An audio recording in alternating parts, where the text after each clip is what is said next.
Solid channel host Sega Forever. As you can see by the title of the video, just wanted to do a quick StreamYard video, quick podcast for you guys. As you can see, they're all in chat. Basically, just want to see if anybody drops in, and then we can chat it up. Okay, sorry about that, guys. I was running my YouTube channel, make sure everything's okay. Looks like it is. Yeah, so I don't know who's going to show up in the chat. Hopefully, some guys do, because I really do want to talk about this. That's why I'm doing the video. Normally, I don't do videos this week. In fact, just a quick reminder that the All In or the Wrecking Crew podcast will be next week, Friday. We're doing the usual, man. I'll be sending out everything to everybody. Everybody's going to come in and it'll run as long as it runs. Sometimes it runs. I think the shortest we did was like 3 hours, but the longest was like definitely 10 hours. So you know how we do it, man. And that's the Wrecking Crew podcast. That's going to be the format for what it is. But for tonight, man, I just wanted to give my thoughts, like I said, because I did watch the developers direct. Hat tip to Unlimited Productions and the crew. You had E-Rock, Other Zinc, Chuckmaster, Dea. I don't know if Heba was in that one. I don't think so. But he did a podcast and gave his thoughts after the show. And then shout out to my boys, Sega Man. He did a podcast, I think it was this morning, like early in the morning. And I watched that one today, and he had Heba on there. Great videos, man. Great podcast. So I'm doing mine now because I just want to get my thoughts out there. And also, I believe Sega Man's doing a podcast tomorrow afternoon, Saturday afternoon. And then I know Mr. 100 has his podcast later on that night, on Saturday evening. And I think Tuckmaster has been doing the Lions Den, and he normally does it on Saturday mornings. So, adjust your schedules accordingly. I want to put these guys over, man, because, as time has moved on, man, and I'm talking from 2013, like this whole 10-year period that we've been rocking with Xbox, there's some people in the community that need to get a little bit more love, especially since they love the console and they actually play games. They own the system, they own the services, like myself. And like I tell you guys, this channel that I do, it's not for me to blow up or get big or get a bunch of subscribers, man. It's just me talking. That's it. Get my viewpoint out there, put my own thoughts out there, and then sometimes the people come and rock with me on these podcasts, or sometimes I just go solo, man. It just depends. Again, you guys know where I live. It's pretty far away from the rest of the continental U.S., so time is also a factor. But hopefully some of the dudes jump in, because I really want to get a feel for what everybody thought about the developer direct. Now, some of the guys, I know them. Hey, what's up, righteous gentlemen? What's up, brother? Welcome. Yeah, so sometimes I just rock it by myself. Sometimes the guys jump in, but it's the chat that's on fire all the time. And a lot of these guys, like I said, I follow them on social media as well, and we follow each other. So it'd be great if they jump in and then they can give their opinions. Because from what I see, there's a couple things going on social media, especially Twitter, right? You have a lot of people that hated it, right? And we all know who they are. You have people like myself who actually thought it was fire. I absolutely love. Yeah, dude, I remember. How's that Hisense working out for you, righteous gentleman? Yeah, righteous gentleman. I used to do these videos on Hisense TV. In fact, that's how my subscriber count jumped up. It had nothing to do with video games or Xbox. But because it was 4K and it was brand new, it was really fun, bro. I really missed that community because I learned a lot. I learned a lot from the people in my chat. In fact, a couple guys I argued with, and they were kind of critiquing me, a little bit harshly, man, but I didn't care. And so then one guy I said to that one guy, I was like, dude, I don't know. I'm learning as much from you. And so what happened was within the comment section, and then people would come and watch the videos, and then we all basically talk to each other in the comment section because there's stuff about 4K I did not know about that people in the chat knew that they knew way more than me. And what everybody was doing is they were sharing that information amongst each other, man, and that's how a lot of people, got more knowledgeable about 4K, like what it truly is, what it can and cannot do. I had an idea, but I'm not on the technical side. There was guys that was way more advanced. In fact, a couple of them launched their own channels. Yeah, but that was good times, dude. Hey, what's up, 100 man? Welcome. Yeah, I'm just doing a quick little podcast, man. as I wanted to talk about the show that the developers direct that we had. I absolutely loved it. Thanks for coming in, 100. Another Xbox showcase. Xbox runs gaming. After the show yesterday, I deleted Twitter off my phone. I need a break from the gaming community. Yeah, dude, I 100% understand, dude. And by the way, your fire podcast, bro, that you had. Absolutely loved it. You and the crew. You guys was on fire. I don't know what it is about Zinc, man. I know he should be a comedian, man. He was doing callbacks to that whole show on stuff. His timing is impeccable, dude. He could have a YouTube channel, man. I bet you get views. But yeah, dude, it was absolutely. I thought it was absolutely amazing. I loved every minute. I've watched the showcase twice because it's not long, guys. It's only what 40 something minutes, and then I watched the ESO after that, and I love the ESO as well. Like I said in last year, man, when they did the drops for ESO, I feel bad that I don't play it. I really need to play it because it's a game that I definitely know I would like. I played a little bit of it, but I never got deep into it just because of time, man. It's hard. But I understand about social media, bro, deleting Twitter. But you know what, man? I enjoy it just for the simple fact that everything's coming back around, and I like seeing these guys panic. I even said on Twitter today, man, I would like to think that Aaron Greenberg and the marketing team like didn't say anything because they were using this to promote the show. Because when I went and did a search for reaction videos and then I was looking for Xbox guys like you, bro, like guys like us that actually that actually own the system, play the games, and actually use the ecosystem to include Game Pass. Dude, and all the videos that popped up were all PlayStation guys, dude. I was like, damn, dude. I'm talking like, and they didn't just watch it and like bounce out, dude. They're doing live stream of the actual showcase. And I think one of the reasons why did a lot of those guys did that is because they were expecting um, the announcement for it coming to PlayStation, which never happened. Which Aaron Greenberg put it on Twitter earlier. You know, a lot of people want Microsoft just to come out and say stuff, not realizing how big that company is and the legal ramifications if they just come out and say anything. You know what I mean? And how it can hurt their business on a level that's higher than just Xbox. So yeah, I understand Unlimited. I'm enjoying it right now, dude. You know, we put. I remember, man, in the beginning, 2013, dude, when we was all in the trenches, dude. And you can't get any worse than that, dude. And so I'm enjoying every minute of it. I'm enjoying watching these guys lose their mind. Plus, I also tweeted that a lot of times when there's negative news on Xbox, like Xbox, we're turning the corner, 2024. You know, I dropped my shields, like I like to say. I wasn't expecting any kind of blowback so soon. But right, you know, when everybody started talking about games coming over to other consoles and stuff like that, that kind of threw me off, right?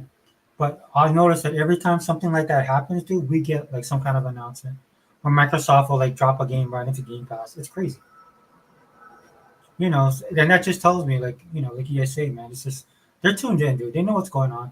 Phil Spencer's talked about it, but when you hear somebody like Phil Spencer say that they got their ear to the ground, that they listen to the community and stuff like that, you kind of think that's just kind of corporate speak. But after these last several years, seeing everything Xbox has done, how they've been able to pivot, and not just pivot to follow trends, but like pivot on a dime, right? The whole thing with the fridge, I thought was awesome.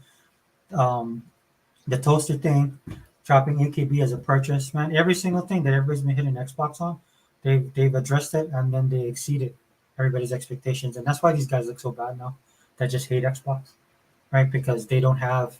It's not about. That's what I was telling people on Twitter, man. These guys don't want the game, dude.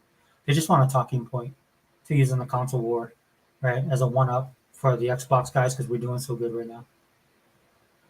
That's all it boils down to. That's one of the other main reasons I wouldn't take the games over to any other console. Just keep it on Xbox, keep it in the ecosystem.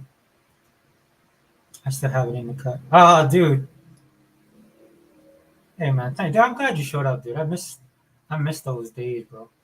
I just have to move on and do other stuff, man. And my kids are older. So all I do right now, man, all I do is I um,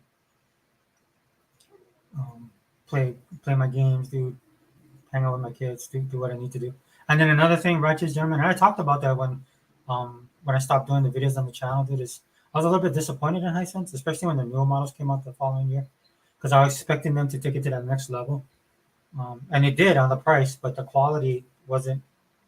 I didn't think they hit that quality could have. And by that time, TCL came in. I was just wiping up after them. In fact, I have a TCL upstairs, dude.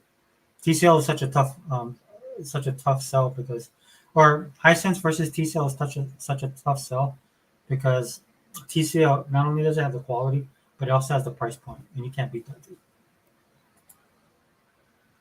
Hey, what's up, 100 man? Xbox, bro. I liked your video. 100 did this video on how weak our community is, and it's 100% true. Yeah, go like I said, go check out 100, man. Go give that dude some his support, bro. He deserves it.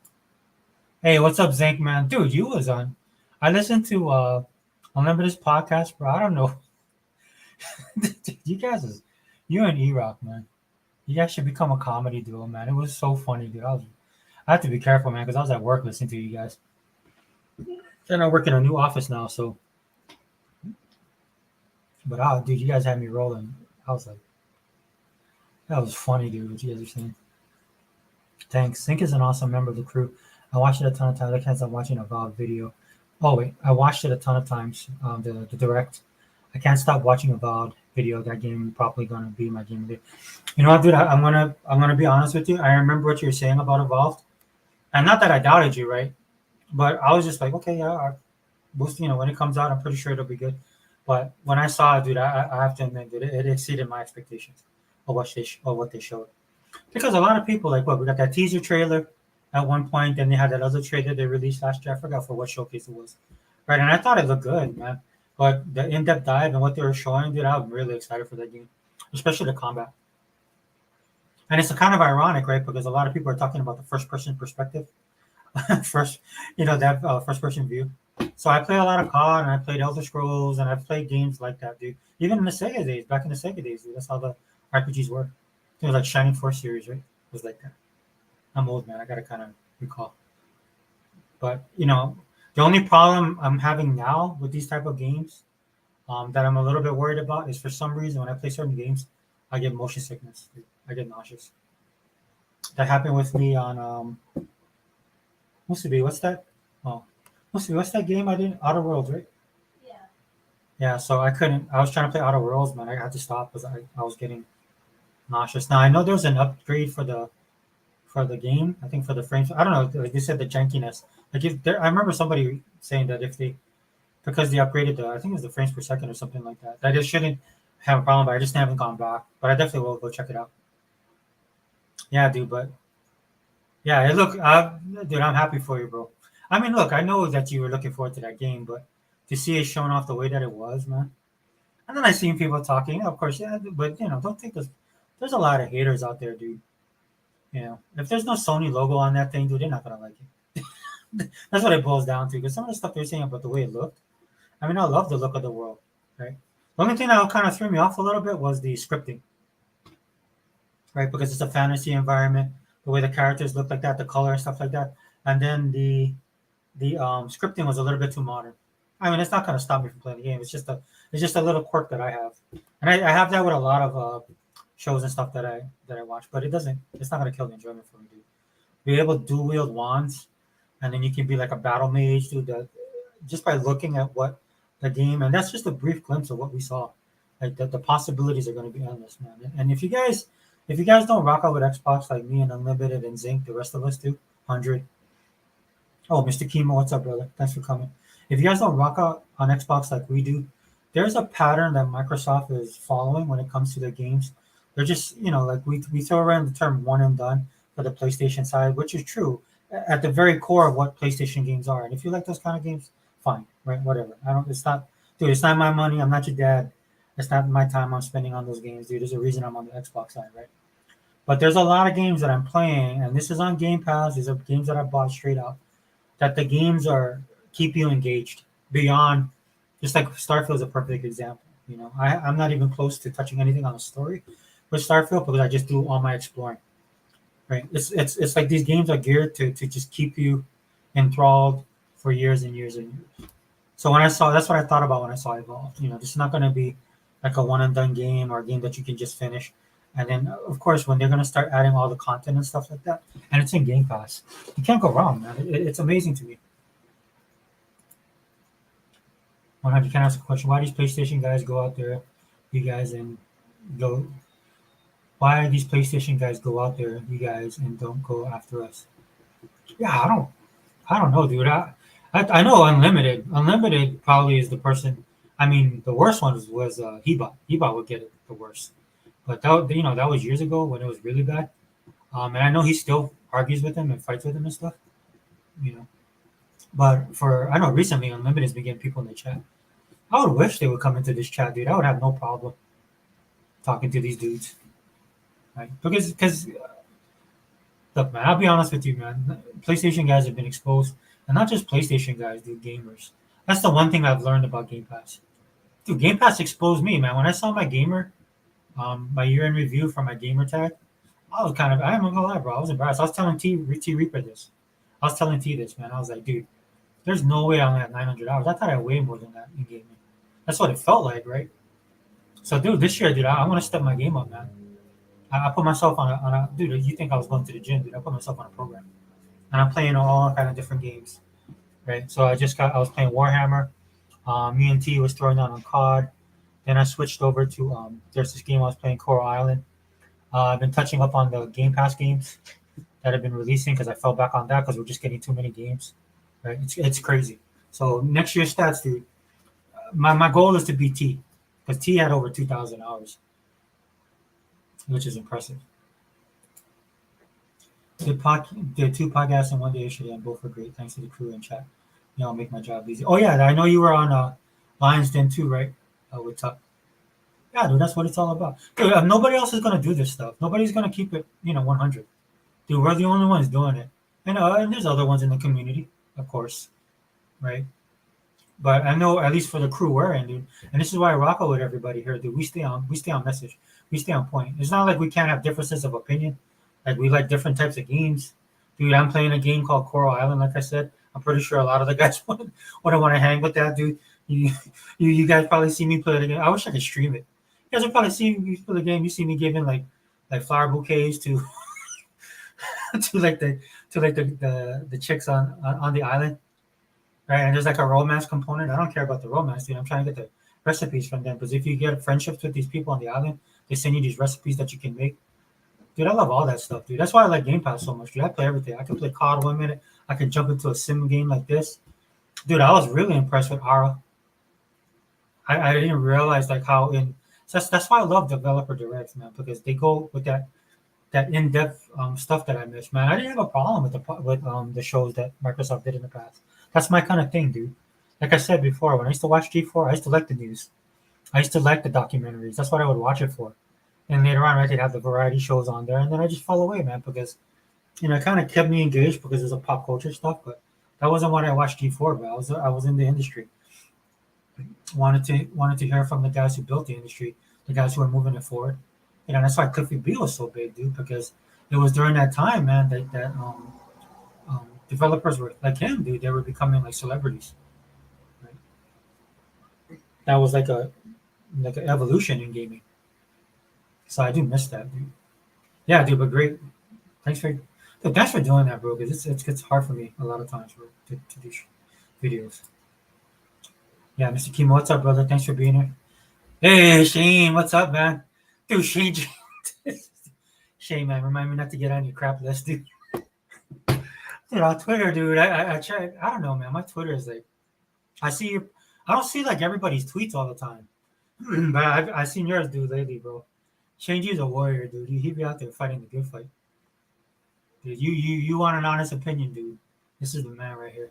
Hey, bro, thanks for stopping by, man. You're eating good here now, dude. I see what you're saying, man. Yeah, I don't. I feel you, bro. But those guys, they don't mean anything anymore, dude. We know, and I know you know that, dude. Like we've moved beyond, bro. We just gone beyond that.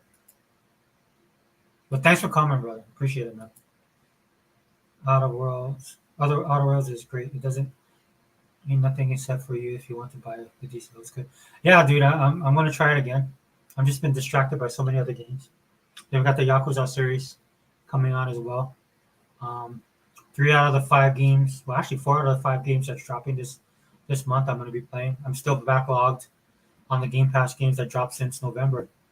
Have not played Lamplighters League like I wanted to. Said I would. I just might end up buying that game straight up. Um, what else? Dude, there's a ton of games. And I'm not gonna lie, dude. Warhammer got me like I got all wrapped up in that, dude. And I love Warhammer, dude. It has all the stuff about Vermintide that I like, and more, because it actually feels like like you're in that Warhammer universe. Not that you're not in the Vermintide side, but you know what I mean. But yeah, dude, I'm gonna definitely check it out, catch up with it. After Indiana Jones, I'm finding out a lot of people suffer from motion sickness. I know, so I just was first games. Look, dude, I'm gonna be honest with you, man. I definitely do. Not every game, right? Thank God I'm not that way with shooters, dude. But I play COD, Halo. Not, I don't have problems with any of that. But it's just certain type of games, man. I don't know why. I have that problem, but I know what you mean, man, dude. I'm the same way, dude. It's the same thing with like PlayStation's financials get released, dude, and now everybody's a financial analyst, right? Or everybody becomes a financial analyst trying to debunk old boy Michael Pachter because he gives positive Xbox news. I feel you, bro, because everybody was saying that, but the first person did. I was like, dude, I understand, right? But we know how it is, man. Like a lot of these people, dude, they just hate. There's people with legitimate concerns. Like I know Hebot was on Sigaman's podcast, and he was airing his concerns with several things, and we can talk about that too. I actually wish he was here, dude, because some of the stuff that he say, I wanted to talk to him about, but that's fine. This is just the all in chat, so um, yeah, man, he was making great points. But when I hear somebody like Hebot or you or other people in the communities that we know, or just an average person we don't know, but we can tell by the way they're approaching it, right? Like I told the story about my friend, man. I told him to get Game Pass, and so he got the Game Pass, dude, and he was playing it, and then he canceled it. He got the trial, and then I was like, "Oh, you didn't like it?" He goes, "No, I love it," and that's kind of the problem. He said because he doesn't have the time, so it would actually conflict with the time with him, his wife, and his kids are still younger. Right, this is my friend, but he's younger than me, and so something like that is understandable when you're coming from that perspective, right? Not from something that you just hate Xbox, that you wish Xbox would just die. You're the guy that's spreading, not you, but guys out there spreading the third party rumor, all this kind of stuff. Even though Microsoft is $1 trillion company, and Xbox bought Activision Blizzard for like $70 billion, right? But that's the narrative they run with, dude. That's what it's all about. And we know this, dude. We've been doing this long enough to understand we can discern who's real and who's not, who's curious, who just don't know, that might say something that's wrong, but just that honestly doesn't know because he heard it from the gaming media, which is absolute trash, right? Yeah, but that's dude, that's funny, bro. I feel you, man. I saw that too. That was hilarious. Xbox console exclusive and Game Pass game over 550,000 current players on Steam alone. Um, is that which game is that? Are we talking? Or are you talking about the new game that hit, or you talking about Power World, Shinji? Well, which game is that? Or is just their? You talking about total, all of their exclusive games? Because that's what it is, right? That's why that narrative came so hard. How people want Xbox games on PlayStation because they want to play the games. And the guys that we know that are haters, they want to use it as console war fodder. But there's people out there that want to get it. But since everybody likes to quote Satya Nadella, take him out of context, use interviews from Phil like 20 years ago, 20 million years ago, and stuff like that. I've been doing the same thing. I'll pick and choose the ones I like to hear, and I think mine's are a lot more relevant. The best one was Matt Booty when that document leaked and his email was shared. I love that, dude. People's like, I can't believe he said that. I was like, good. I was so happy. I was so happy he said that. But he's 100% correct, and I think that's what Microsoft is going to do. They're just going to outlast Sony until they go out of business because Sony cannot compete on this level. Not everything that Microsoft's doing. We saw that in January Game Pass, right? There's at least 3 games I know I was wanting to play. 4 technically, but 3 definites, right? Because I never played the Resident Evil 2 remake. I want to play that, right? And then what happened mid-month? They drop even more games, and then on top of that, we have a showcase, and then we get definitive that these games are coming out this year. With May 21st, I think is um, what is it? What's it? Hellblade, like Hellblade 2 is coming out for sure. Yeah, dude. Oh yeah, here you go. Power World. Yeah, dude. I was playing it earlier. The only problem I have with it, and keep this in mind, guys, that it's a beta. It's in beta mode, right? So when I was playing, um, my game reset like 3 or 4 times. But every time it reset, I could get back in. And I could just continue where I left off. I didn't lose anything. Dude, that game has no sympathy. You can tell it's in beta. Dude, you just throw you into the world. I played enough of those type of games. In fact, I'm playing one right now in Coral Island. But I love that kind of simulator type games, and so I was able to kind of figure it out. Right, but it just basically throws you in there, and it's like, okay, here you go, have a good time. Right. And the whole Pokemon with guns thing, I could see why, because I did see some videos that people got early access, and I could see what they were saying. Right, it's not so much on the Pokemon side. It is definitely on. Like I agree, it's on Arc.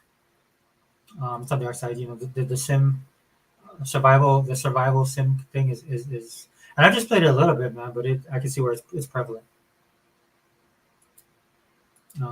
Actually, all I gotta do, put facts on the screen and shut them PlayStation 7. Yeah, dude, I'm gonna learn how to do that too, bro. I'm gonna spend some time next week because the thing that ticked me off the most was I not so much of the situation because I already know it was BS, but that I couldn't do that, man. I really wanted to do that for the whole thing that was going on with Xbox going third party. Right? I wanted to share the email from Matt Booty, do a couple clips where Phil Spencer specifically told people what the game plan is, right? And it's not just their words, dude. It's going into action right now. What you see happening is what they're going to do going forward. And I don't even think we hit the tip of the iceberg. I think Microsoft's plans are way bigger. When mobile starts kicking in, right? When their AI, I could see them doing a lot of cool stuff with AI that can make them more efficient, right? Cut the production in half, and then allow the actual creatives in the industry to focus on the games they want to make. I was having a conversation with my daughter about that, right? Because she's getting into the industry and um, about AI, dude. I find it. I understand what people are saying about AI. I just don't see it happening, right? Because there is a creative and a human element to it. And I don't even think AI can ever get that far.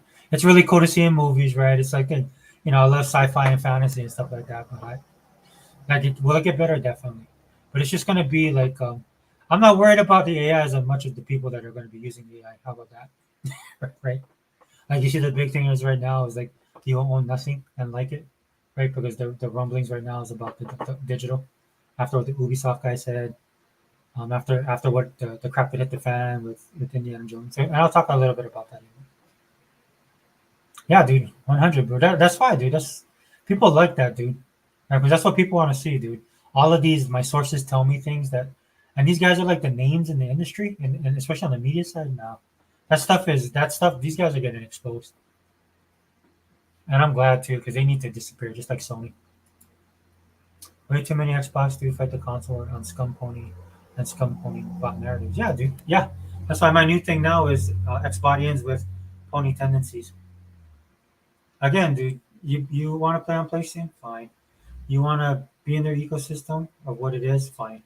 You like their games? Fine. I don't care, dude. That's not my job. That's none of my business, honestly. The only reason I have problems with these guys is they always come in over here, right? And then the narratives that they spin with Xbox, right? This is why I don't review or talk about God of War. Dude. I don't play it. I haven't played God of War since 3, right? So it's not even on my mind, dude. And I don't have the time. This is what gets me about Xbox guys as well, dude. I was like, where do you guys find the time to worry about this kind of stuff? Right? I mean, we have a lot of stuff going on in the Xbox on our console right now that should be occupying your time. Like I'll do this video now. I'll knock this out in about an hour, right? And then I'll just go back to this is like my break, dude. I'm taking a break because the games I'm playing, dude. You can play those games for hours, right? Like the game I'm playing right now, Coral Island, that I'm heavy into, man. It's a farm simulator, right? There's collecting, there's fishing, right? You have a town. The stories you gotta save this island, right? And you gotta meet people, right? You're trying to rebuild the museum, right? You gotta go out and catch fish. You gotta go farming. I know that's not for everybody, but I love that kind of stuff, right? And then I play that game, and several hours passes by, and I'm like, dude, where did the time go? And so that's why I gotta draw back a little bit on it. Now that I got my feet under me now when it comes to that game because I have to learn the hardest thing about that game for me was the economy. That's the only thing I didn't like about it. especially in the beginning, man, because everything's expensive, and you got to figure out. I'll put it to you this way: you got to figure out how you like to play the game and fit that into your dynamic, right? Because I can easily go online and then I've played enough of these games to understand like what I need to do. But the problem I'm having is I don't want to play that way. I definitely don't want to play the game that way. I want to play it on my own terms. But sometimes when you do that, it's not the most efficient, right? That's why sometimes when I play on Warhammer, I won't go past level 3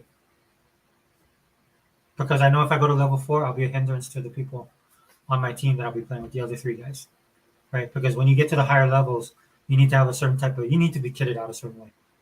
Right? And there's variety in that, but it's not the way I want to play. It's the same thing, the problem I had with Borderlands. I would hold on to a gun as long as I could because I didn't want to change my gun. I actually like that gun, right? But when you're a developer, dude, I'm getting old. But the guys who developed Borderlands, they put, their tagline was like all these thousands of guns that you can play. You put all that time and effort, dude. You want people to try all your guns, right? So for me, I would have liked to have kept my gun and just level it up as much as I can, but you can't do that. Eventually, you have to move on and then keep. Or you can play with that gun and just, have a tough road to hoe, and I've done that. That's how hardcore I am when it comes to that kind of stuff. And this is the problem. Like when I have people attack me because of my gamer score, which I don't care, or achievements and stuff like that. A lot of the games, like if COD had achievements for the amount of time I put into COD, like in the multiplayer, dude, I'd have a million. I'd have a million gamer score easy, and a lot of people would. In fact, I hope that's something that Microsoft does with COD moving forward. I'm not just talking about the campaign, man. They should be putting it in the multiplayer. Because if that's the case, dude, I hit 100,000 easy. That's my goal this year, guys, to hit 100,000. But yeah, Shane, yep, 100%. Agree. But when things get ridiculous on social media, what do we get to do? Just jump on your console, enjoy your games. So I don't stress out about it, dude. For the life of me, when people are losing their minds, it just tells me that they're not playing their games.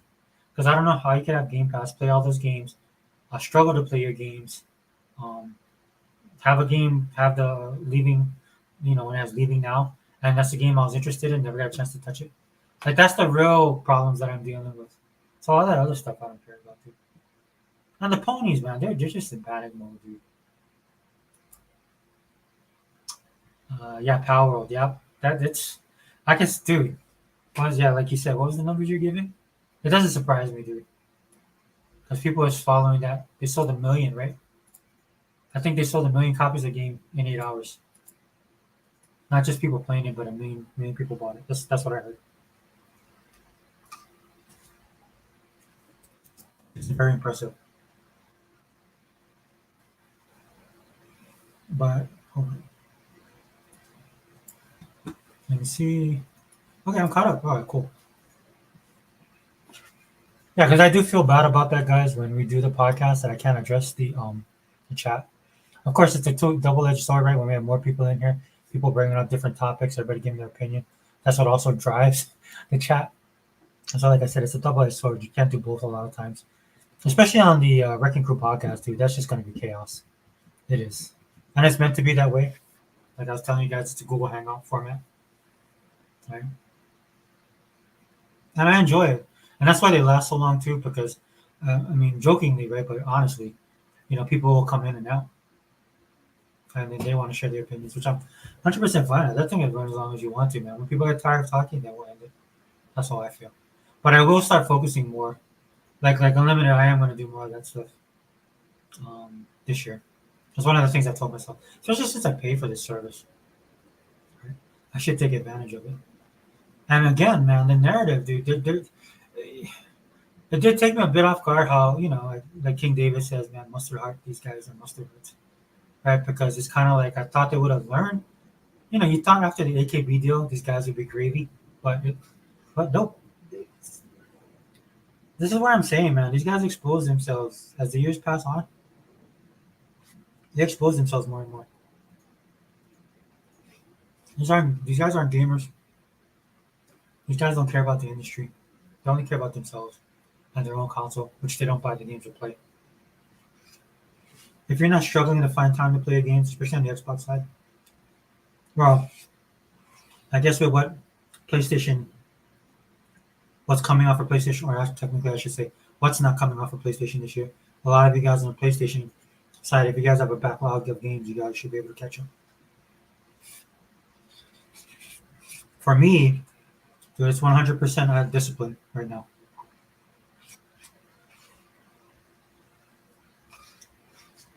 That's what it boils down to. Maintaining discipline so I can get through my games. Because as I've gotten older, I'm playing games in a certain way, which a lot of times is by feel, right? And that's why sometimes when I play certain games, like COD, like Warhammer, games that have replayability especially, I end up getting distracted by it. Because my feeling is just to constantly jump in and play it, especially if I like the game a lot. I'm really enjoying the new Call of Duty Modern Warfare. Now, granted, I didn't buy the second one. I did buy the first one, so I missed a year. I'm not as hardcore COD as I used to be, but it felt good getting back into it. So I can just imagine how crazy it's going to be when everybody starts coming and playing the game when it comes to Game Pass. It's going to be nuts. I can't wait till that happens. And like Phil Spencer says, he's not going to restrict any games from anybody. It's not that like he's putting it in Game Pass, not allowing anybody else to play the game. He's going to allow you can go buy a copy if you want, if that's your preference. You can either get an Xbox, like you should, get Game Pass. If that doesn't work for you, because some people don't like paying the subscription fees, I think that's one of the knocks with Game Pass right now. And it's not on Game Pass; it's just our economy, right? Because I see people did it all the time. They look at their grocery bills now, right? They're looking at their electric bill and water bill. Some people trying to figure out, okay, I'll pay this one this payday. I have to catch the other one next payday. People's taxes are going to start coming in, property taxes, right? We're going to start filing taxes, which a lot of people won't be happy about this year, right? So when you have an economy that's like this is when people start actually looking at their purchases. And this is when they start seeing like they have 4 or 5 streaming services and they start asking themselves, is it really worth it? Do I really watch it? Because most people don't. I'm guilty of that too. I do utilize my Netflix, right? But I have no cable, right? So Netflix is usually the service that I go to all the time. Amazon I have just because I have Amazon Prime because I live in Hawaii, guys, so that helps me a lot. If you guys ever lived in a kind of isolated area, and I'm not saying that we're like in the middle of the ocean and we're just desolate. I'm not trying to say that. But what I am saying is that when things happen with the shipping lanes, like what happened with COVID and everything like that, we got affected by it. Right? And not just in availability, but price. So Amazon has been like a godsend for people here because you can at least have a little other option to buy, and it's actually been competitive for other stores here. And of course, the big boxes and all these guys came out to Hawaii, so that leveled out the playing field. But like I said, with the economy being as bad as it is, dude, it doesn't matter where you are, you're gonna feel it, right? And so because it's the cost of living is the problem. So when the cost of living goes up, again, this is when people start looking at those services like, oh, do I actually need Spotify, or do I need to really have the Apple Music, right? I'll just buy the CD. People start making those kind of decisions, and unfortunately for Microsoft, Xbox is Xbox is in that. Everybody is, dude. Everybody is, and then there's people that are going to rise to the top, and there's people that not so much. Or in the case of Microsoft, right? I'm pretty sure they have their projections. It's unfortunate they don't share the numbers. Not that I really care, but it's just for me personally. It's not has to do with the console or anything like that. I just like that kind of stuff personally to see, and you kind of gauge where they are, where you think they're going to go. That stuff is interesting to me. And don't get me wrong, I think they're in good shape, but I think they probably were going to be in better shape. Because look, it's affecting everybody across the board, no matter where it is. There's people I watch YouTube videos, people on TikTok losing their minds, and the way they're losing their minds it's real things, dude. This is real world things, dude. This is not, like something like they wanted the Benz, but they got the Lexus. You know what I'm saying? It's not like in that level, dude. It's just like, they're complaining about insurance and food and rent. I saw one guy's rent where he said, not too long ago he was paying like 1,000. Now he's paying like, no, he was paying 1,200. Now he's paying 2,300, and he's gonna have to move. Stuff like that, dude. So that's because the space that gaming occupies, and having a streaming service, not streaming service, but having a service like Game Pass, like Microsoft, a subscription service, right? this is what tends to get cut. It's just like when the economy goes bad and company downsizes, and the marketing team, the marketing and admin get hit. Places like HR.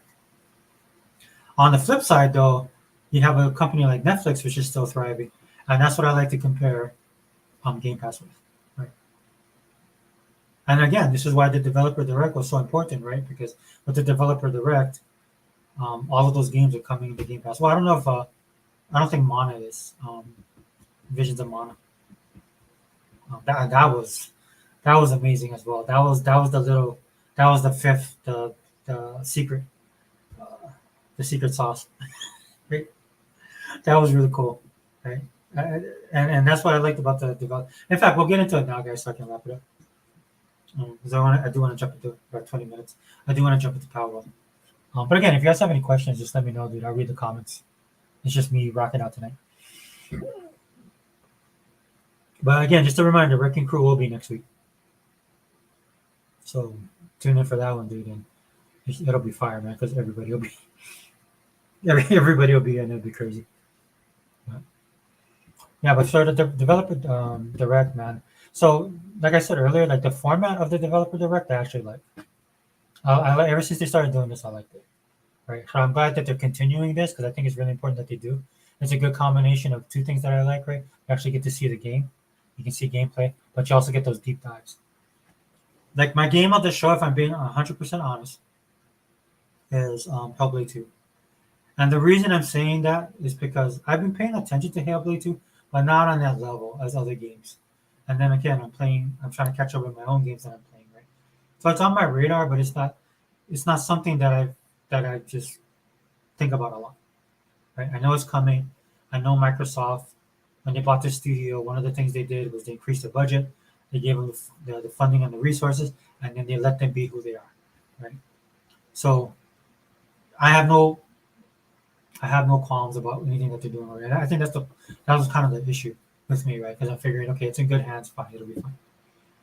But for me, the game of the show was that one because they actually did a deep dive, and I knew some of the stuff they were doing, but then you got a better idea of like what this game is encompasses. And from what I saw, and not just the graphics, dude, it looked amazing, but some of the story stuff, right? That they were telling, the premise, of some of the situations that they were presented with in the game, right? The overall feel of the game, and then the best thing about the developer direct is you get to hear from the developers themselves, and you can see that they're happy. You can see they're not stressed, right? Of course, as stressed as they can be because they're gonna have to push it out. But you know what I'm saying? You can tell it's a labor of love.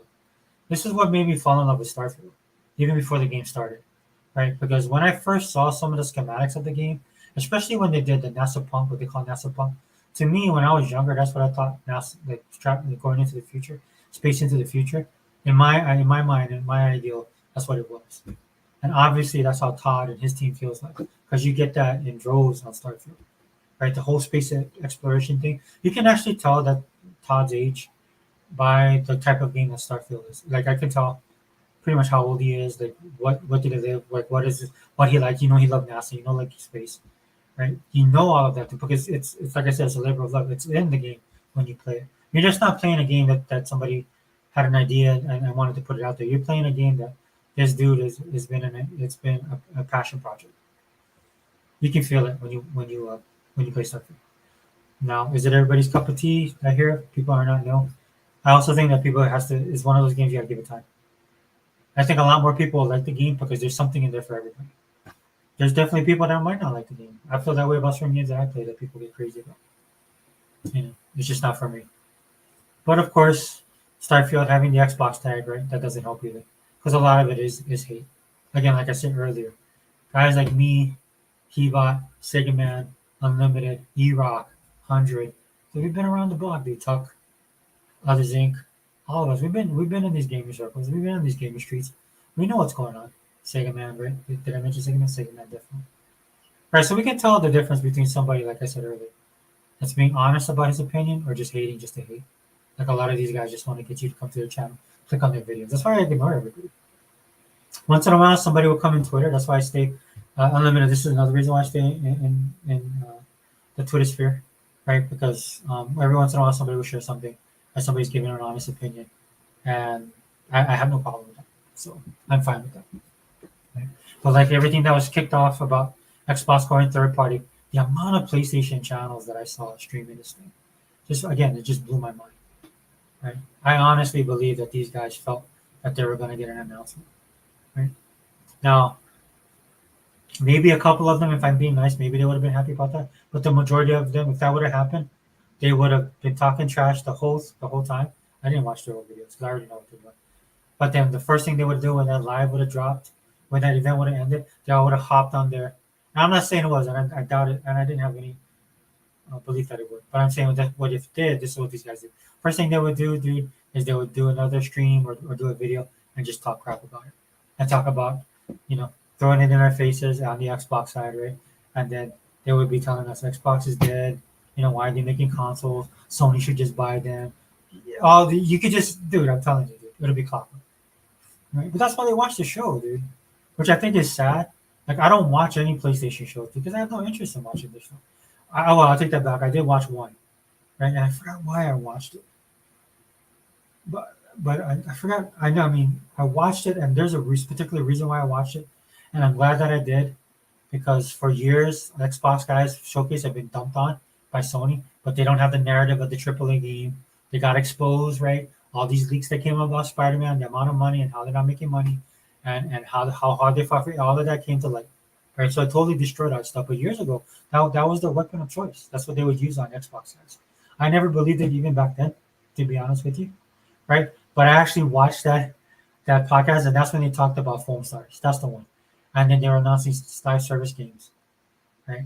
And it was basically, and I told a lot of people, he's like, you know what's funny about that about that showcase they did is it actually mimics the Xbox showcases all these years that they've been complaining about. That's why they couldn't like the showcase, dude. Not only because they didn't have anything that they want, and they hated the fact of the direction PlayStation is going on. But for years, man, they've been hating on Microsoft and the type of showcases we have. Which that one showcase mimics. I'm not saying it's a good quality. In fact, it wasn't good quality. Production value was shot. Timing was all off, right? Microsoft has been doing this for years, man. So they have a cadence to all this stuff. That's why when you watch their shows, they just hit the ground running. They are on point. You know, little stuff in the developer direct that I love, like Sega Man talked about this on his podcast. Something that I love when I saw it in real time was when Todd Howard, when they're talking about Indiana Jones, and at the end of the video, he goes and steals the statue. The other one was the guy from what game was that? Was that oh man, Ava? Why am I, dude? See, don't get old, guys. I'm telling you, I gotta. It's a simulator game that they have that I really liked. Ara, that's it, Ara. Okay. So they had that little part where the guy was giving an interview, and then the dude walks in, and he's just like looking at him, and you can tell. Some people are saying it was scripted. I was like, no, dude, that wasn't scripted. But when you're working on a game that you want to work on, making a game that you want to make, enjoying your work, actually getting supported by your company with funds and resources, right? You can have that type of smile, and you can be that kind of happy. And that's another big thing about I talked about this on the last developer direct, right? Because a lot of things that was happening last time they did one of these was a lot of people were getting laid off. The industry was a little bit in turmoil. Tech was getting hit, right? Untouchable tech, and I'm talking across the board. People were getting laid off, right? People that enjoyed their midday mimosas, right? That stuff was going away. You know, like you could just hang out there all day, eat breakfast, lunch, and dinner, right? They started doing peanut butter jelly sandwiches. Some of these companies, because it was getting hard. They were looking at the bottom line and they were meeting expectations. It was during that time. And one of the companies that's continued to grow and continue to expand is Microsoft. So the developer direct at that time for everything that was going on in the industry, which much needed, because you saw the people there and they looked happy, right? And they were happy making their games, right? And they're tuned in, dude. You know, like some people get up in the morning, they don't want to go to work. Not these guys.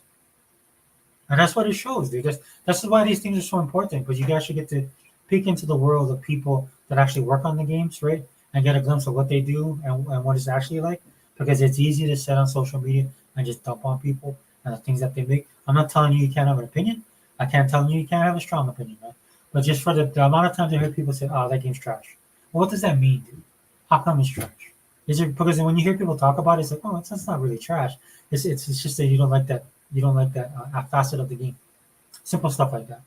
So that's why these kind of things are important, at least in my opinion, right? And this is why I support them, right? And you can see, I'm telling you, man, Microsoft, they know now, dude. They took all these years, man, to put all this stuff together. And again, if I could find that interview when I start working on doing more stuff on my channel, I'll go try and find that interview back in 2015 where Phil Spencer talked about this, right? And people just looked at him like he was nuts. Even on the Xbox, a lot of people wanted him fired back then. But everything he talked about in that one interview, right? I remember he was sitting on the couch and he was just he was him and a couple other guys. Of course, Xbox was getting all the hate. Everybody said it was corporate speak. This guy doesn't know what he's talking about. You know, as along the time that he was saying that Sony and Nintendo are not their competition, and people were like, "What? They are his competition." You know, little did we know, little at that time we didn't know that Microsoft was going to go kitty bar the door and give them the full support, and that's why he was saying that. Again, this is what everything's going on right now. He talked about back then. So I'll try and do that, guys. I'll try and work on that as well. But yeah, so Hellblade 2, definitely the game of the show for me. Avowed, really, I was really taken back by that. The combat system looks amazing. The world looks good. Um, it's kind of it's a fantasy world, but it's there's a little bit of a modern twist to it. Characters look great. Detail looks great. I love the brightness of it, dude, because I play enough of these games where they're in dark, mythical worlds. So it's something, and I'm not saying that this game won't have it, but it definitely feels like something that Obsidian will come up with, if I'm being honest. And I have no problem with that, dude. Aura, definitely like that. One of the things I think it was, and the reason why I like the game was as I was watching them talk about it, there's a lot of things that they're doing in the game which I love as a person who plays sim type games, right? Now, I might have an issue because it's on PC. Even back in the day, dude, like one of my favorite games was SimCity, and I believe a lot of Fire Access, right, is the guys working on this, or a lot of the guys from Fire Access. So I'm pretty sure those dudes that worked on SimCity back in the day are working on this game because it has those little tropes, right? You can see it's in the DNA of the game. And again, this is why I like the deep dive because I wouldn't have known that unless I watched this, right? And so SimCity, man, I played that on my Saturday. I was addicted to that game, and it's one of those games that helped me get into it. Age of Empires was another one, especially Age of Empires 2, and then Age of Mythologies. Those are like my two favorite age games are Age of Empires 2 and I like 3. I have nothing against 3. I like 3. And then Age of Mythologies. And then Age of Mythologies 2. So hopefully they bring that to console. They revamp that, bring it to console like they did with Age of Empires 2. Because Age of Empires 2 on console is pretty amazing. Like that. And then of course the technically the shadow drop, right? And I think it was leaked, but I was out of the loop, man. I was too busy playing my games. It definitely was Square Enix with Visions of Mana. That's the name of it, right? Visions of Mana. But I was impressed with that because number one, it's a Square Enix game. It looks amazing. I haven't touched the Mana series since I think Super Nintendo, the last one I played. Um, but a lot of the stuff that they're showing, right, very much updated. Hopefully, like I know they were focusing on that one character. Hopefully, there's a crew of stuff because it was if I'm remembering correctly, man, that's what I liked about Mana the most. I don't know. I better stop. It's been forever. I should actually go look it up just to be sure. I don't want to give anybody false information. Um, but again, it's Phil Spencer following through on a lot of the stuff that he promised, that he told everybody in the Xbox community, who surprisingly are JRPG fans. I mean, my whole time on Xbox, we were more of the shooter box, right? So if I didn't get JRPGs on Xbox, which we did though, we did get JRPGs and some good ones too, but that's not what they're known for, right? But man, have times changed, and credit to Phil Spencer, man, because he said he was going to do it and he's doing it. And then credit also goes to Sarah Bond. If you guys don't follow her on social media, especially on Twitter or X as they call it now, definitely do that. She puts a lot of stuff up there. Some of it very cryptic, but I don't think she does stuff without a purpose, right? And that's how she operates. She just seems like an all around great person. She's really nice, right? She loves games. She loves the gamers. Um, she's not gonna be one of these people when because I'm pretty sure she gets it just like every other Xbox executive, right? They get a lot of hate and stuff like that, but she rolls with it, man. Dude, I mean, she's amazing, dude. I'm glad that she is in the position she's in, and I think when Phil finally hangs it up, dude, we're going to be in good hands. That's most definitely, unless she leaves for some other bigger career move, which could happen, right? Um, but yeah, I was really happy that they're doing that, right? Because this is what everybody's been talking about. For me, I don't need Xbox to be changed into a Japanese JRPG, JRPG box. Right? If I really wanted to play the JRPGs that are on PlayStation, I would just go buy a PlayStation, right? To me, what's keeping Xbox relevant is the variety, of which I love. Right? So I don't have to have like 20 million JRPG games. Give me 5 to 10 really good ones over the span of 2.5, 3 years, and I'll be happy. And that's what they've been doing, dude. We got Yuden Chronicles coming out, right? Um, of course, not Visions of Mine. I'm trying to think of the other. It's Unicorn. It's coming from Sega Town. Unicorn. The RPG coming out. Gosh. So yeah, I'm gonna do better with this, guys. I'm gonna actually have this ready. Put this up in my research before I just turn it on. Unicorn Overload. That's what it is. I wanted to put that out there. You got that Unicorn Overload. I think we're gonna get Octopath Traveler 2. I mentioned Uden Chronicles. I think we're gonna get a couple more. I'm trying to think of. No, it came out already, right?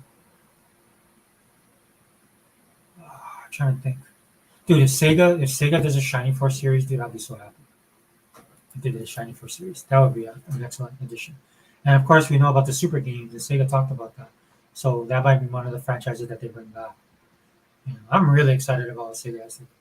But anyway, it was nice to see that, right? And then again, reassuring all of you hardcore JRPG fans, the population that's out there within the Xbox community, that they're going to be, that they are definitely working with Japanese developers. And again, the news dropped. I don't know if you guys saw it. Probably did. You guys are more in tune with social media probably than I have the last couple of days. But Phil Spencer reiterated that he is working on a huge AAA blockbuster with a Japanese developer. Right? He confirmed it again, and I'm telling you guys, I don't think that's going to stop.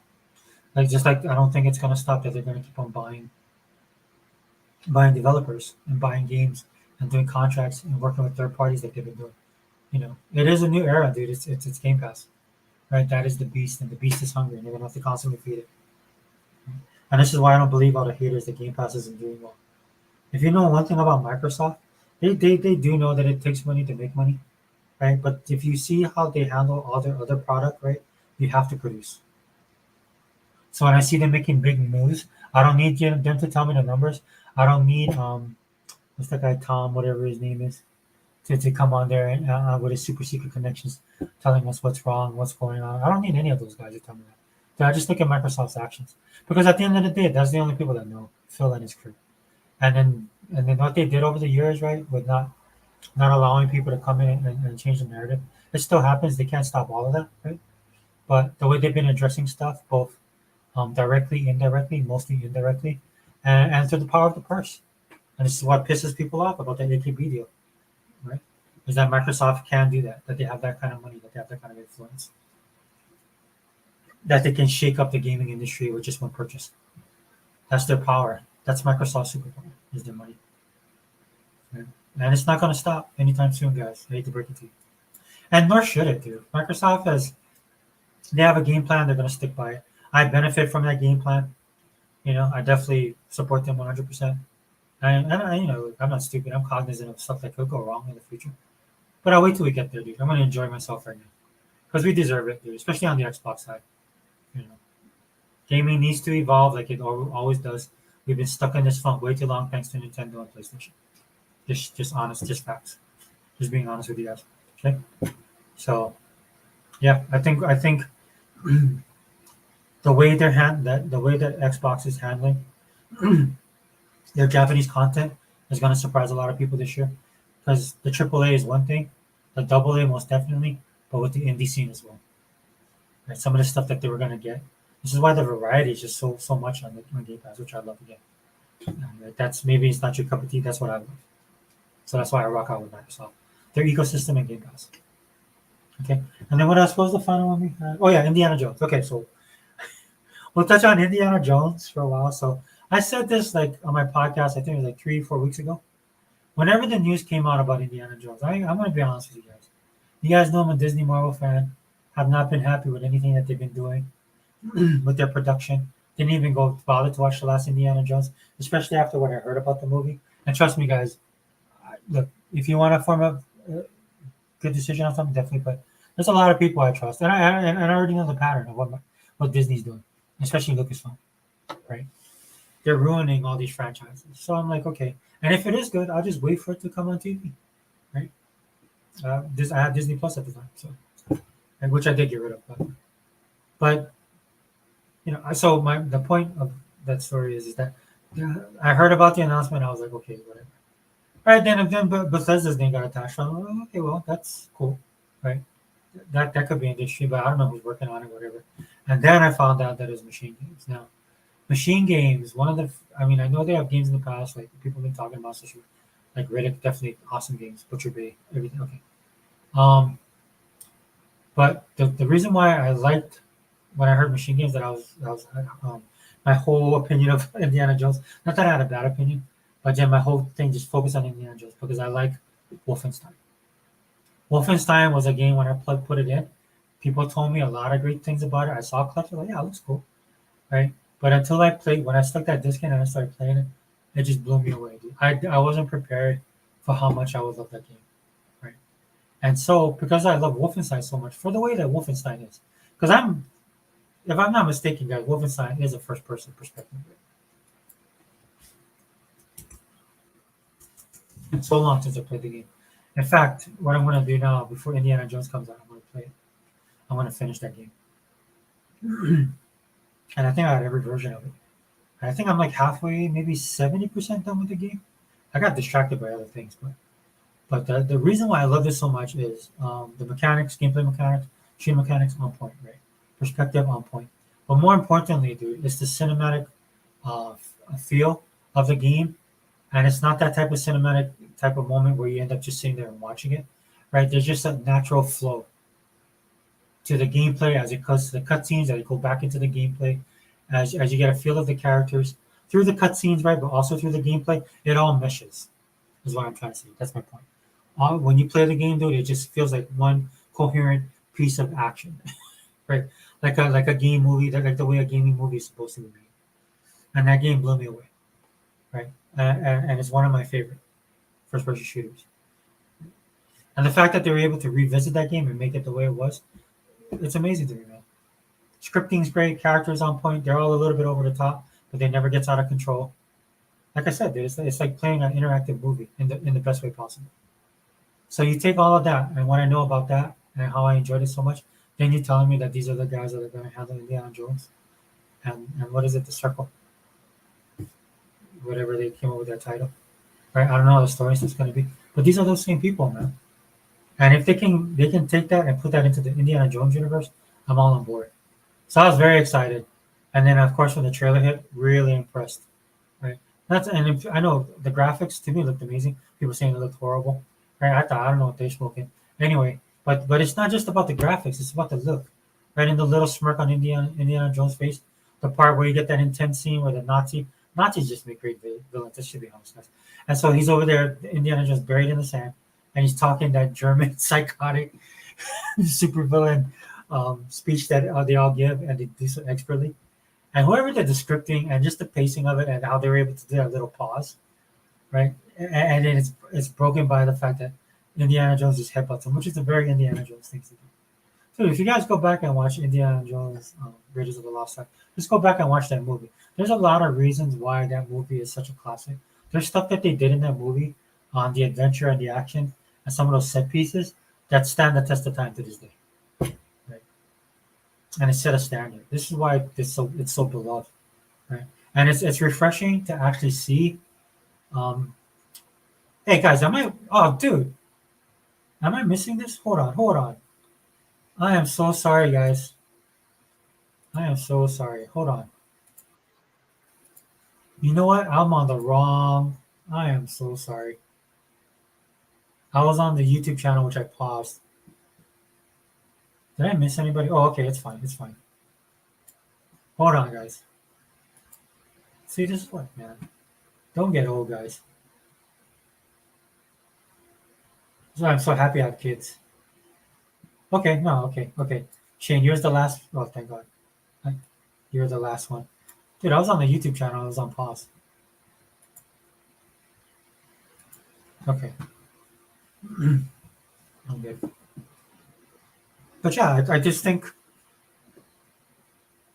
in the right hands, given what I saw in that video, the trailer that they did, and look, until the game gets out, dude, we don't know for sure, right? But again, developer direct, right? They're behind the scenes.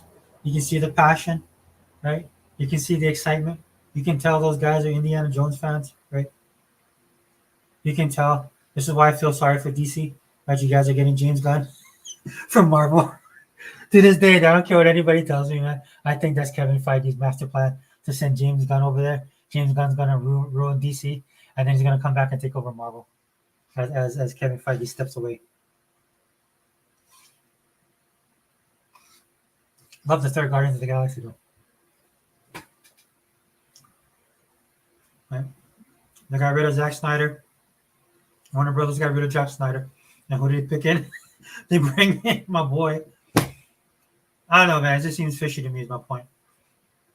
Right? And what I'm trying to say, like when you saw that developer direct and they were talking to the guys, you can tell they're Indiana Jones fans, right? And then as you watch the trailer, like E-Rock said on Unlimited podcast that I was listening to earlier, or it was yesterday, how they did the thing with the plane, which is classic Indiana Jones, right? They did the line with the plane flying all over the place. So this sounds like they got a lot of the voice actors back. I'm not sure if they do or not, but the voice acting is on point. The feel, the banter between Indiana Jones and then the female protagonist that's in the show as well. You know, and it looks like it's not going to be a girl power thing. Right? It looks like she's actually going to be feminine and not trying to take over the role of Indiana Jones. Right? Because Indiana Jones is actually the character of the game, so I'm not worried about that. I like the snappy repertoire, right? And then again, it's the way they edited the video as well, how they cut the trailer. Very well done, right? But I could see myself in all of those exotic places, experiencing interactively um, what Indiana Jones, the set pieces and stuff like that they're going to put in there. I think it looks like it's going to be on point. The game looks like it's going to be amazing. And so for me, that I'll wrap it up, guys. But which Unlimited says when I say wrap it up, so we got another hour. But seriously, I'll wrap it up because I do want to get back on my games. But that to me, that developers direct was just so it was amazing, dude. Like I said, I watched it twice, enjoyed every minute of it. I think you have to watch it a couple times because there's so much stuff coming out. Even though it has a great pace, good pacing, great cadence. I like the way the transitions are on point. Right, nothing's janky, nothing's out of place. Everything flows one into the other. Um, some clips are longer than others, but it does. Or um, some of the parts are longer than other parts, but it doesn't matter because it flows, right? And the reason why is because you get them, the guys that are doing who are behind the scenes and stuff like that. You can tell the production values there, but you can tell the people that are in front of the camera as well are comfortable, right? And again, when you love what you're working on, it's not hard to talk about that kind of stuff. So it just flows one into the other. Right? By the time it was over, I was kind of amazed. Then we went into ESO. I highly recommend you guys watch that as well. We got a lot of big things coming up with Elder Scrolls Online. I am definitely making it a point. It's my resolution this year to actually get back into that game, to get more involved in it and to play it more, because I think it is one of the best fantasy worlds ever created. I'm just being honest. Okay. So if you watch that video doesn't seem as long at all. And again, I recommend that you guys watch that even if you guys don't play it. Because if you're a person that goes on social media or you watch gaming media, which you shouldn't really, but say you do, right? And you hear all these negative stuff and things like that, don't listen to these guys, man. Go watch these. This is why these showcases, this is why Microsoft are doing these showcases, man. There's a reason, dude. There's a method to the madness, right? You're getting it from the horse's mouth, a lot of stuff that they're doing. Also, you'll be able to determine, and if you don't, I'll share. There's patterns in what they're saying. Right, they're expressing to you the developer perspective because it's also what you can expect as a gamer. right? Like Elder Scrolls Online, the World of Warcraft. A lot of this stuff are games, and what Microsoft's going to do is they're going to allow you to occupy these worlds. These games are built like that anyway. But some of the stuff that they're talking about beyond the DLC, right, beyond the new packages and stuff that they're going to put out there. I mean, my fingers crossed, man. But this is what I'm looking at, especially. And you hear Satya Nadella and why he's so involved, right? Because he loves talking about AI. I'm telling you, man, these things are going to be living, breathing ecosystems. This is what I'm looking at. This is what I'm gathering first. All of these games that you see, how people call them service games, too. These are going to be living, breathing ecosystems within the Xbox ecosystem itself. Right? They're going to have their own. They're going to be like their own self-aware type of environments, dude. I'm telling you. That's what they're moving on to because they want people to come in and you can just occupy that space. Because I know that they figured out something that Sony, um, I mean, they didn't know until it bit them in the ass. But the one thing that Microsoft did figure out is that people are not hardcore gamers and don't play every single thing, even though the industry has grown by leaps and bounds, right? Like you saw that Call of Duty every year is the number one game. Well, this year it got beat out by Hogwarts Legacy, right? But if you look at Hogwarts Legacy, the type of game that it is, the type of people that play that game, I think you'd be hard pressed to find that the majority of those people don't play other games as well. Maybe a Souls game every now and then. Maybe they are the PlayStation side. Throw down on God of War, jump on COD, maybe play Halo on Xbox because I know a lot of the Xbox guys like it, right? So by creating these environments and stuff like that, they're going to be able to expand the game, make their money, right? And then everybody's happy because the gamer at the end of the day is going to get what he wants. And look, nothing's going to be 100%. I'm playing like I told you. I'll use this as an example. Again, I'm playing Coral Island, very simulated game, right? If you play games like this, farming sims, Animal Crossing, Harvest Moon. I can't remember the other one I really likes to use at this time. I can't think of it, but if you like playing these type of games, right, like I do, right, you go in there and there's things that I loved about it from the jump. Like I could tell when I first started playing that the guys making this game didn't like certain things of Animal Crossing, or Harvest Moon, and all these other things because when you start playing the game, there's stuff in there that a lot of people complain about that you get right from the jump. Okay, that's number one. On the flip side of that, I don't like their economy. I think I talked about this a little earlier, but I'm bringing this up was just to make a point. There's stuff about the game about games that is not 100%. It's very rare, if you guys are being honest, that you find a game you like a game order, but a game that just actually hits it perfect. Like for me, one of those games is Panzer Dragoon Saga. Excuse me. Back in the day, dude, that game was absolutely amazing. I had never experienced a shooter that went RPG and did both right on that level. Right? But games like that, dude, that you're gonna experience that kind of stuff are few and far between. Right? But as a gamer, dude, I like a lot of variety. This is why I don't get caught up in all the console war crap, dude. I love participating in it, and the reason why I do that, dude, number one, it's about principle, right? It's about their false narratives, right? Bringing truth to power, stuff like that. But more importantly, dude, trolling, because I don't take people seriously most of the time, especially when you see some of the stuff they post. This is why people are getting exposed now. Dude, these guys, for some of them are doing it for clicks and stuff like that, but they're so far off, right? They're so behind the curve on this one, right? That they're coming across as just I don't know, lack of a better word, stupid and ignorant, right? And haters. So you don't have to worry about it. The other thing I wanted to talk about really quickly, a lot of people was talking about the first person perspective. I touched on that a little bit, but at Heba did a really kind of a good rant on Sega Man's podcast where he talked about digital versus physical. Right? And we all know that if you guys follow Heba, you guys know how he feels about physical games and about an all digital future. Right? Um, for somebody like me, I understand that digital is the future; it's coming, right? Um, but I'm also the type of person that I like variety because I do both. Right? So for me, anytime that you are given options, right, I think it's always a good thing, especially if you're a consumer to have options. Okay, so I do both, right? Like for example, the new Yakuza is coming out. I think it's next week, 26th, or 2 weeks from now. No, it is next week, right? I think Infinite Wealth, right, is the name of it. from the jump, I saw that. I know because I already like the Yakuza series. So from the jump, I knew I'm going to get that game. So, but when I buy the Yakuza games, if possible, I would like to get them physical. Right. So I'm going to go to GameStop and I'm going to go pick it up. Right. They should have a copy for me when I go next week to get it because that's a game that I've been waiting for to play. Right. Now I could pick it up on digital, but I prefer it on physical. A lot of my Sega games, like I showed it on my Instagram account, right? When I got uh, Sonic All Stars, I picked that up, right? And then I showed it because I'm a Sega guy, and I still like collecting Sega games hard copy, right? But again, that's slowly but surely fading away. You can see it, right? And the only thing I'm gonna say, dude, and look, Hiba was talking about this, that people have different opinions and stuff like that. 100% agree. Everybody can have their own opinion, right? Nobody's opinion is whatever ever gonna like destroy me. Right? Because I have my own opinions, dude, and I have my own principles, and I have my own standards, and I believe what I believe, and this is why I don't have this type of problem when it comes to this kind of stuff. Right? Because at the end of the day, man, um, Microsoft for the most part is giving me what I want, right? And so I can't complain. Right? And so I was like, oh, give me what's yeah, because I want them to buy Sega. I still, I'll die in that grave, guys, and you guys know how I am. Right? Hopefully they'll. I want them to buy Sega. And I want them to be the backer and in control um, of what Sega wants to do.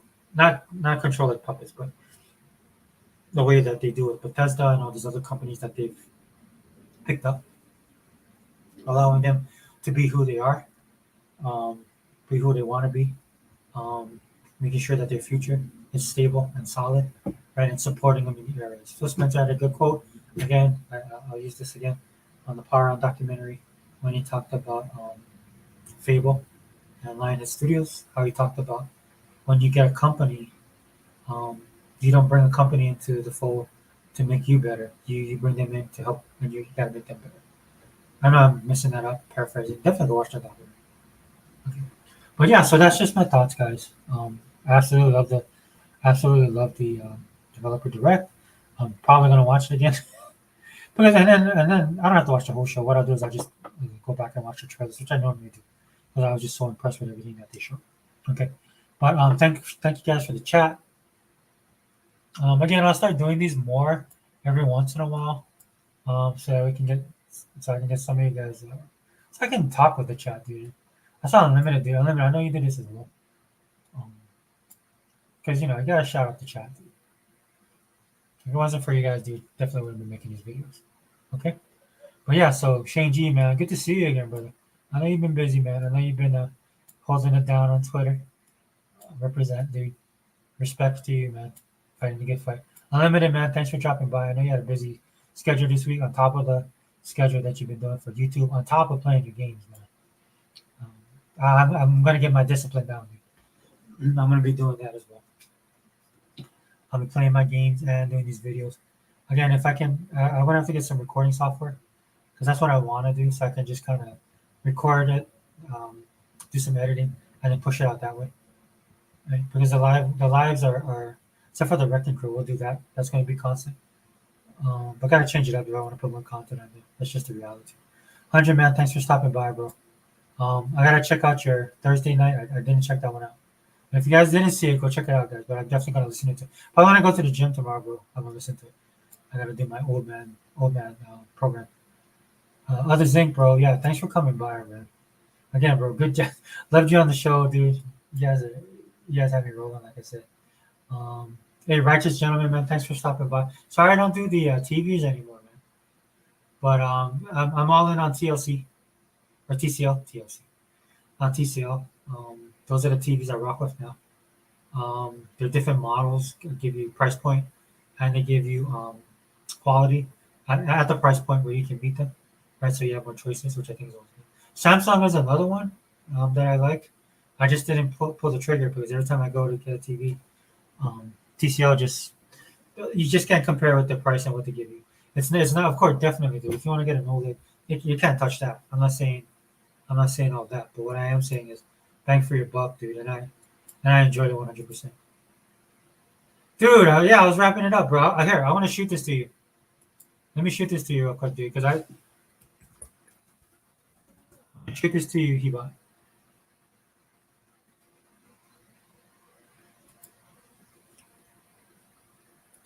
Guys, we're gonna switch it up a little bit. We're gonna have Heba come in here.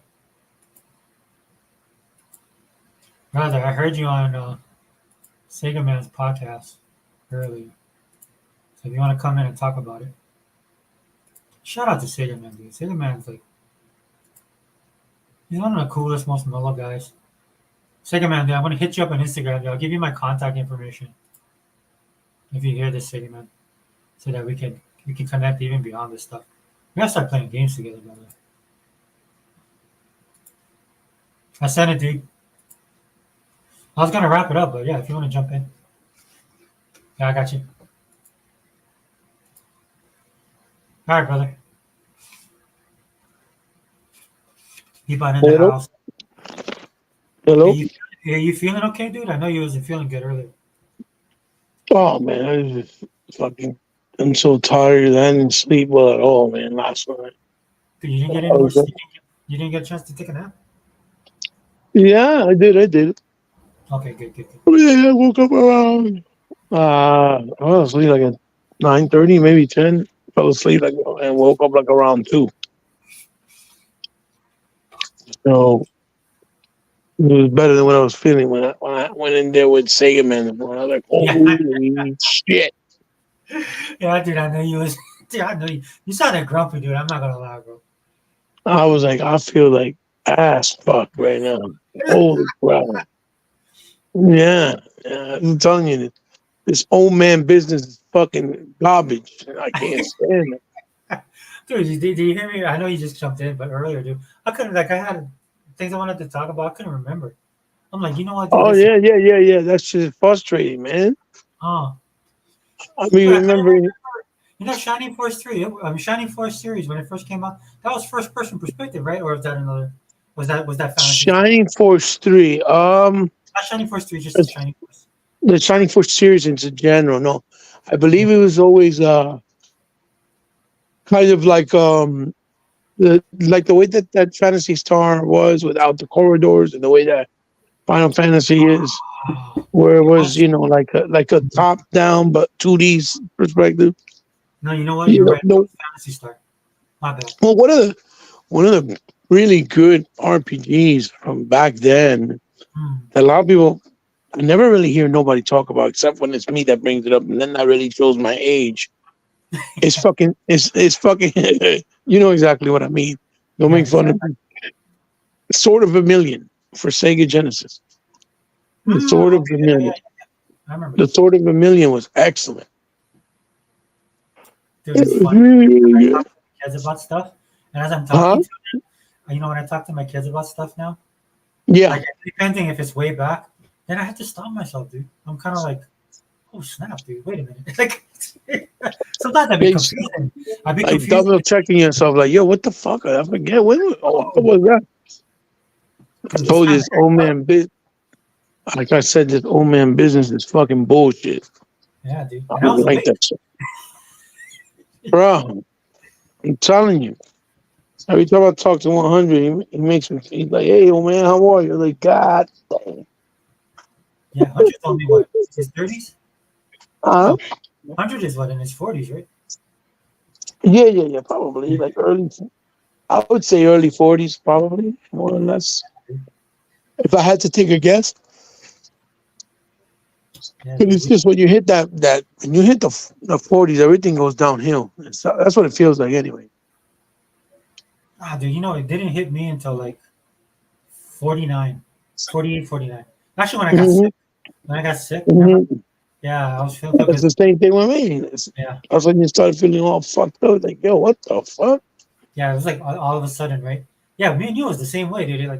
It's like hit us one day, dude. It's like, yeah, Like, you bastard! yeah, No! this sucks, dude. Horrible. Horrendous. No, so I was, so just real quickly, dude, real quick. So I was listening to your rant, dude, uh, uh-oh. about the physical and the digital. Love you Um, guys. Don't get mad.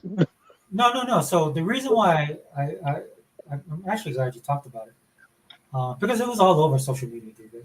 Oh yeah. Oh yeah. Oh yeah. It Oh was yeah. all over social media. Now, so there's people, like I was saying earlier in the podcast, there's people like me and you, us old, especially us old school guys. We Yeah. can we can discern when somebody's being honest, when somebody's being ignorant, but honestly ignorant, when somebody's just hating, or Yeah. somebody's just trolling, or somebody just wants attention and clicks. Right. Hmm. And that's what's Hmm. getting lost in all of this kind of stuff, right? When people are saying, like Unlimited talked about this earlier, the whole thing with the motion sickness thing, right? It's just like all of a sudden everybody had motion sickness. Oh yeah. Yeah. Yeah. Yeah. Hmm. Hmm. Hmm. Yeah, it becomes like a narrative. So yeah, so I'm glad you brought that up, man, because it needs to be talked about. Um, because there's different dimensions to this, right? It's just not. It's like people like me and you, and I would say I'm actually more borderline than you are. Hmm. Look, dude, like for me, like I just said right before I was gonna click out, but then you came in. I like the fact that we have choice. I also like what Absolutely. you said, calling out Microsoft. Like we do that on our side, right? We call them out. Yes. Yeah. Because you said it exactly, right? Game preservation. And they spoke about that specifically, right?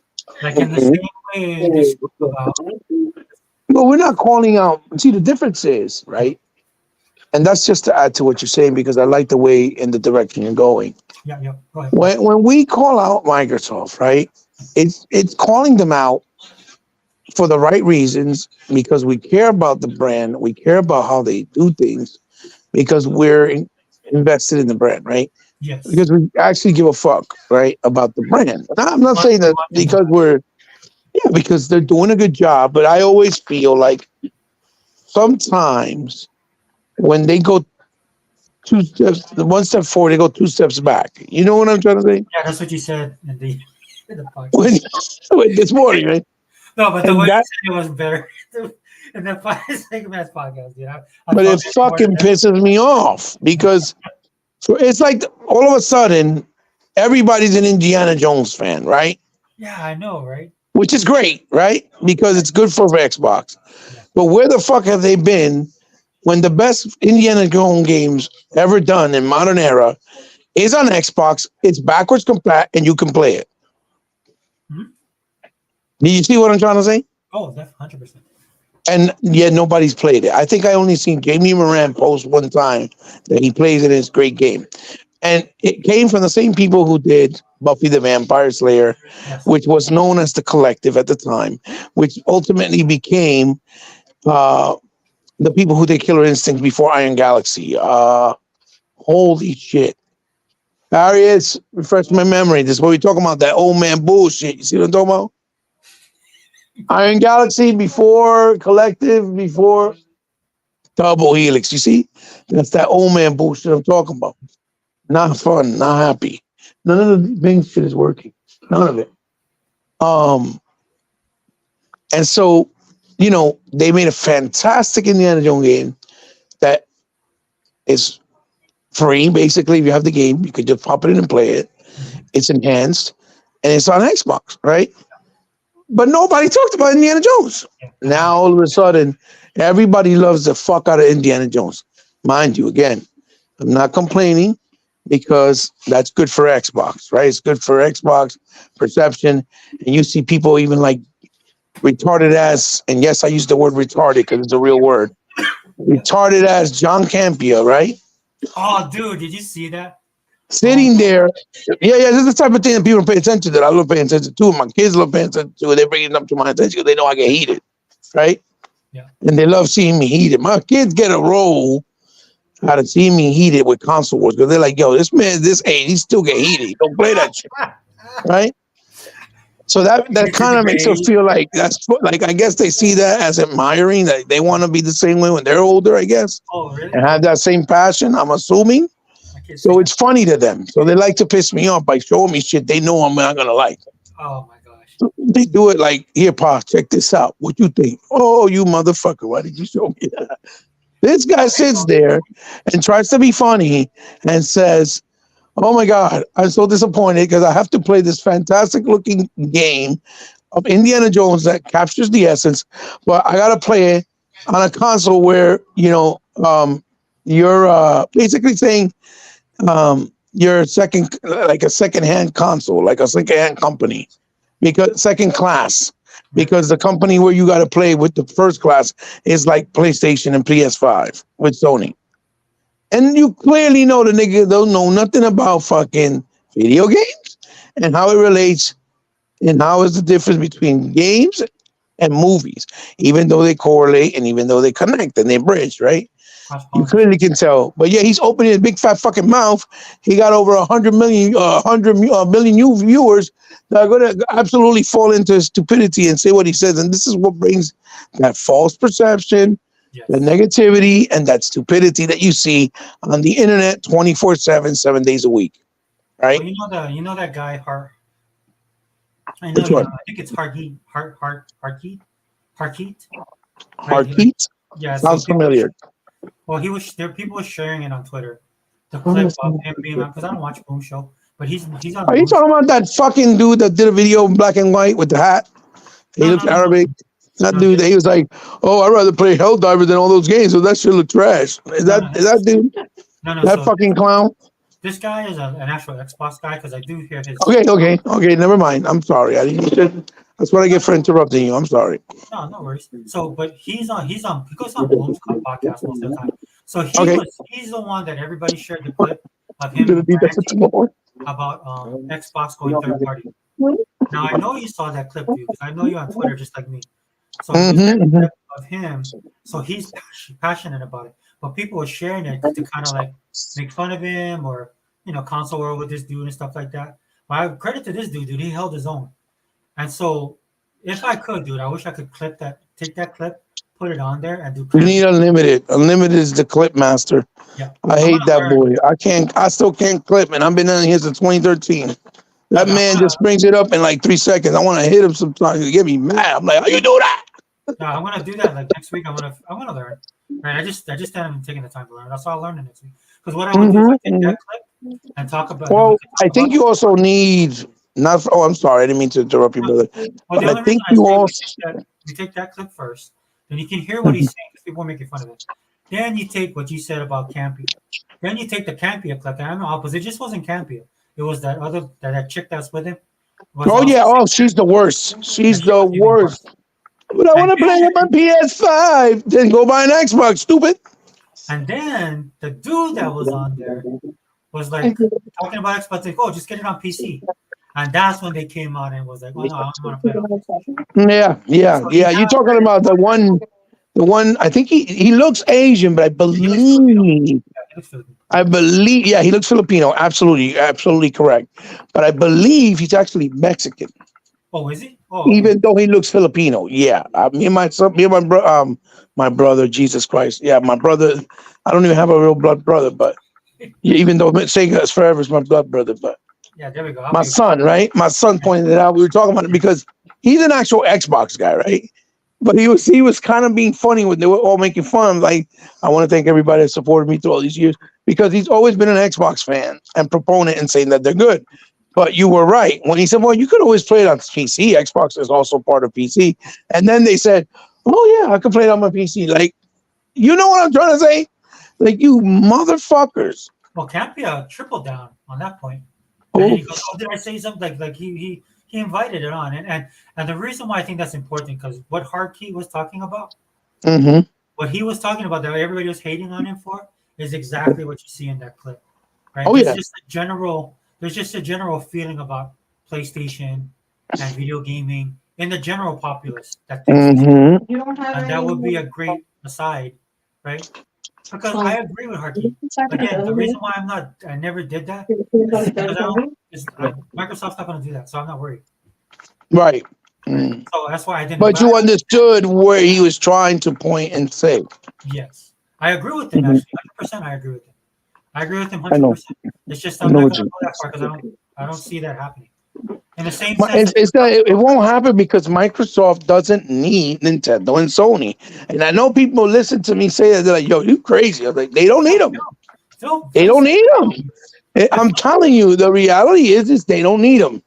It's quite the contrary. It's Nintendo and Sony that need Microsoft.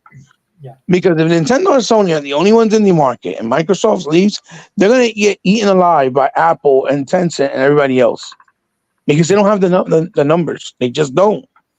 Nintendo makes money, but they stay in their quiet place, so to speak. They don't move or go down from where they are. Yeah. That's why they still haven't grown financially.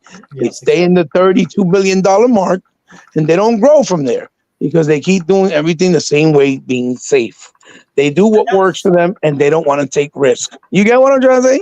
and that's to me that's fine for them. And that's right? okay if But it then works for them, right? when you got gaming media, and then you got ponies trying to weaponize even Nintendo against Xbox, Yeah. I'll be like, we push the industry. Like, no, you guys ain't gonna do jack, dude, and this industry's gonna die, right? Mm-hmm. And I'm still kicking, dude. Like, I want to be honest with you, 100% honest with the audience as well, dude. Once Xbox is done, I'm done. I can walk away. Right. But you know what? I'm in kind of in the same boat as you. I feel the same way.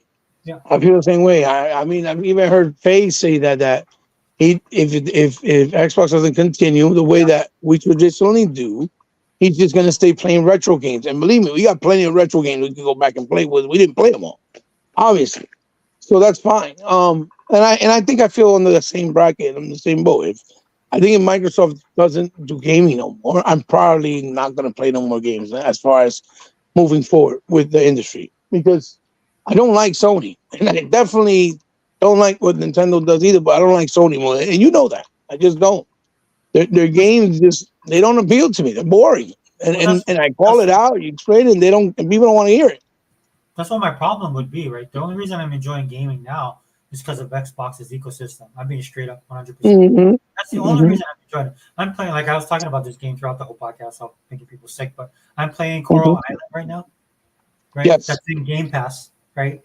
That I had no idea about. I kind of heard about it, didn't pay attention to it, but because I like Humble Games and I follow them, I heard about it, kind of put it off to the side because we got 5 million other games to play, right? And then it's on Game Pass. Didn't play it right away because I was playing Warhammer, COD, doing all these other games, right? Trying to catch up with some of the other indie stuff. And then I finally played it, dude, and I got hooked. Nonstop. That's to me is a gaming experience. That's the type of gaming I want to have. Well, I don't want to wait 3 years for. I don't want to wait 3 years for Wolverine. Yes.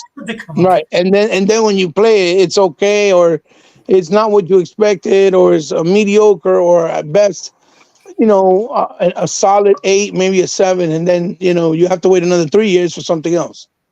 Right. That's supposed to be big under their bracket.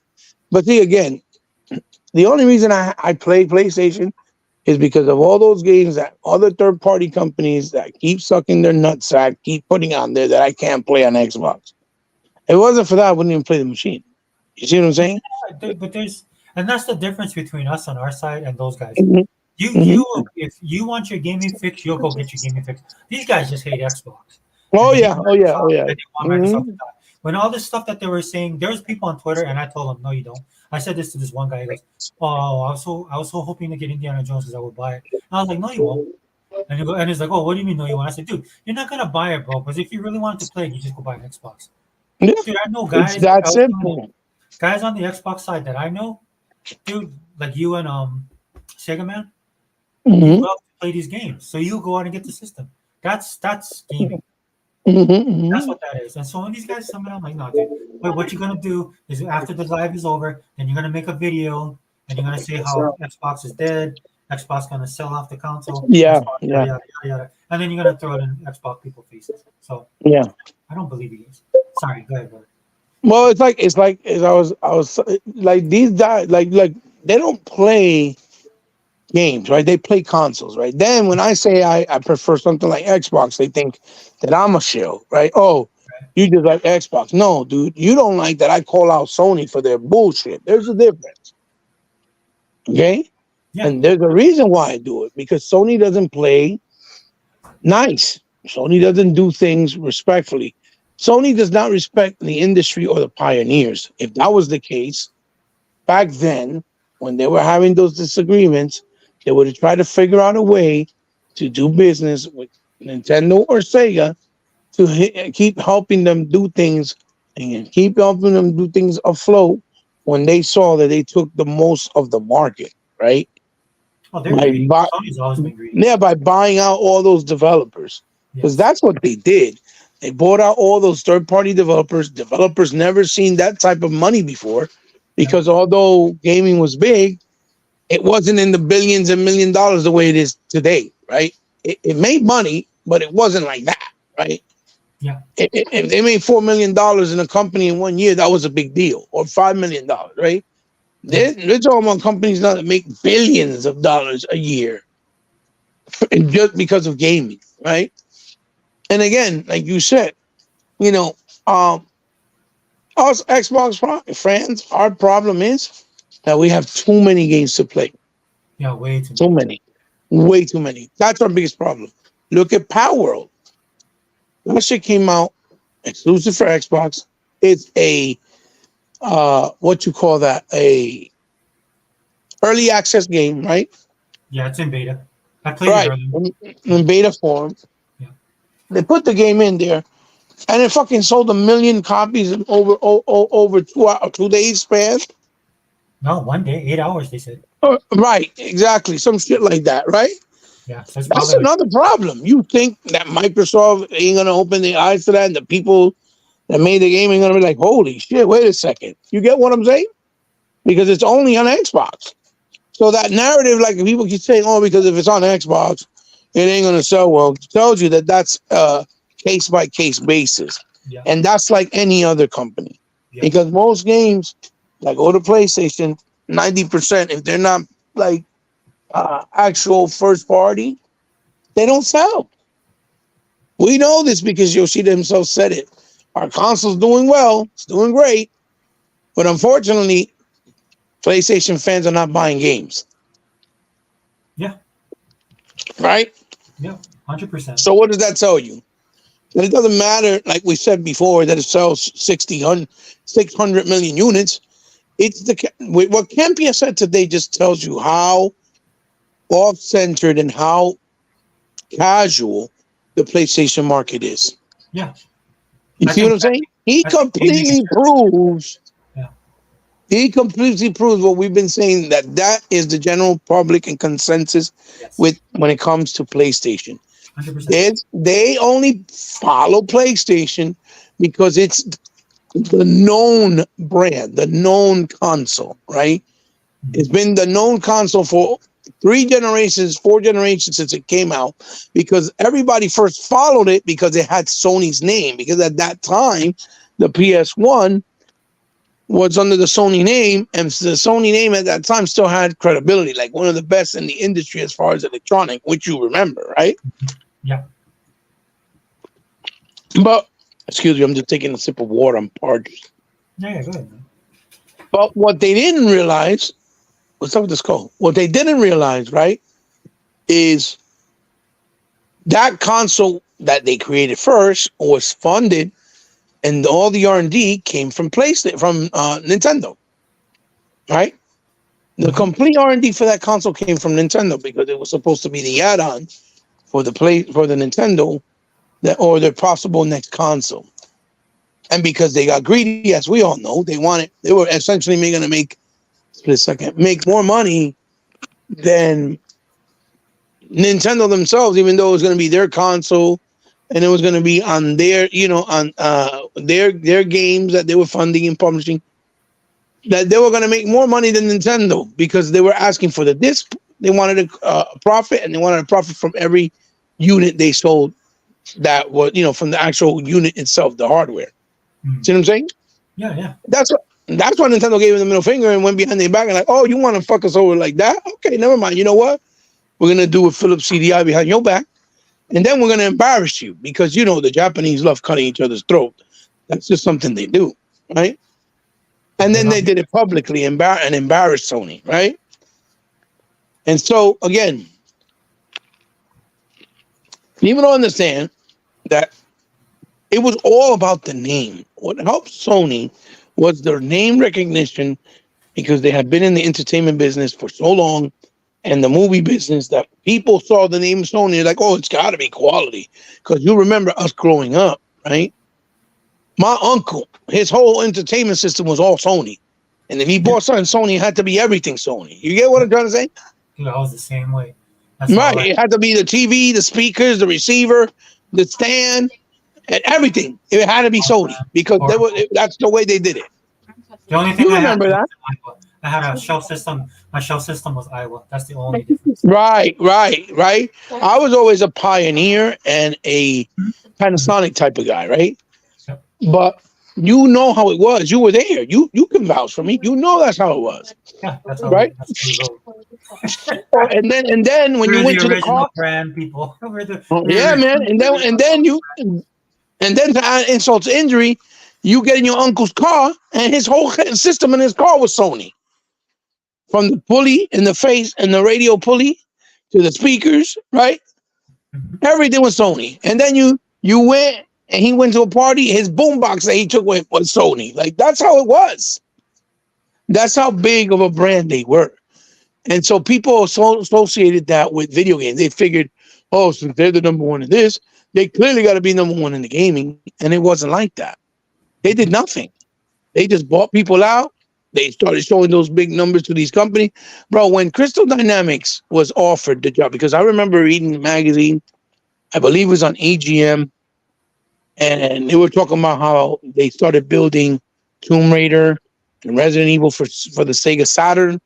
But due to the unfortunate low sales in America that it was having at the time, they decided to go with Sony and make a shift and release it there.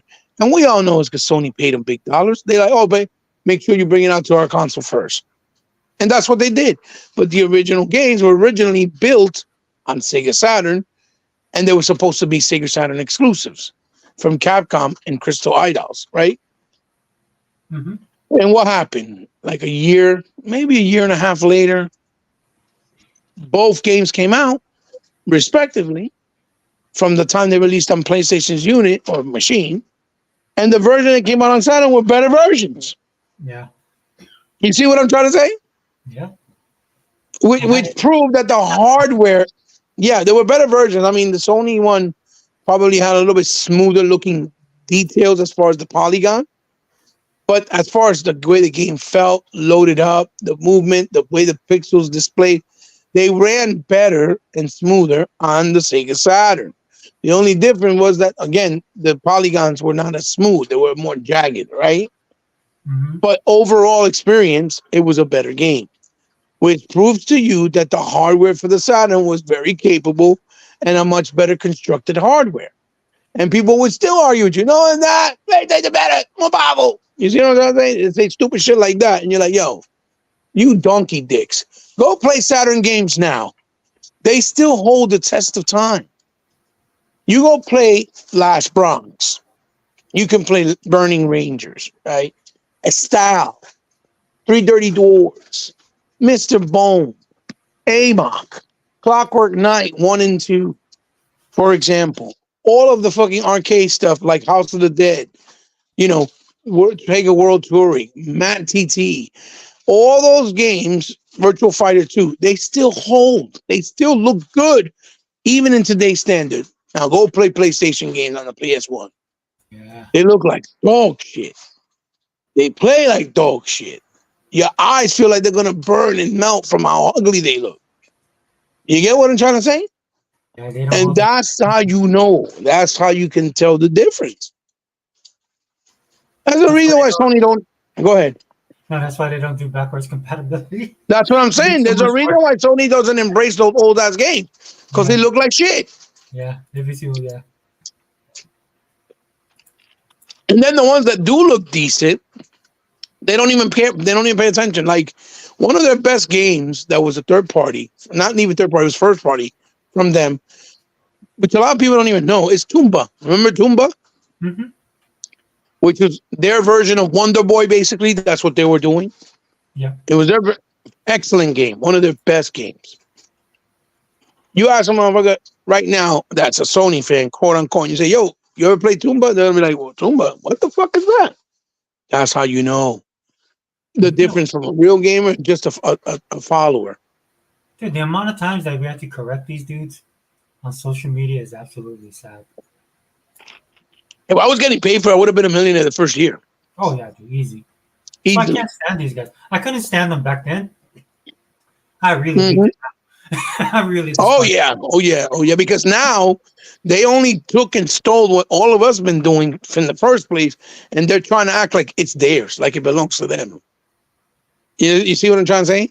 Sometimes They're when you trying to argue act with like them, all the shit that we've been preaching, me, you, Sega for, Sega saying, man, legal, E-Rock, fucking 100, all the shit that we've been preaching since day one, you know?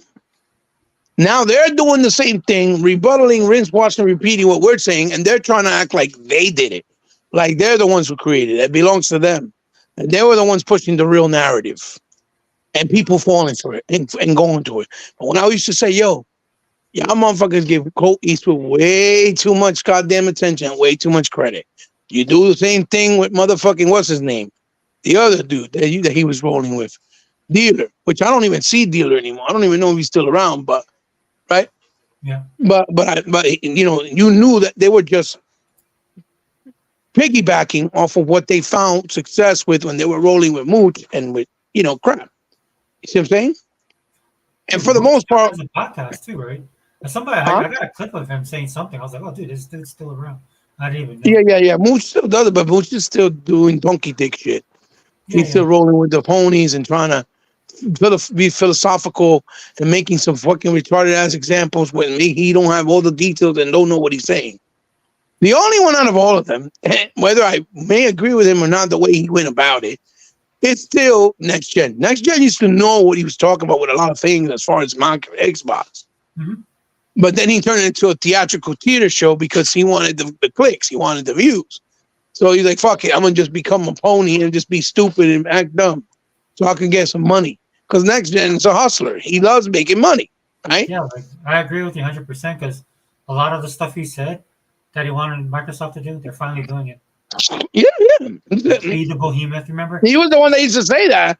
Be Yeah, the behemoth that you can be with the money, and that's exactly what they did.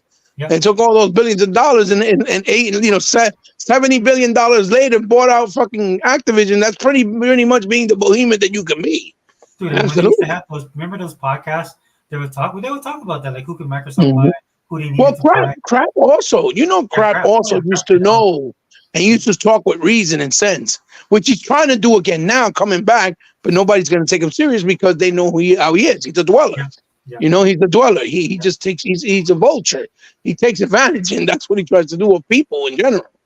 So, especially, when he did that whole theatric thing of that there was a fucking, I think it was a storm in Florida, and he said that his house got fucked up and he needed money, and then somebody put a video that his house was fine and some shit. I forgot all about it. I know you remember that, and they Oh yeah, exposed yeah. him after he had asked for money, and they're like, "Oh, this fat motherfucking lying son of a bitch." So, He did but it is that. He what it did is. the gameplay. I remember he took the gameplay. He did the rice comment. That's the other one. Yeah, the rice comment. A lot of us defended him for that. Oh I yeah, don't. yeah. And Um, when him and Mooch said that fucking racist comment on fucking Twitter, and then they had to erase it, and they were talking DM, and they've actually put it in the regular feed, and they're like, yo, dude, take it down. It's on the feed. yeah. And they got caught. Remember that shit? That shit was hysterical. I That's when mean, everybody. the thing that got me about them is like how the reaction was, and I was like, dude, I'm not surprised. Yeah. If you listen to them, right? You can anyway.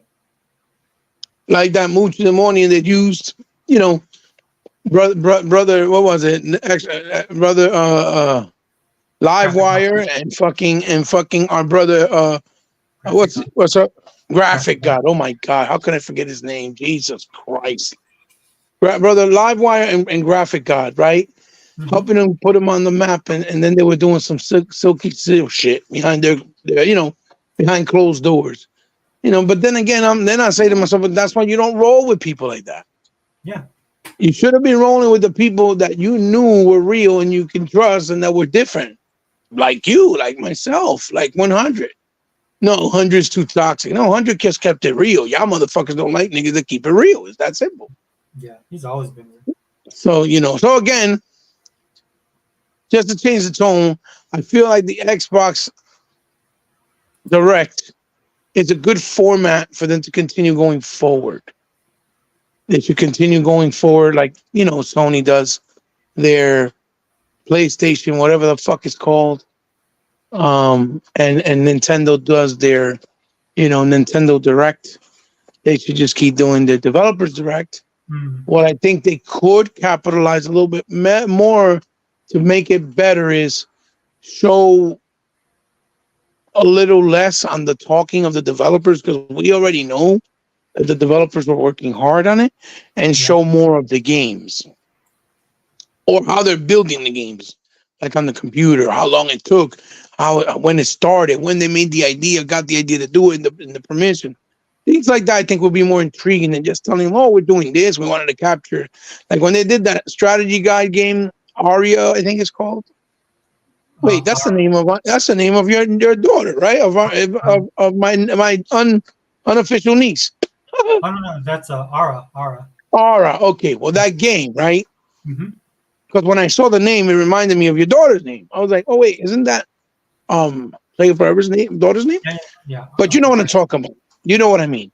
Yeah, yeah. They concentrated way too much on talking about, oh, we love this or we love that, instead of explaining things like where and why they wanted to do it, the idea, and show the more of the game itself, and say we want to do this to try to make it more fun, because we know that RTS or strategy games are not for everyone, but we want to make the experience better for everybody that plays it now on a console or on a PC, because the conversation becomes more interesting and it keeps you interested. Well, the And that's thing just for me, from my point of view, huh? yeah, for me, when that one, the reason why I love that though is because I didn't know it was Fire Access that was doing Right, that. right, So right, I even right, talked about it earlier. So it blew me away because I'm like, oh, it's Sim City back in the day. right. So, yeah, Yeah. yeah. Which Sin City's always been popular, especially in the PC space. But when I'm watching what they were showing, I was like, wow, that's what it was reminding me of. And then at some point in the thing, I saw Fire Access. And I was like, hey, Right, it's just because I didn't know. I didn't know that's who was working. That those right, guys. right. And I mean, don't get me wrong. I'm not saying it was bad. I'm saying Oh if yeah, I had yeah. any critiquing to do to try to make it more interesting and keep the audience captured or interested. Because if you notice, when Nintendo does a Nintendo Direct, that's the same thing they do. They'll talk to the developer, but they keep it minimal. They don't overdo it, right? And they go straight to the game. And while you hear the person talking, you keep seeing the game, and that's why people just watch it, because you're showing them the game and the process, as opposed to a person on camera talking about it, with the background being, let's say, their studio, and not really showing the game, because that kind of gets people's interest away. You get what I'm trying to say? Yeah, Not yeah. maybe somebody like me or you, because we're hardcore, right? We can watch it because that interests us, right? We embrace it, and it's engrossing to us.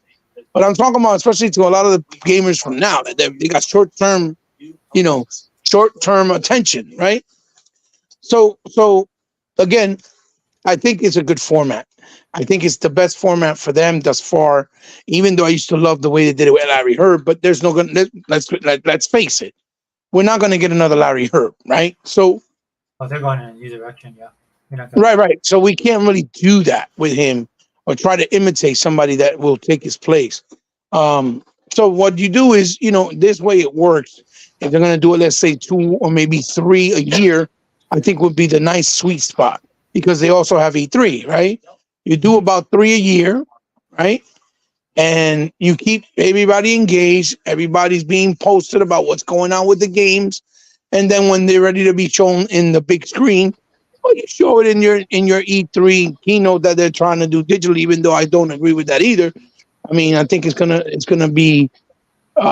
hurt more long term, because they're not gonna be able to feel the obligation to have to show things at the highest quality, because it's not people paying to get in to go see this. It's digital, right? Mhm. So essentially it's considered free. So they don't have that incentive of, we got to show everything at the utmost best quality, because people are not paying for it, right? Or they won't show as big of surprises like they would if you went to E3 personally, because people pay for it. That's why there's always that. Look how they did Gamescom. When they did Gamescom, look how much more effective Gamescom was when they showed all those things, because they were still there in person. People were paying for it. The hype level was high. The enthusiasm was high, and they showed a fantastic showing and a lot of great gameplay that looked quality, looked polished.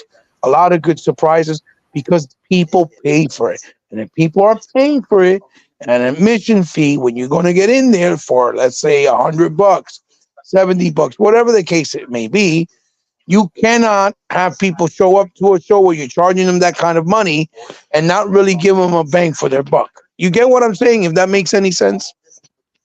Yeah. And so, that's the problem and the big difference and caveat and what should be concerning to a lot of people from doing a show always digitally on a YouTube channel, a Twitch channel, or on the local channel of whatever they may have on YouTube versus actually having an audience being there, paying for it, and them taking the situation seriously. You see what I'm trying to say?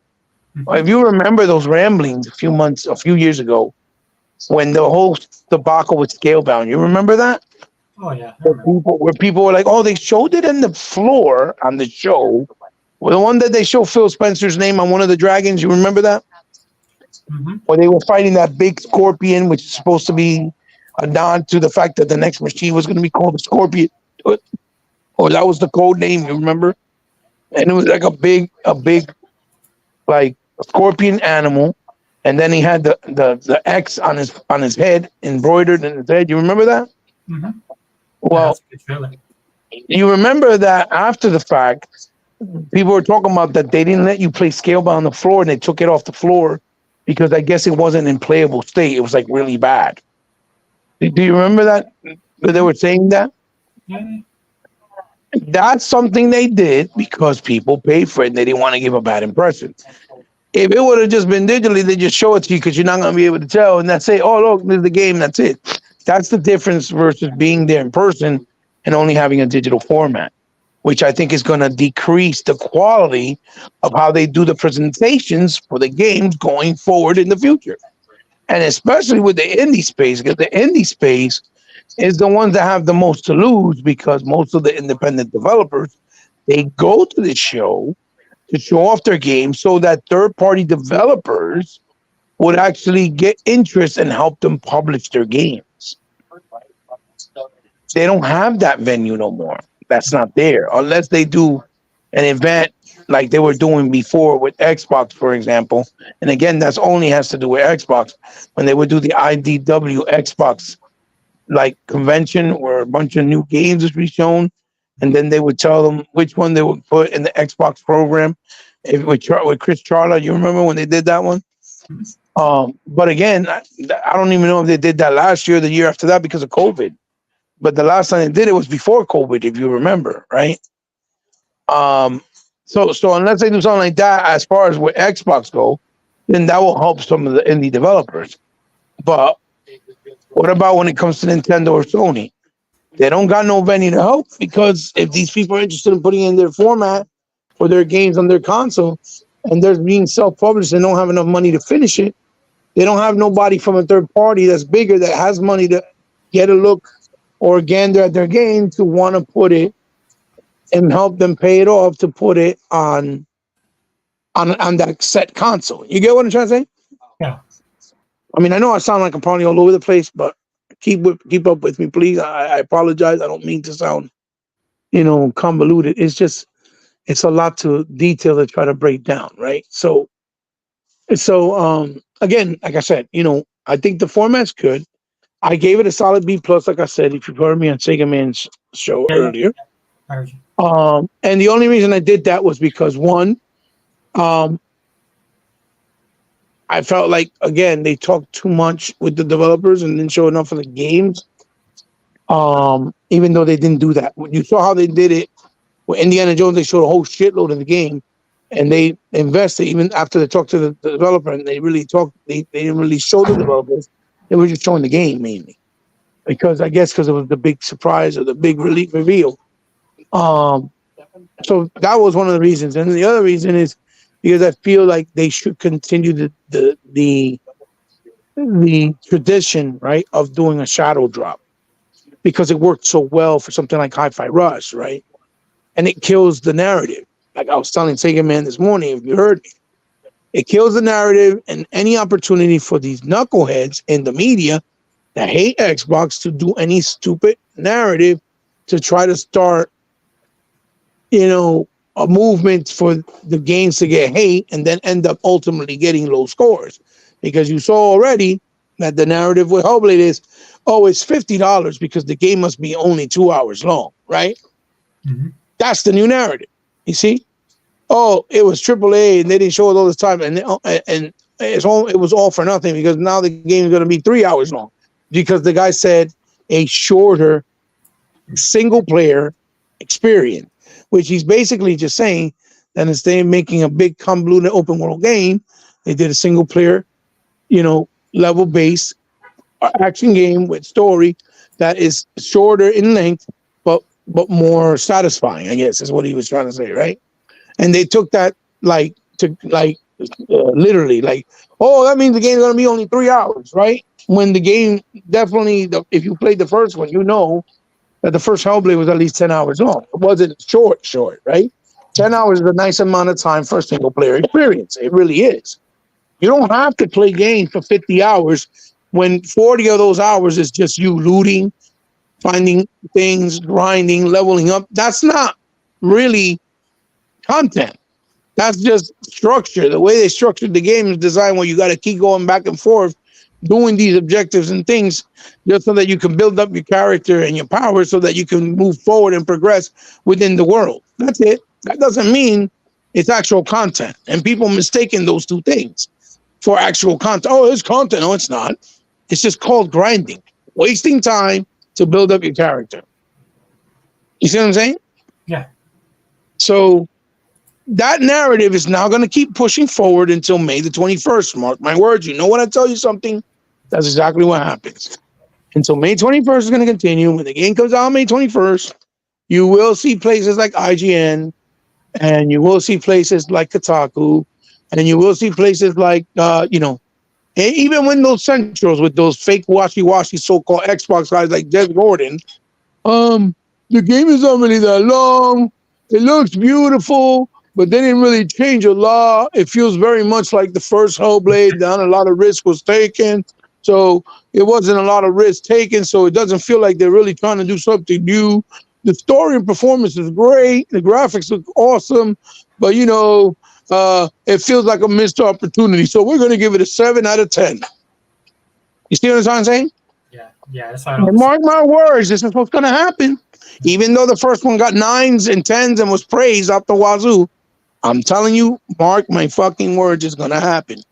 Because Microsoft gave them an opportunity to be able to bastardize the game. I said it from the beginning. The way you kill fake media now is by taking their power.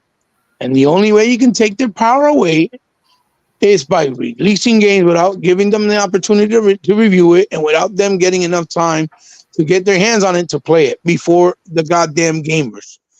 Release it day and date when they got to play at the same time as the gamers. Once the gamers are the ones that speak and say, the game is awesome, the game's this, the game's that, they can't do shit. They can't hurt the game. They can't build a bad perspective of the game. They can't lie about the game. They can't do nothing. They're fucked because it's the gamers talking. You see what I'm saying? Oh yeah, 100%. And this is why they have to control the narrative. Yeah, they gotta take away their power from controlling the narrative. And most people are like, no, man, but you're crazy because then they gotta market it, they gotta give enough time. Listen, if a game is good and people like it, the minute that people start playing it and say, oh, this game's amazing, it will sell.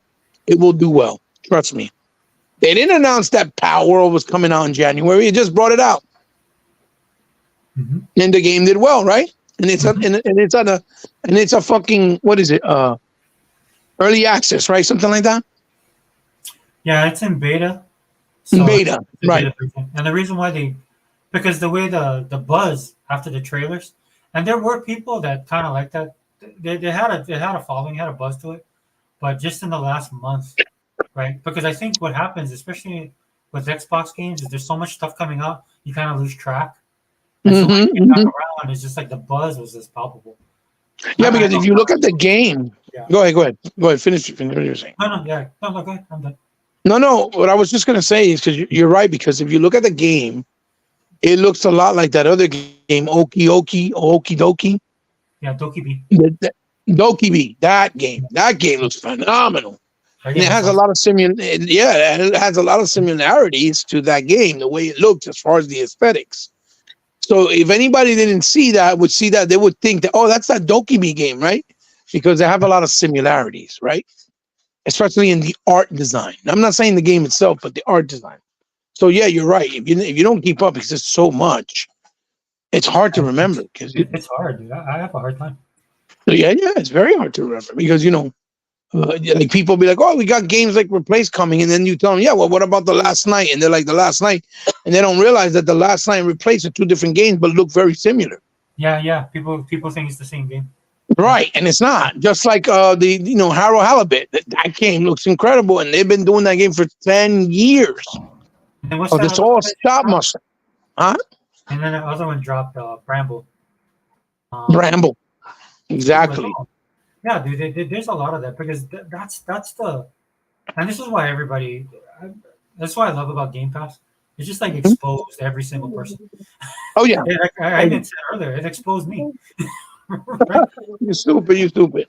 No, because I'm like, I consider myself a gamer, and then I'm like looking at this, it's like, dude, I could never, dude. Hey, I'd have to be like younger me playing these games to keep up with it. It's that hard. yeah. Yeah, I didn't mean to. No.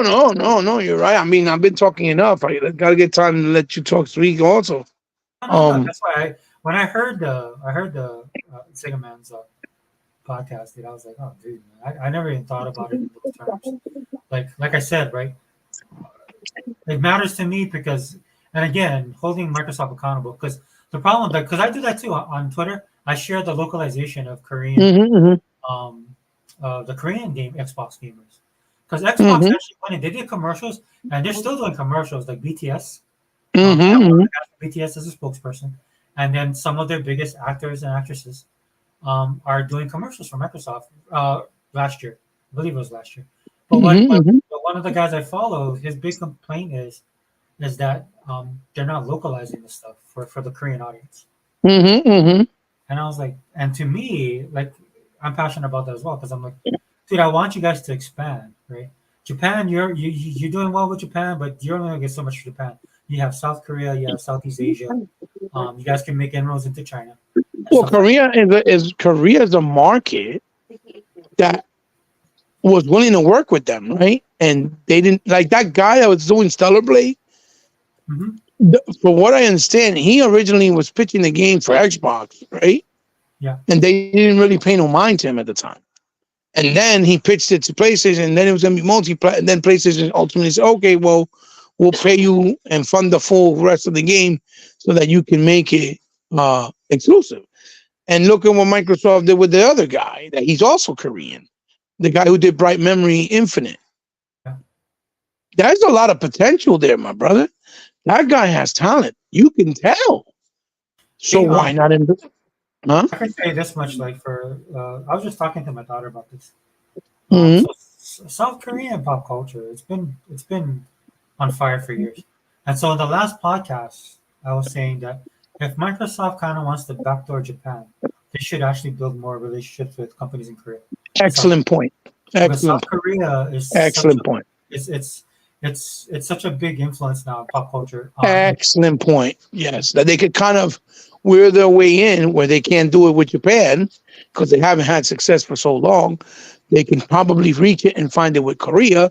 And being that Korea is going and popping off so well right now, when the Japanese market see that, be like, holy shit, and they see the difference that they can win over also even Japan with their success with Korea. Absolutely. And they have a lot of talent. That's a great point. Great point. One of the ladies I work with, she went to South Korea because she went because of her daughter. So she got a job in South Korea. She's part so her husband is Korean, and so they went to South Korea, and then because the daughter wants to speak both Japanese and South Korean, and so she's going to school there. So she was telling me they stopped by Japan, right? Because she wanted to get Japan, and she said Japan when she went there was inundated with a lot of Korean culture stuff, like their food and everything. So like she's going over there because she wants to enjoy some Japanese food. Not saying that there isn't any, but when she went there, where they were, it was like there's a lot of Korean influence, is what I'm trying to say. And that's the same thing in Southeast Asia. It's that way in the Philippines, and it was that way in China. But China's acting weird. like how you talk about Tencent, right? And the reason why they're struggling now is because China's putting that glove, putting the hammer down on these companies because Mm-hmm, because you can't take anything away from the government, the state. The state is the most important thing. So if you get too big or you get too popular or you start becoming an entity that people, yeah, they're yeah, they'll China have. is still a dictatorship. Absolutely. Yeah. So to me, it's just like, and then like you said, like Doki I remember when I first saw that, and you know how I knew Doki has potential even beyond, because I'm Mm-hmm. already inundated with South Korean stuff too. I watch the dramas. I've been doing this for over 15 years, 15, 20 years. When I moved back to Hawaii, so I was watching the dramas, listening to the music and all that stuff, right? And I eat the food, all that stuff, because I'm in Hawaii. But um, Mm-hmm. but the funny thing is, when E-Rock started talking about it, right? E-Rock was talking about. In fact, he did a video, and then he started talking about Doki B. And I thought that was funny because that to me is Mm-hmm. something that's kind of out of his wheelhouse, right? But it's something Mm-hmm. that captured him and that he talked about. So that the reason why I bring that up is because that's the potential that this game has, and that games in South Korea has. Because there's a you have Netflix still, right? Mm-hmm. Yeah, there's this anime on there, but it's actually a Korean based. It's called Okay. Lookism. Lukiton?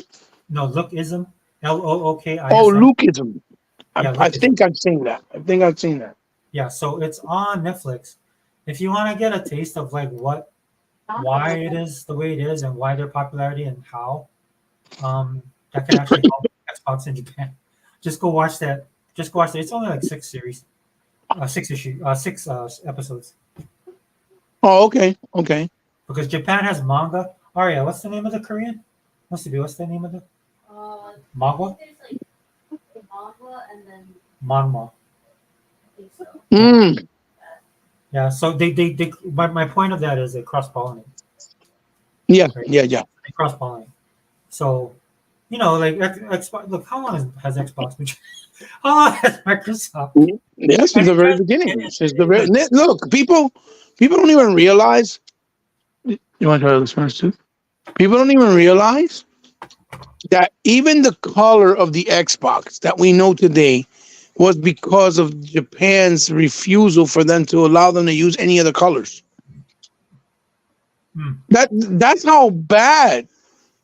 And they still trying to make relations with somebody that don't want to do it. right. Because look, that whole thing was Square Enix yesterday, which is great that the Vision of Mana is coming, even though it's like what game number 65 in the series. um, you know, it's good, but it's just Xbox trying to show. It's just Xbox trying to shut down the narrative of they don't build relationship with Japan. They're just trying to show you, look, we're trying to still build a relationship. We're still trying to build a relationship with Square Enix. We've been working hard on it. It's a work in process, in progress, but we're still doing it. That's great and all, but they still not giving us the game that people may like and enjoy the secret version of Mana, right? Yeah. And it looks like a beautiful game. But the reality is they want Final Fantasy. That's what they care about. They want Final Fantasy 16, Final Fantasy 7 remake, and they're not going to do that until Sony either can't pay them no more and they can't make it exclusive, or until Sony dies. Because I told my sons, if they keep on embracing Sony the way they're doing, and they don't change their ways, they're gonna die with Sony. Square Enix is gonna die with them. I don't care what anybody says. They've already said multiple times they have made no profit. It's gone lower and lower every year. All they do is keep spending way more money, and now they're just going to invest less money and make smaller titles that are quality to try to, make up for the cost. I said, it's not making up for the cost. It's you guys got to get out of the mindset that you owe Sony a favor, because all that entitlement that Sony has with them and that they allow Sony to do to manipulate it is all due to the fact that all those years ago they saved Square Enix by buying 19% of their shares and kept them hostage through all those years until just a few years ago when it all was gone and they never owned and they don't own those shares anymore. You understand what I'm saying? Oh yeah, dude. And that's the reason why they placate to Sony, where they act like, oh no, we got to do for them first. We got to give them first dibs. That's the reason, just because of that, because they feel like they owe them something. And I get it. Japanese people are very loyal. Loyalty is a big thing. I get it. But when it's about sacrificing your company to make sure that your company stays afloat and you continue to profit and continue to exist, then you got to make decisions where it's going to be the best for the company. And Sony themselves should know, oh, it's not working out and we're not helping you. You know, you should be able to go other places and sell your product because we don't know you. But Sony doesn't do that. Sony like, oh, fuck it, just stay with us because it looks good for us, even though they're just losing money and they're not really doing anything. You see what I'm saying? Or moving the needle, so to speak, right? Right. So that's why I said if they die with Sony or they die in general, I'm not going to feel sorry for them because it took them way too long to embrace another platform that actually could help them, like Xbox. Because the whole time Microsoft has had open hands and they haven't been wanting to participate and cooperate. And like you said, Microsoft has been doing this since the OG, over 25 years now, and they still can't move the thread just a bit. Find somebody else already, dude. It's so she don't like you. Yeah. They like getting treated like that, like that desperate girl that keeps chasing after a boy, or that desperate boy keeps chasing after a girl, even though they already have somebody else, like you said. That's exactly it's battered wife syndrome, maybe. It was like 10 years ago, dude. I drew the line at that point. And then even now, like through all this stuff that we've gone through Xbox One, I just sit there and I was like, bro, come on, Microsoft, have some pride. You know, take some pride in yourself, man. And so I'll say this. I do like the cadence that they've set up with Japan, right? Mm-hmm. Because the thing that I like, because Microsoft is now backing Xbox, so that's a big thing. They have Game Pass. I think that's another game changer. I think Game Pass is a threat. I think they are taking it seriously because that's why these guys are actually doing business. Because deep down inside, right, if Game Pass becomes that behemoth, becomes Netflix, right, it's over, right? These are, and this is something to be worried about. I don't care personally. I want Microsoft to be the evil empire at this point. But if it you want one? If it does switch to that level, then these guys have to deal. Then they'll have to deal with Microsoft on Microsoft's terms.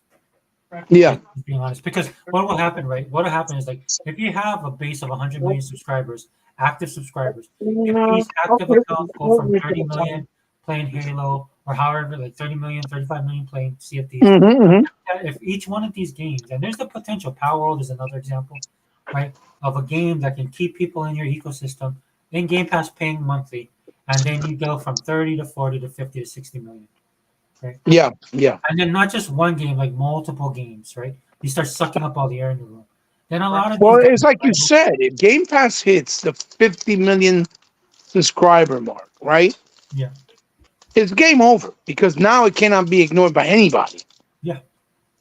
And they can't say, oh no, it's not gonna work.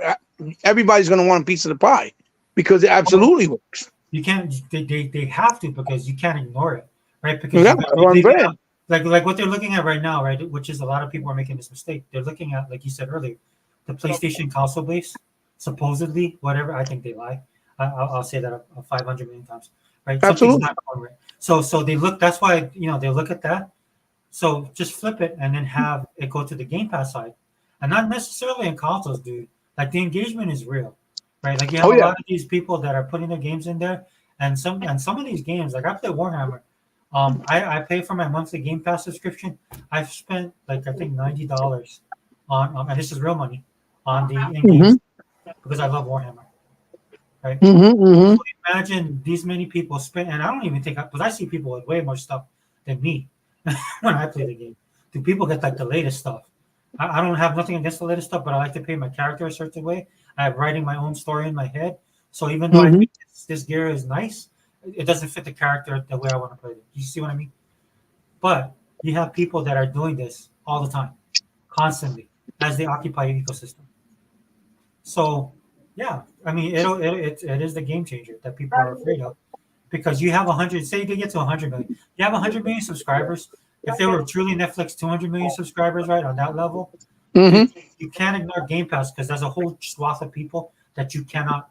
That's an audience that you're missing out. No, it's like the mobile market. You just can't ignore it, even though we know that the mobile market is just full of a bunch of people that play, those Flappy Birds, Temple Run type of games, the puzzle games like Bejeweled.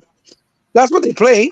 But again, if you got a billion people paying $2 for Yes. one game, that's how much?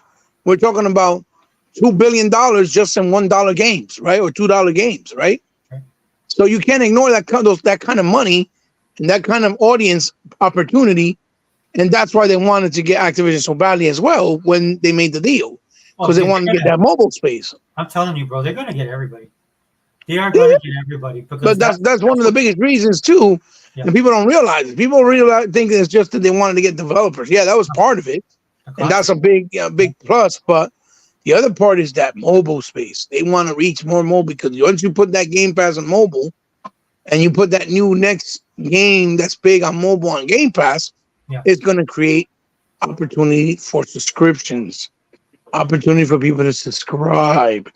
That's what they're looking at. That's how they're looking at it. That's what they're thinking, which is just smart business, obviously. So, you know, you're absolutely right. You know, you just can't ignore that. Once the numbers are so high, you can't.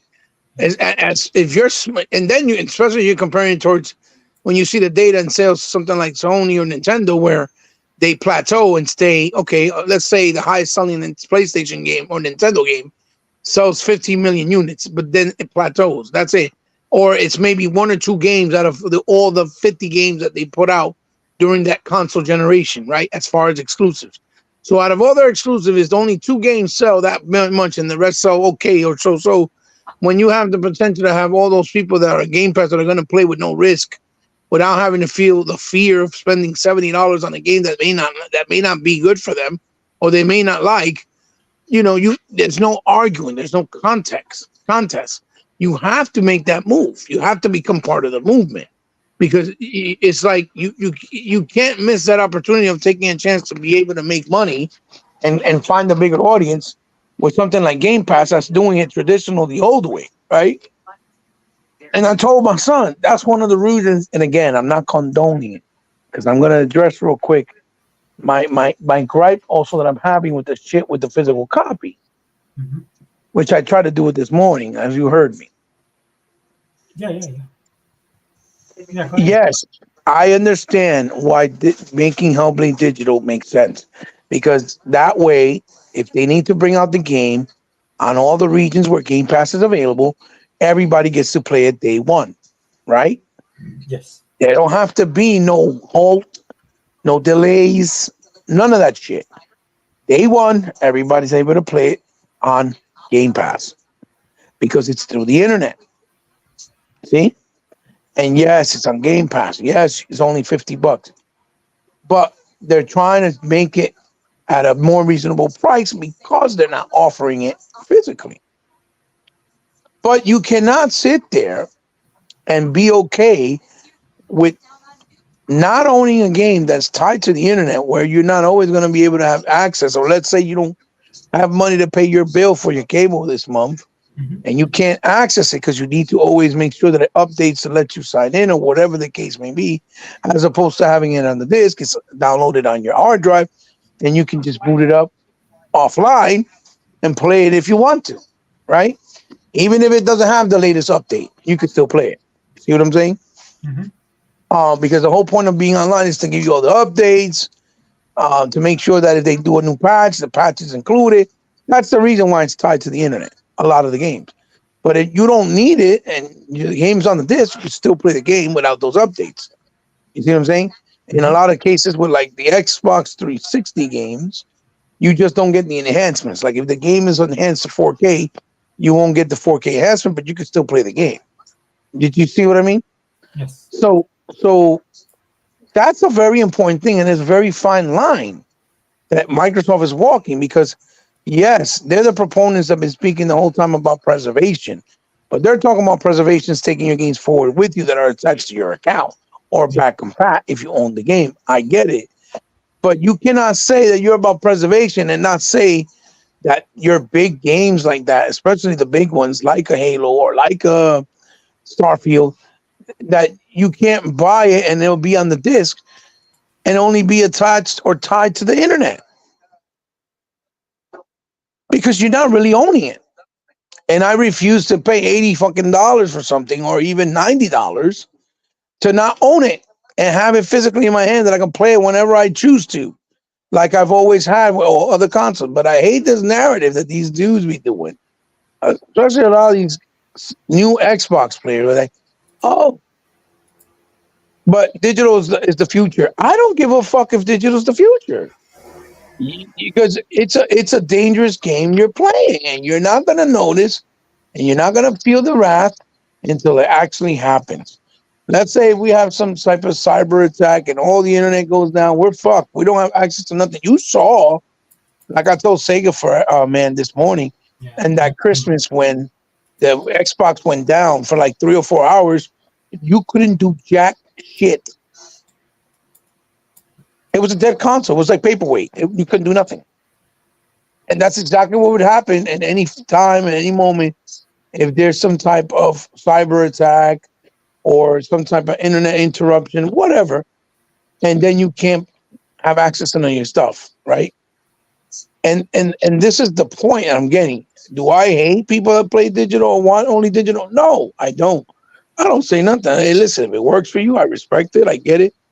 More power to you. But the fact that they try to make it seem like I'm a peasant, like the PC market does, because I like physical, really pisses me off. Like, it really gets me angry.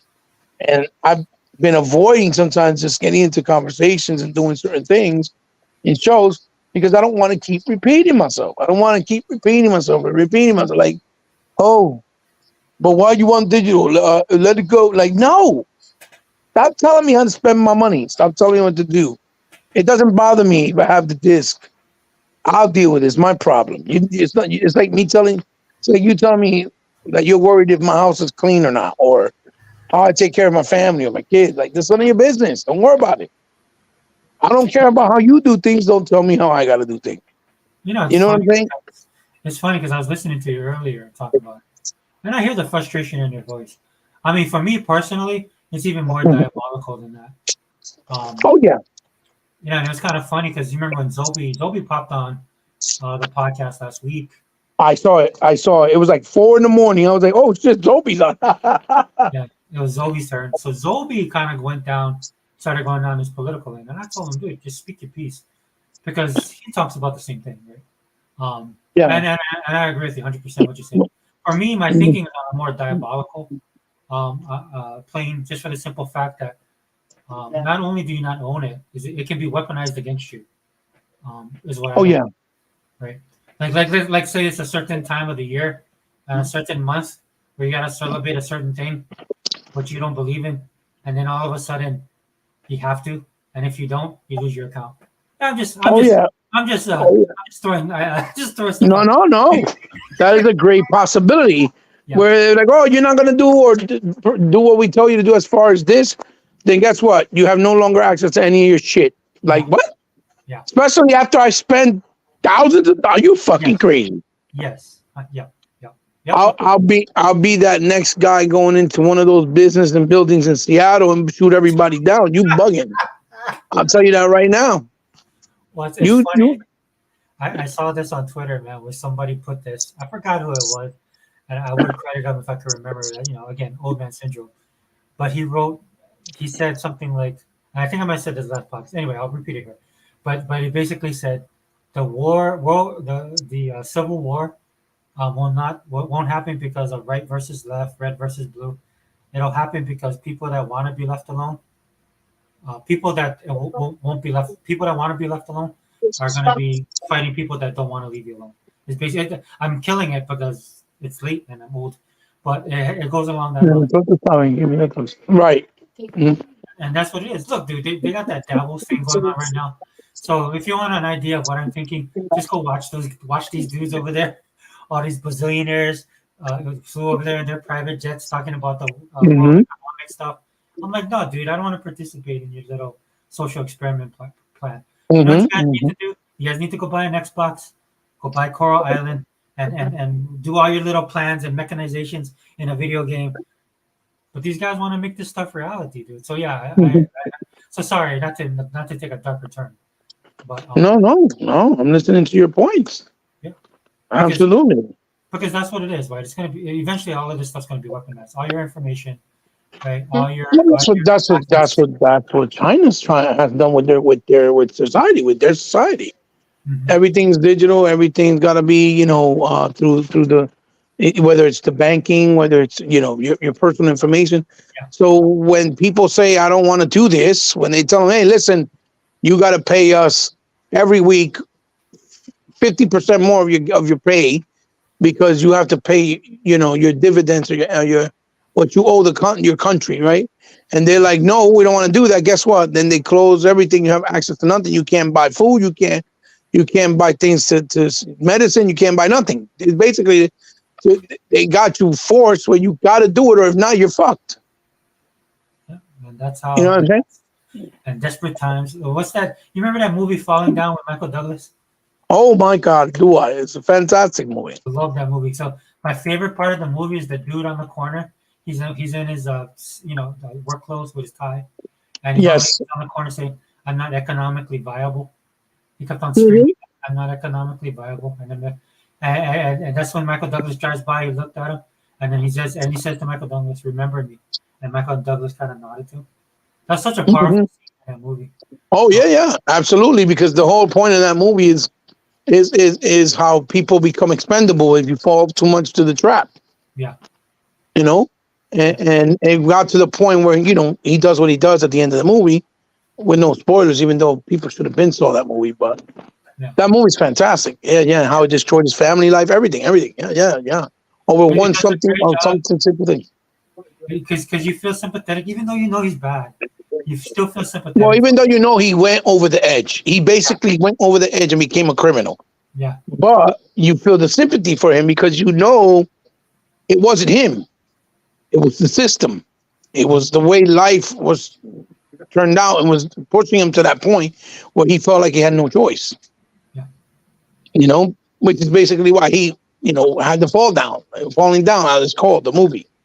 He went over the edge, society, how things were, and how he was becoming expendable or whatever.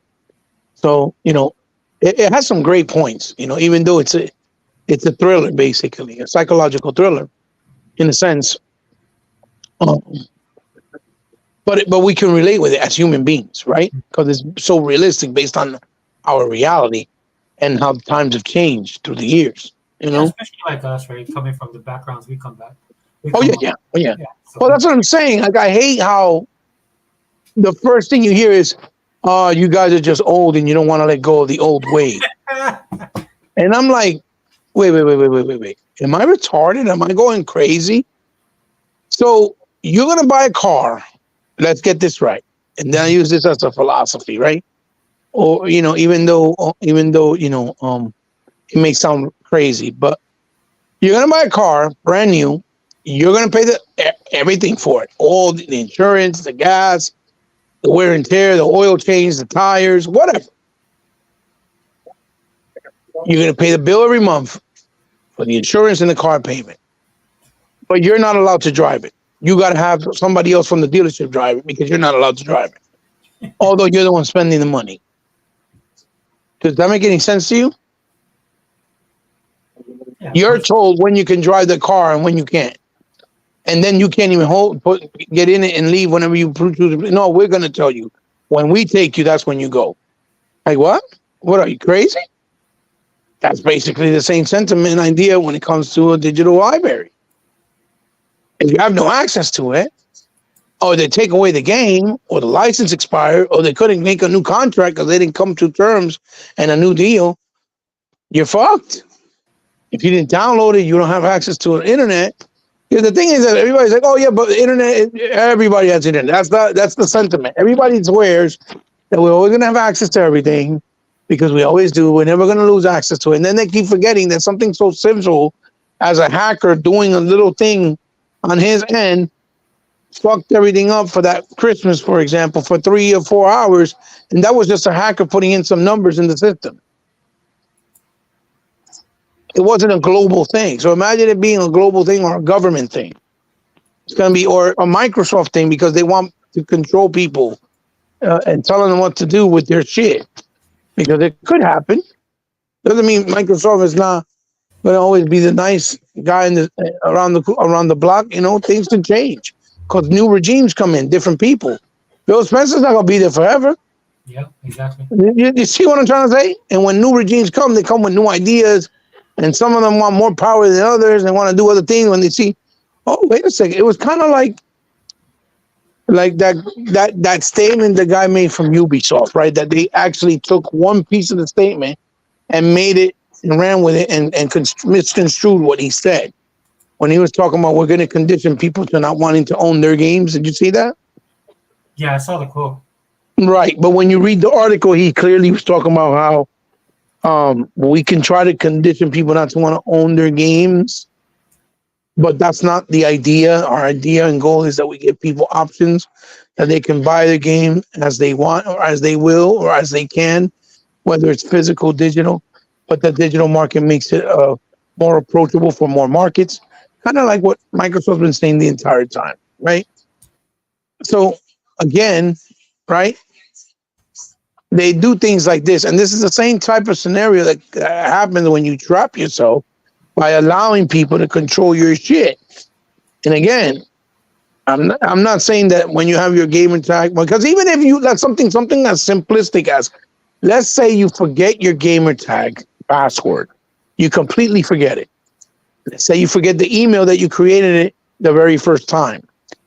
You're fucked, because whatever you had as an email, if you don't remember it, or if you wrote it down and lose it and never memorized it, or you forget your password, you have no way to access that account with all the games that you bought. Yeah, that happened to somebody, right?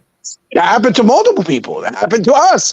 We had an account, right? Because remember when the 360 first started, you were able to do 3 months, I think, of free Xbox Live or whatever. Remember that?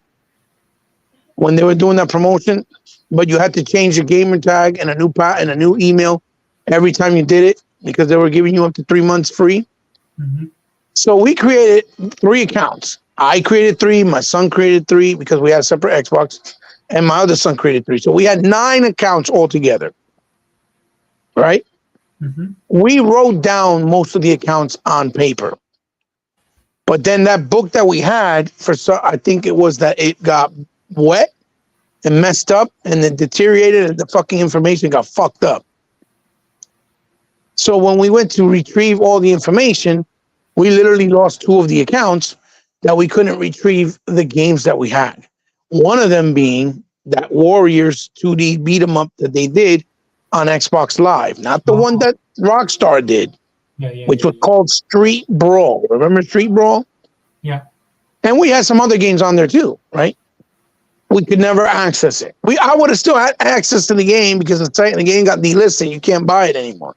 It was completely disappeared. You can't access it. And because we didn't remember the actual email and the actual password, it's gone. It's lost. We can never retrieve it, even though we had it. So the only thing we can do is download the demo, because since we downloaded the game and bought it, it gave us access to the demo. And that's how I did that demo playthrough one time on my channel, showing what the game was about. A lot of people didn't even know it existed. They thought I was talking about the one from Rockstar, the 3D big budget one. And I said, no, it was a 2D side scroller, kind of like Streets of Rage and the way in the same vein of fighting, Fight and Rage and all that stuff. The ones that we have now with 3D graphics, but it was on the Xbox store. And that's what I'm trying to say. Something simple like that, where let's say, God forbid, you have 5,000 games in your library and you happen to lose that information because you had it written down, never memorized it, whatever the case may be, because you don't have to keep signing in and out all the time, and you forget your password or you forget your gamer tag, that's it. You're done. You have no access to none of those games. And all that money you spent is gone. I'll give you another scenario. My friend Jorge, the pony killer, right? The pony extraordinaire, right? Yeah. Since he played so much on PlayStation only and not on Xbox, even though he had an Xbox, he had like 3 accounts that he had. But he has bad memory situation because he's schizophrenic, right? By law, right? He's diagnosed. So Yeah. he's disabled in that sense because he's schizophrenic. So he forgets everything. And he has a habit that he don't write shit down. He never wrote down the information for his Xbox, right? For his gamer tag and for his password on several occasions, right? But when he went to sign back in, he hadn't played on Xbox for like 3 years because he didn't have an Xbox. So when he went back in on the Xbox One, trying to go back into his account, and since he didn't have the right info as far as the email and the password, all those two accounts that he had, which he had over 200 games combined in both accounts together, he lost it. Then he was talking shit and crying, "Oh my God, I fucking hate Microsoft, those motherfuckers, look, blah, blah, blah, blah, blah." And like, well, what do you want them to do? It was your information and you had to make sure you had it sacred and put away. They're not going to be able to keep everybody's information. And even if they did, because you're calling them, how they're going to prove that it's you? They can't prove that it's you unless you give them the information. So they can't just tell it to you because you could be stealing somebody's info by posing as somebody else, right? So I'm trying to explain this to him. He's always, and I had to explain to him for like almost 6 months before he actually got it because he kept crying and bitching and he was angry. Even a scenario like that, that's another different scenario that I'm throwing out there. If something like that happens, why? Because you bought your game digitally and it's tied to an account. Something like that happens, you're fucked. You can't get your games. That doesn't happen if you have a physical copy. If you have a physical copy of a game, it's on disk. You throw it on, it boots up, it's already in your hard drive, you have it all updated and nice and tidy, and you can play it. You never have to, and then be, oh yeah, but the disc can get messed up, and yes, if you don't know how to take care of your shit, or if you have an accident, because yes, you could have a flood in your house, God forbid, and your games get all ruined, but those are anomalies. That happens once in a while, right? That's not something that happens periodically or daily or every time. It's not going to happen as much as you losing your gamer tag information or or your or if, like you said, if you do something on Xbox and Microsoft doesn't like it and they banned your account and then you're fucked, you can't reach none of your shit because they're controlling you because it's more diabolical, like you said. Very different. I have games that I've had since the fucking Saturn that I still have in mint condition, for example. Sega Man.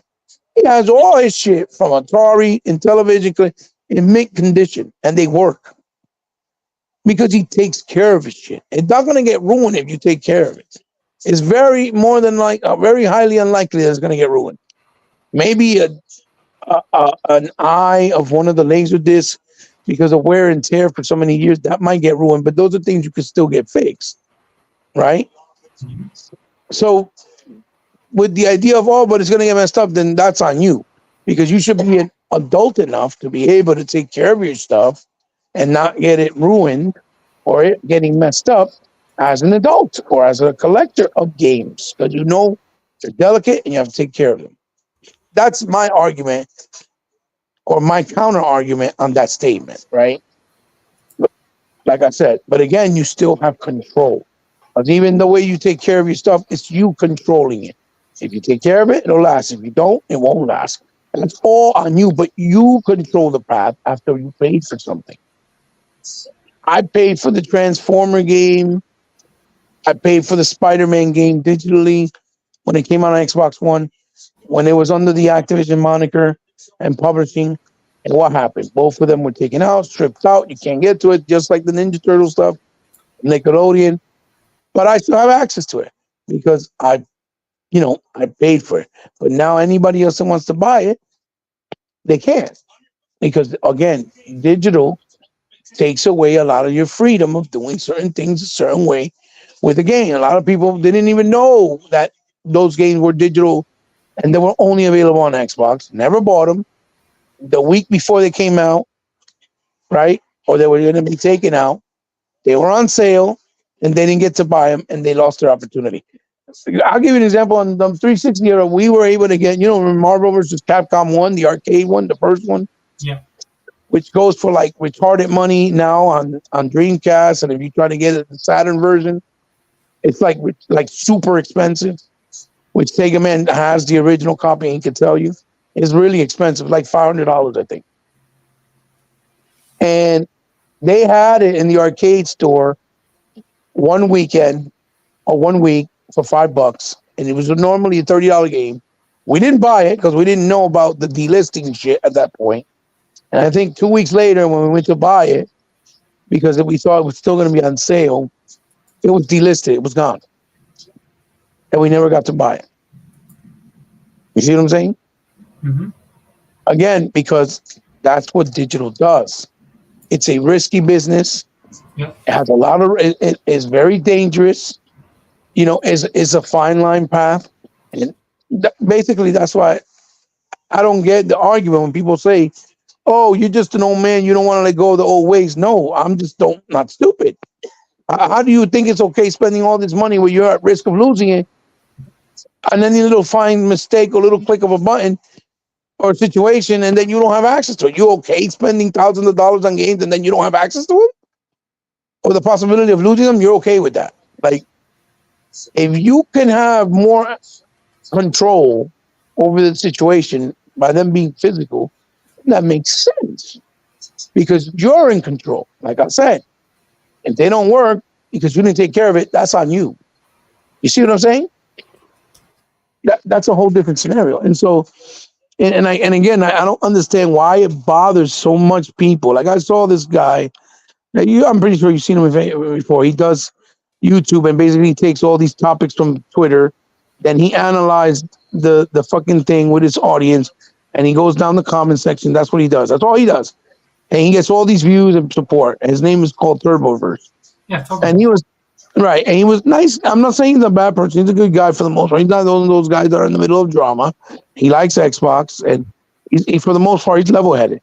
But he was talking about how, listen, you know, I don't know what the big deal is. So what? You know, the future is digital. We don't need more physical medium. They only look at it as, oh, because it takes space. Dude, if that's the only caveat that bothers you, then I don't know what the fuck to tell you, because that's really not a big deal. Because the reality of life is everything takes space. You know what I'm saying? And he was saying, I was like, no, dude, I can't agree with you there. Sorry. You can't be like only we count, because now you're sounding like PC elitist. You think only you count because you embrace digital, but the people that want physical are slow or old and just stuck in the old ways. Like, no, man, you can't be saying that. You know what I mean? I mean, you can say that, but that doesn't mean you're wrong either. Right, You know what I'm but saying? you know what I'm trying to say. You know what I'm trying to say. Yeah, I mean, but when they say stuff like that, right? It's just like, okay, so, but you're not listening. Like, not you, but those guys aren't listening to what you're saying. Mm-hmm. Is the point, right? So, I mean, I'm always, for me, it's like it's always about options, dude. Never paint yourself into a corner. I mean, you Mm-hmm. gotta Mm-hmm. do things that's according. Like for me, like if I buy digital games, it's gotta be a game. If I pay full price for a game, it's gotta be a game that I know I'll love and then I'll play, and I'll play it multiple times. Mm-hmm. The advantage that digital gives for me, and it's not an advantage. It's an advantage in this sense, right? Is the options for me to spend my money on your game, right? So, Well, it's a convenience. well, for like for Microsoft on the Microsoft Store, right? At least you get a kickback, right?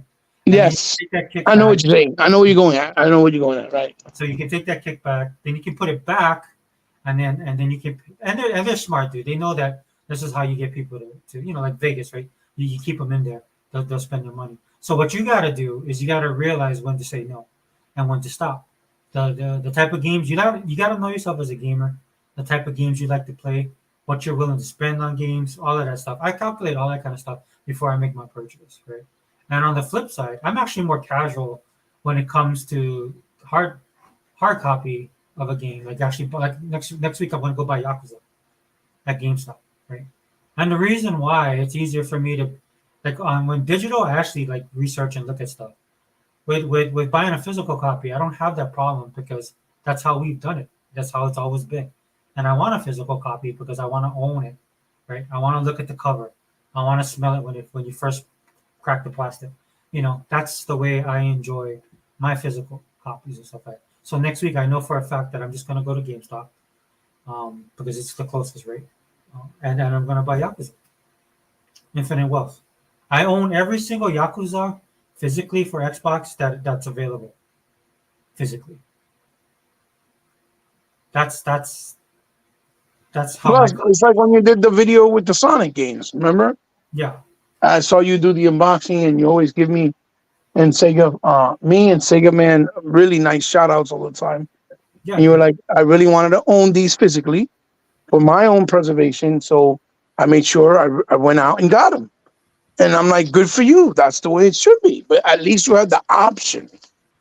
I just don't like the idea of trying to alienate the people that like physical and trying to put them to the side. And then you're talking about preservation and options, but you're not doing that. Because if the case is that it's harder, right? Because we all know Mhm. that to distribute Hellblade, because I was talking about it earlier, that it's going to be able to reach everybody at the launch date, right? In all the regions that the game is available, right? Launch date, right? But when you do it physical, what they would probably have to do is if they wanted to say, and I'm using this as an example, right? Not this is not actual factual things. I'm just using an example. If you want to release the game, let's say in Australia, right? Mhm. Due to the logistics of physical having to import it, ship it out, pay for, the import fees and all those things that come with it, they probably can't release Hellblade until next year. And they would have to wait another year. You get what I'm saying? Meanwhile, Yeah. the American market plays it a year before. And these are the things that I think Microsoft is trying to eliminate as well, right? Yeah, Wh- I think they got the best interest. Yeah, I definitely. Right, which I respect. But if that is the case, right, Mhm. which I respect and I think I'm all for it, right, wholeheartedly. I want people to play the games the same day. I don't think it's cool if one person gets to play it now and then 6 months later somebody else gets to play it and then they go and ruin the game for them. You see what I'm saying? I don't agree with that. Yeah, I think that's fucked up. You shouldn't do that, right? So basically, then do a pay to order method where whoever wants it physical and you have no risk doing this, you make the pre-order to the Microsoft store yeah, or wherever you is affiliated with Microsoft, right? Whether it's, let's say, Target or let's say a Best Buy, whatever. I'm giving you an example. And they only do it based on pre-orders. So if they have 5,000 people that pre-ordered it physically, then you make 5,000 units, then you make about 200 kickback for in case there's any, as far as if there's any defective ones, they could replace them. You get what I'm saying? To make sure that you have enough to cover those people, right? In case anything goes wrong. And you're not losing anything. There's no risk. You're gonna make the profit and everything's fine instead of relying on places like Limited Run. Because what pisses me off with Limited Run is they don't want to publish shit unless they know for sure it's something that's popular. So they'll make a publishing rights for a game and bring it out and publish it for Nintendo and Sony, right? hmm But they won't do it for Xbox because they claim that that most Xbox gamers buy digital and not physical. Okay, but if that's the case, then self-publish only, or publish only a fewer amount for Xbox because your whole model of your store and even the title was limited runs based on however much you can sell physically to whatever audience it is that buys physical. But then again, I feel like they contradict themselves because then you go look when they do offer something physical for Xbox, right? For example, and it always sells out. You try to get the Jurassic Park collection that's based off all the old Genesis and Super Nintendo version, it's sold out physically. All versions. If you go look at the Castlevania, sold out physically. All versions. The new Contra game that's coming up by Way Forward, that comes out this year, they have it physical. You can order it. I believe at this point, it's sold out or it's close to selling out.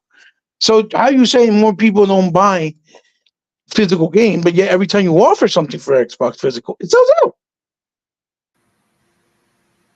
You see what I'm saying? yeah, But then the problem with them is they don't send you a game for like almost 2 years later. yeah. So what the fuck? by the time you play the game and get the ring is irrelevant. There's no point. I bought a game. I don't know if you saw the gameplay on my channel, which I hope you did because it's an awesome game, and I know you like it. It's called Death Wish Enforcers, right? Yeah. It basically plays like a 70s, 60s, and 30s cop game, like a cop shooter, crime shooter, but it plays like Sunset Riders, the Konami Western game. Yeah, I love that. Same gameplay, same format, and with a little bit of hints and elements of like Ninja Turtle, Batman Returns on the Super Nintendo, things like that. But it's basically Sunset Riders. But one character looks like Charles Bronson, the other one looks like Clint Eastwood, the other one looks like Jackie Brown, and I forgot what was the white girl. She's supposed to be one of those old school actresses that used to do action, cop dramas from back in the day. Oh, like Cynthia. You know what I'm saying? Yeah, Cynthia. Huh? Like China. You get what I'm trying to say? You know Yeah. what I'm talking about. Yeah. Dude, how can I not? You could be Charles fucking Bronson and play as fucking Clint Eastwood. And those are the characters clear as day. You look at it, when you pick it, it's them. Right? Mhm. It's them. Fucking Clint Eastwood got the fucking the brown suit with the big Colt 45 from like the living what was it? From Dirty Harry or some shit. You get what I'm saying? Yeah. So that's what it's paying homage to. So I had to buy it. Fantastic game. Bought it through limited runs with my son. Right? It was like $45 for the standard version. To this day, and that was like maybe a year ago. We still didn't get it. So I fucking went and bought it digital on PlayStation. I had a double dip because it's been a year and I haven't played the game. Then there has another game that I played, which is phenomenal. I highly recommend for you to go see the gameplay because it's so nostalgic. Called 1980X. Yeah. Right? Yeah. Fantastic game. That game was certified on the achievement page to come to Xbox. For some reason, it never did.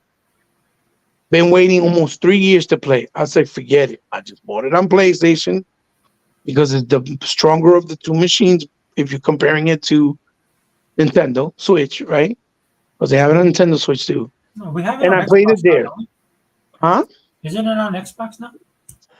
No. The one that came out recently on Xbox was Kung Fury with David Hasselhoff. Okay. That little game that's a beat 'em up. It's called Kung Fury. Yeah. That's the one that came out, which was also locked on those other consoles and not on Xbox for a very long time. There's another one called Mother Russia Bleeds. Another beat 'em up. You play as a Russian, very violent, has that old feel to those games like Loaded that were on PlayStation 1. It has like that type of vibe, but in 2D side-scrolling. Awesome game. Was also listed on the achievement to come to Xbox over 3 years ago. It never did. So I bought it on the PlayStation. But those are the types of things that I'm trying to say that get me fucking mad because Microsoft shouldn't be so reliant only on people that like that bring that over. If they're having trouble and they can't bring it, just help them bring it out. Help them publish it, bring it out, and don't let the fan base miss out on those games because I shouldn't have to play it on a PlayStation if I don't like playing there. If I like playing my games on Xbox, why should I have to play it on PlayStation? Because I have no other choice, even though it's supposed to come over to Xbox. You see what I'm trying to say? Yeah, I talk about the same thing with Microsoft and peripherals. Mm-hmm. Like, I know they do a lot of stuff with other companies. I just wish they would do their own. I feel the same way. Like how people will order 45s now, or like vinyls and stuff like that. Yes. Microsoft would like create a division that's what they specialize, or buy a company that can print stuff, and then you can make like you can make your own limited run games within Microsoft. You know what I'm saying? Because a lot of times when we focus about purchases, it's all about developers and like the Activisions and all that kind of stuff. But I really wish Microsoft would actually look at peripherals and also distribution of games. Yes. Like that. I think distributing and publishing their own games. Like I said, even if they have to charge more, because obviously if there's less people buying, the cost is going to be a lot higher. So you probably got to charge more money. You got to charge a little bit more, I'm pretty sure. But the fact that you're giving the people the option to buy physical like let's say Hellblade in this case, right? Day and there you can order it, buy it, and play it and order it physically and not just digitally. They're gonna buy it. It doesn't matter if I have to pay $20 more or $10 more, because in this case we already know that the distribution from Microsoft is not even. It's not fair because places like Walmart, for example, they said we're not carrying no more Xbox games this year.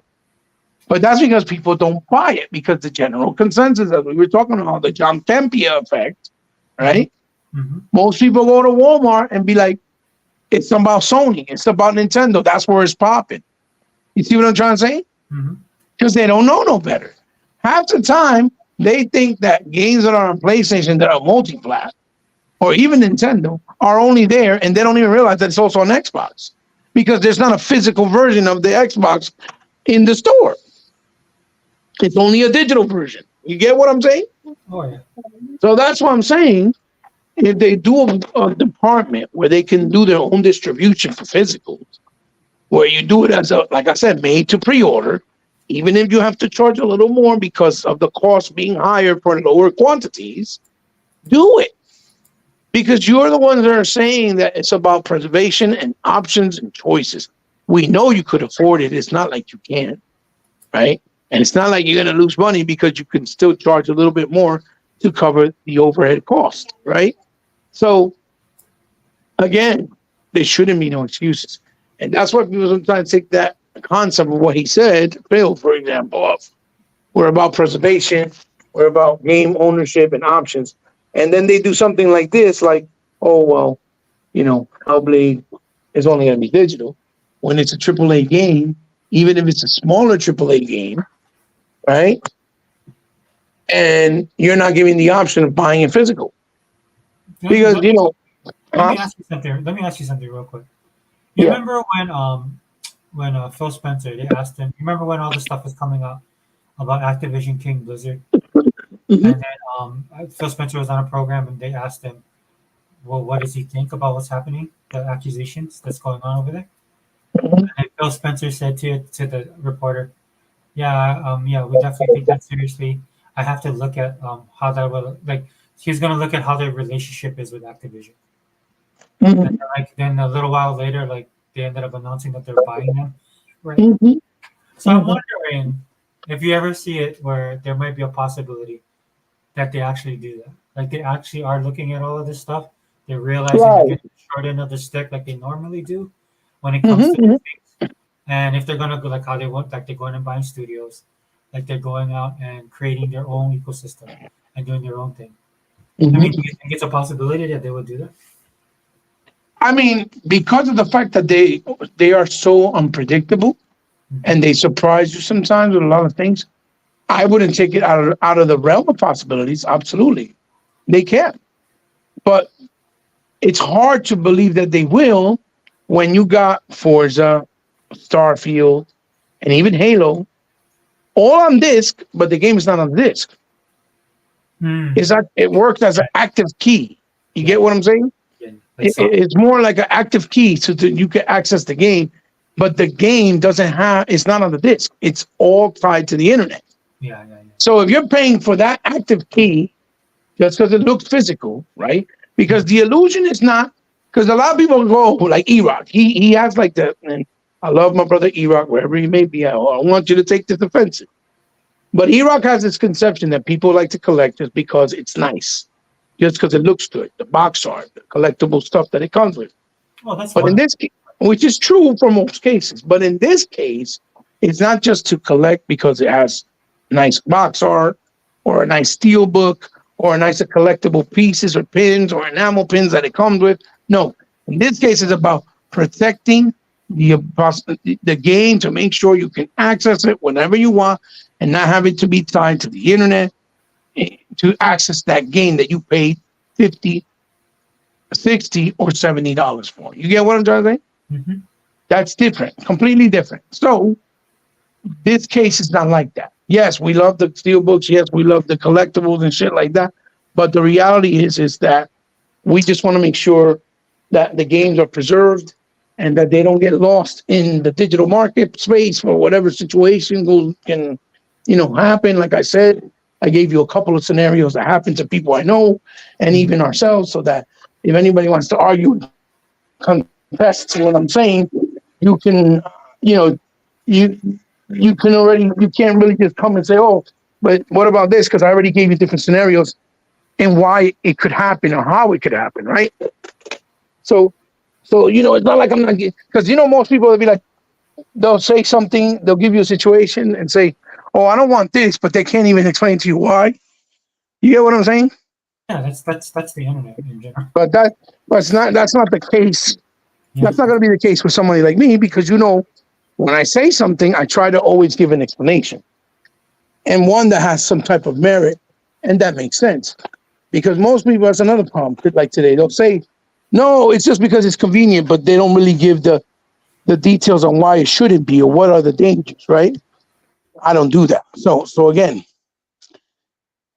is Microsoft capable of doing that? Yes, because they've done things that we didn't expect, like backwards compat, like a fucking controller for the handicap, smart delivery, boost modes. When they bought fucking that streaming service from that 18-year-old kid that actually did 4K streaming in 60 frames, and you could actually pass the controller to somebody while you were playing if you needed help. And now Twitch is talking about doing it, but they only want to do it with their streamers that have been on PC. You see what I'm saying? Which you're going to have to eventually bring it to console, because that's the reason why people don't usually use Twitch on Xbox, because the streams look like shit. I don't want to stream a game and do the recording of a game or streaming when it's going to look 720p and it's going to look all boxy and pixelated. That's garbage. I don't want to do that. That's why you see that I do most of my recordings now premeditated. I put them on the console hard drive externally. Then I put them in my daughter or my wife will help me upload it on the computer, and then I pass it to YouTube. Yeah, it's more work, because it was way better the way it was when they had fucking upload studios on Xbox, which I don't know why they took that out. Another feature they should go back to, but listening to the stupidities of people, they never brought it back, where it even gave you the green screen technology. That upload studio I thought was fantastic, phenomenal. Just like I thought Connect was fantastic. I miss saying Xbox off or Xbox go to Netflix without me having to do nothing, and it would just change. I miss that shit, right? Pretty cool. As corny as it may sound, I miss it, right? Because the problem is with Microsoft too, and again, it's not hating. This is real constructive criticism, critiquing them because I want them to be better, not because of some stupid shit like, you need to do more photorealistic graphic games in order for you to be better, or the games need to be AAA. That's not what I'm talking about. I'm talking about actual real things.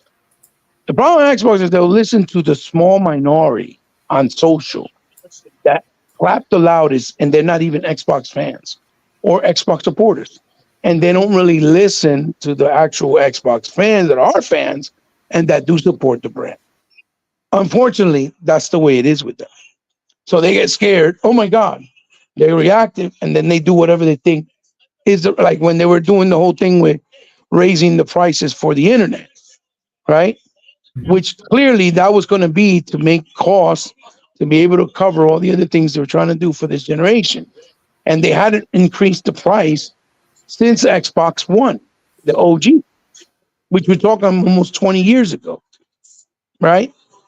Meanwhile, Sony can increase their price on their PSN Plus, or which is their game service, up to $200 for the year, and nobody says nothing, right?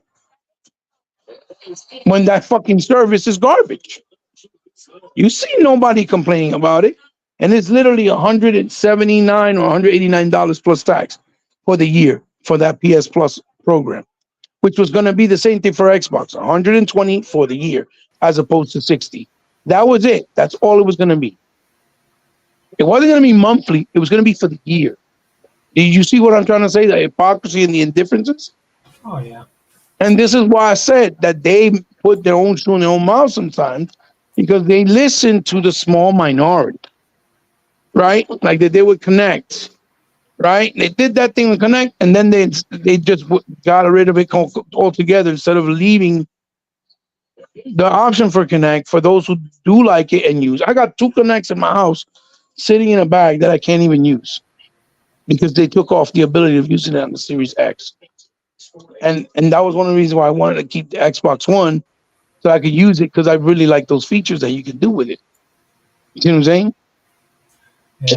Or when they took off Snap, where you can split, and then there goes Sony does their own version of it, adds some tweaking, makes it a little bit better, and now everybody talks about and glorifies about it. It makes it look like it's the best thing and Sony ever that created when it wasn't like that, So again, they do it to themselves, and this is why I said they need to stop being reliant on other publishers because the reason, like I said, the reason why they don't sell well, let's say in a place like Walmart, because in Amazon they do well. If you always go to Amazon, you see that all Xbox shit is either first place, top 10, sold out.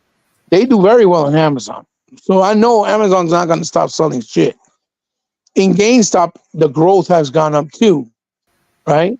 But in places like Target and Best Buy, they do okay too. But Walmart, specifically in Target, they don't because the employers that they got there are mainly young, right? And what they'll be like is, oh, no, why would you get an Xbox? It sucks. Xbox is corny. And you see that, you witness it, and then you wonder why their sales are not up in those stores. And then the stores don't want to order more or enough, let's say, physical copies of a game or enough units of consoles because they don't move, because their employees themselves create the damage. Just like I've seen employees in GameStop create the damage. Stop being so reliant. When they had the Microsoft store open, why the fuck did you close it down? I would go to the Microsoft store just like you, because you used to talk about it all the time, and get my shit directly at the Microsoft store. And then they had and then they had the kickbacks, the perks, like you said. You would turn in Right? whatever you bought, dude. You kept your receipt, and they could do it at the store. You could do it online, and then you get the Yeah. money from it. Yeah. Yeah, that's what I'm saying. Plus, they also gave you, like, for example, when they started to doing the program for Xbox All Access, where you can buy a console and basically finance it with no interest and pay it off at your leisure. Now they got to rely on Verizon, T-Mobile. Let's say, for example, GameStop and their banking with Synchrony. They do the loan, and they got to rely on those people because they don't have the option themselves through their own store and distribution. You see, that's what I'm trying to say. Mm-hmm. They need to be more reliant on themselves, and that way their product will move better, easier, and more efficiently, and make better numbers too. In my personal opinion, because just having the limitation of how they're doing it now, that's why the consensus is, or the general consensus is, oh, but Microsoft doesn't sell, the consoles don't sell, or look at me, because of that, because they don't give other options within themselves and the company to make the playing field more even, if that makes any sense. Because motherfuckers at GameStop are not going to care to sell their products because they don't like it. It's mostly teenagers and younger people in their 20s, late 20s, early 30s that are a bunch of PlayStation heads or a bunch of Nintendo drones, and they don't want to help the product, and that's why that happens. So, and then that cuts off more options for people that do support the product like us, and when we want to do something, we can't. You see what I'm saying? Mm-hmm. We can't because we don't have more options. Because we could buy from the Microsoft store digitally and order it, but if you don't have credit, you don't have a credit card, you can't do that. See what I'm saying? As opposed to going to a store and buying it yourself, with cash. So I don't know. All I'm saying is that for me, I find it very disturbing and weird and frustrating and aggravating, and it really pisses me off where I say I want a physical copy and my own brethrens get mad and be like, yeah, but digital's the way of the future. Let it go, man. Like, no, like, stop. I don't tell you how to buy and spend your money, how to do your collecting. Don't tell me. That really bothers me. You know what I mean? I mean, we're growing up in a generation of people that are, they're not gamers in that sense. You know what I mean? Mm-hmm, mm-hmm. And most of them are like, I look at my kids; they play a lot of mobile. So That's another thing. Absolutely. My son's totally on his well, he's mostly on the PC.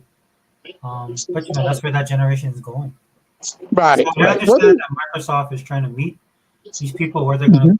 The one thing I will say about Microsoft though is I do believe that I'm willing to give them the benefit of the doubt in the sense Yeah. of that they have to, like, I don't buy into the narrative that like everybody says they need Sony, they need this, they need that to make money. But what they will Mhm. do, they understand who their customers are, and they understand that their customers are everywhere. So Oh yeah, oh yeah, oh that should yeah, keep oh them yeah. honest. Yeah, that should keep They them honest. definitely understand the customer base they have. But like I said, that in that same token, they alienate their smaller audiences like us, like for example, with the physical medium. Mhm. Because again, if they're limiting more and more already the ability to buy a physical copy of games, it's almost like the signs of the future for the next console. So that so-called all digital Xbox Series S is probably a possibility. And I don't want that because I don't care about just owning my libraries digitally. Now, it's a small company, right? Yeah. Like a small independent studio that they're self publishing themselves and they don't have a lot of money. I understand that. I get it, right? Well, yeah, I can't see them not just doing. They can't do just digital. And the That's reason what I'm why I say saying. that, well, the reason why I say they can't do digital console is because there's so many people still physical in their ecosystem. Yeah, I mean, 40 or 35% is still a lot of people Yeah, because we're talking about in the billions. We're not talking about thousands. If there's 40 million people on Xbox and 75 by digital, that means out of the 35, like 10 million or 7 million still buy physical. That's still 7 million people. You get what I'm trying to say? no. So, but I'm saying like out of that, however million you gave, I bet you the majority of those people still have discs. You see what I'm saying? Mhm. It's like for me, that's the whole thing with their backward compatibility that can keep them honest. Because you Right. can do backwards compatible digital, right? But you gotta keep a disc there, right? Because there's a lot of people still, right? Because their backwards compatible goes back to Xbox One, technically, Yes. right? Hmm. So I'm pretty sure they run numbers on that, and maybe there's not a lot of people that they're seeing it on disc because they're offering it digital, right? But one of the great things that we get to benefit from Xbox being hated so much is that you can weaponize it in a way. I hate to say it that way, but we don't have Hmm. to keep Xbox honest a lot of times because the false narratives do that for us. I know Right. that's wrong, but it's something that it's just the way the cards are dealt for them. Yeah. Yeah. So you already got people that hate them, right? Yeah. So you get your actual And fans. those, let's be honest, brother. Let's be honest, okay? Those that hate him are going to continue to hate him. The Yeah, only way that anybody that hates Xbox is not going to hate Xbox is straight up is if Sony dies or Nintendo dies. yeah. That's it. If they don't have an option of a Sony or Nintendo, that's the only way they'll dip their feet on an Xbox. Well, I'll say this: the people that really hate them, there's the people that are just jumping on the bandwagon for whatever the reasons are. Absolutely, But there's clicks and people that views. absolutely hate them, but that number is small. If Nintendo or Right, Sony go right, away, the other people will adjust. right. They'll adjust. Yeah, yeah. You'll see I that with agree. COD.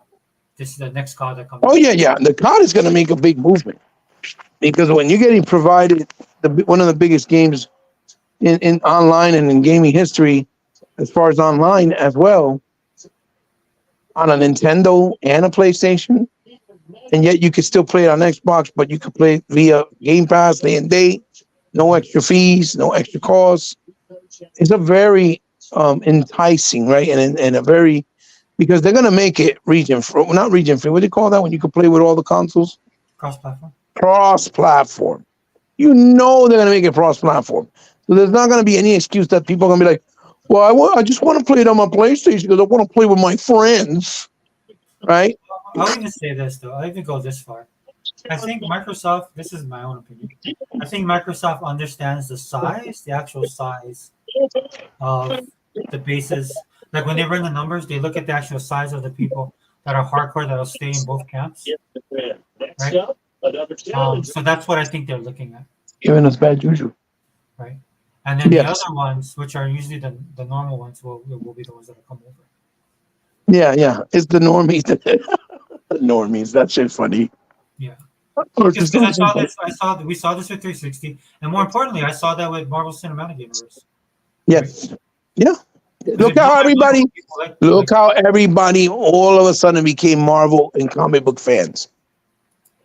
I didn't mind it in the beginning because I understood who they were. They weren't really Mm-hmm. comic book fans. But what Marvel did is that they created a fandom within the cinematic universe. Because it spanned Mm-hmm. more than 10 years. And now those are the people that they're answering to, which I find Mm-hmm. hilarious. Yeah. So, Yeah, because the problem that they did was because the normies came in, they think that the normies that are not the hardcore were going to keep having loyalty. And once you lost their attention, the normies are not going to come. well, The hardcore will. the normies became hardcore in their own right, but I'm just saying that based on the movies. So Yeah, that's yeah, exactly. That's what I'm trying to say. The normies are only hardcore as long as it's popular. The well, minute it's no longer popular, right? well, That's why you're seeing the numbers drop so bad. They're no, not going to support it. no, so what I'm saying is, like as a comic book person, we have decades upon decades. That's right. We have three ages to go back to. That's right. That's our fan Mhm. base. For the normies that don't understand that, these are the guys that are telling us on the comic book side, you're old, dying, whatever, right? So, and it doesn't have to be that, it doesn't have to be one for one. Who cares what color the character is? The story's not that important. These are these guys, right? But what Yep. happened is they built a whole that cinematic universe became their little nutshell, right? Not sure. Yeah. So they became a fandom without even realizing it. And so what's happening now is Marvel is horrible, and they're beginning to realize it. Where the rest of us already knew this, and we checked out after phase three, right? Some of us Hmm. checked out phase one and phase two, Right. Right. right? I'm talking Right. about hardcore Because now. we saw what was going on and what direction it was going. So this is why they're struggling now because they've actually built a fandom within that 10 years in the cinematic universe that's not happy with Floor, and they're voicing their concerns. And these guys are saying the same things we say, and not even realizing it. Like they're saying is like, oh, why isn't Captain America here, or why is the focus this way, or why are we doing? I don't even know who Shang-Chi is, right? So they're disrupting their own ecosystem within Hmm. the cinematic universe. So this is what they're fighting with right now, and the rest of us are fine, right? Because we've moved on. That's so that's what Well, I we see. know how. The thing is that old school guys like us, Yeah, we know how to adapt. We know how to live with stuff. Okay, we can't. Oh, you want to be funny? We don't need it anymore. yeah, You see what I'm saying? They don't know how to do that. Newer generation doesn't know how to do that. yeah. The Well, newer generation without a phone, they're dying. well, they've For been example. catered to, especially when it comes Yeah, to they don't know how to do that. They don't know how to adapt to a different situation. You know what I mean? it's funny to me, dude. It's funny because they're saying that to the older generation of comic book, and now they become that generation. Hmm. Yeah, With something that doesn't even belong to them because they don't understand is you don't disrespect materials that don't belong to you. That wasn't created by you. It was well, but created by someone else.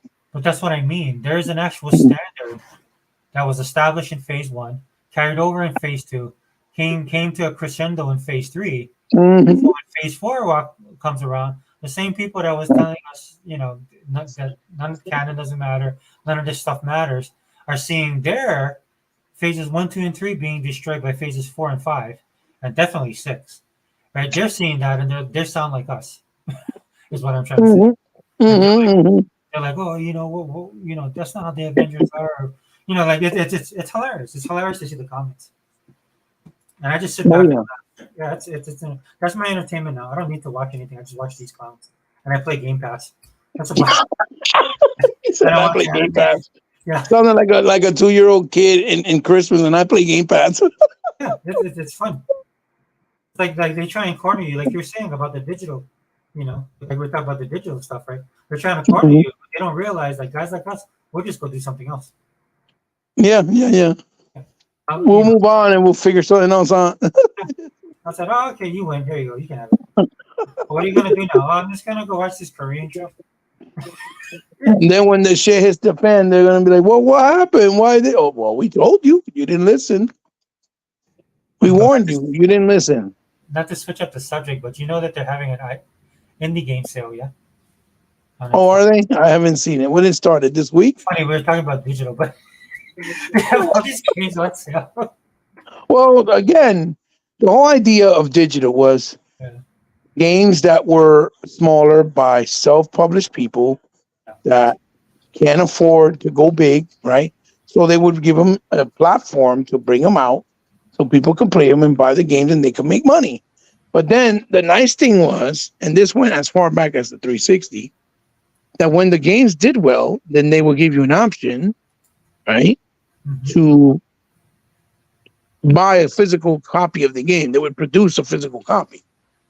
But now they're not doing that with Xbox. They only do it, mainly with Nintendo and Sony.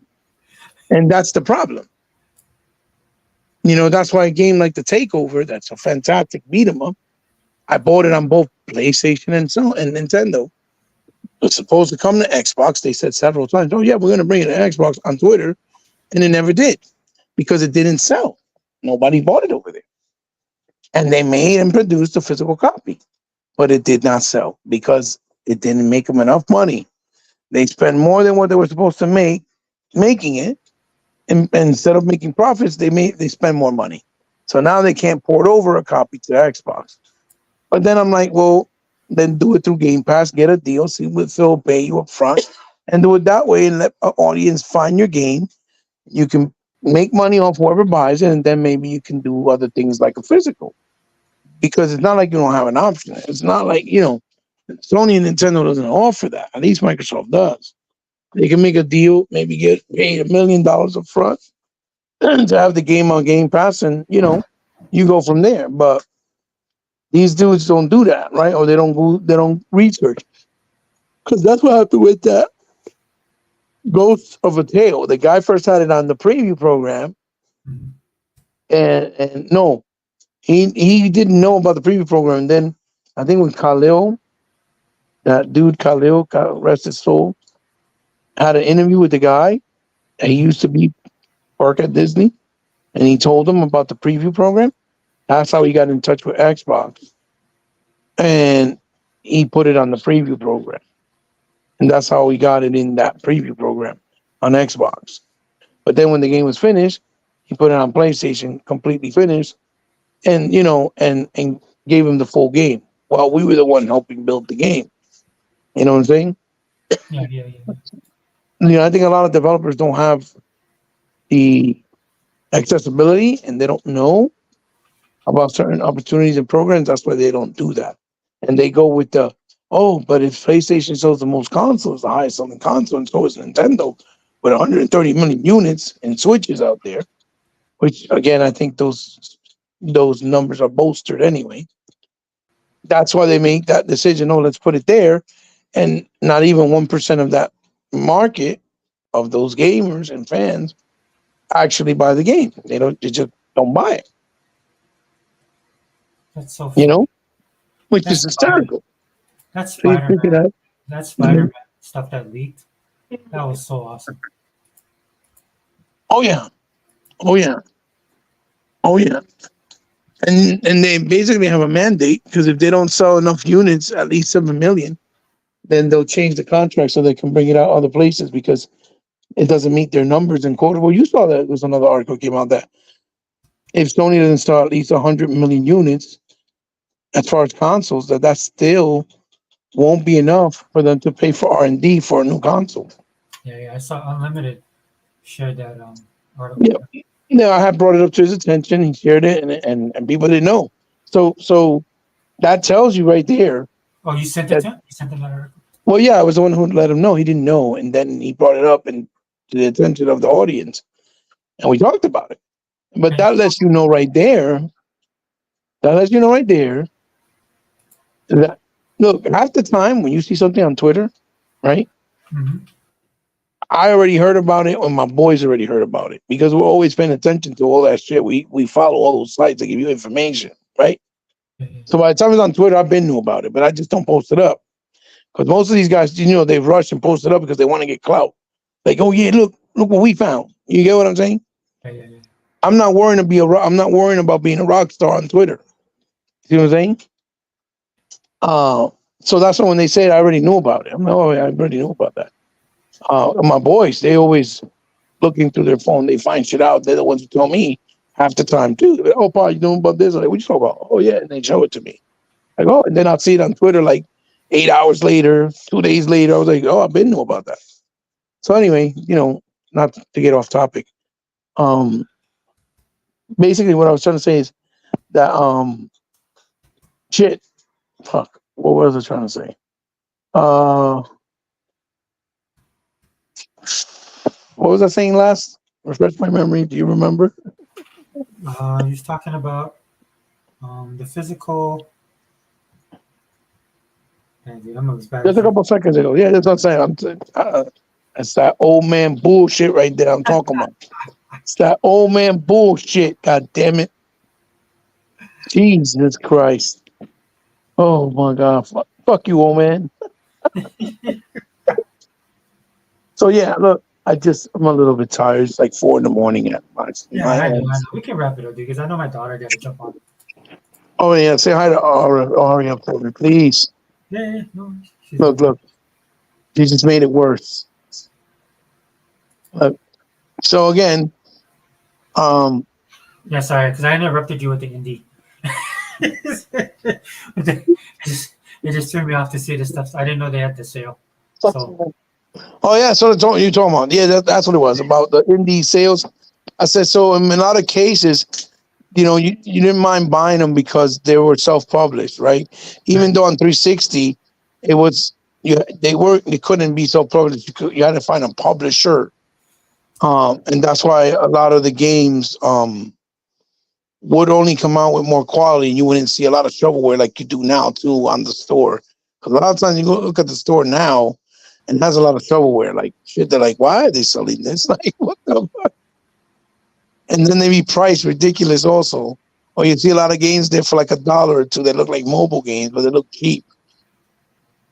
But again, that's all due to the quality control comes from the self-publisher, because if you don't have a real legitimate publisher, then you're not gonna have quality all the time. You know what I mean?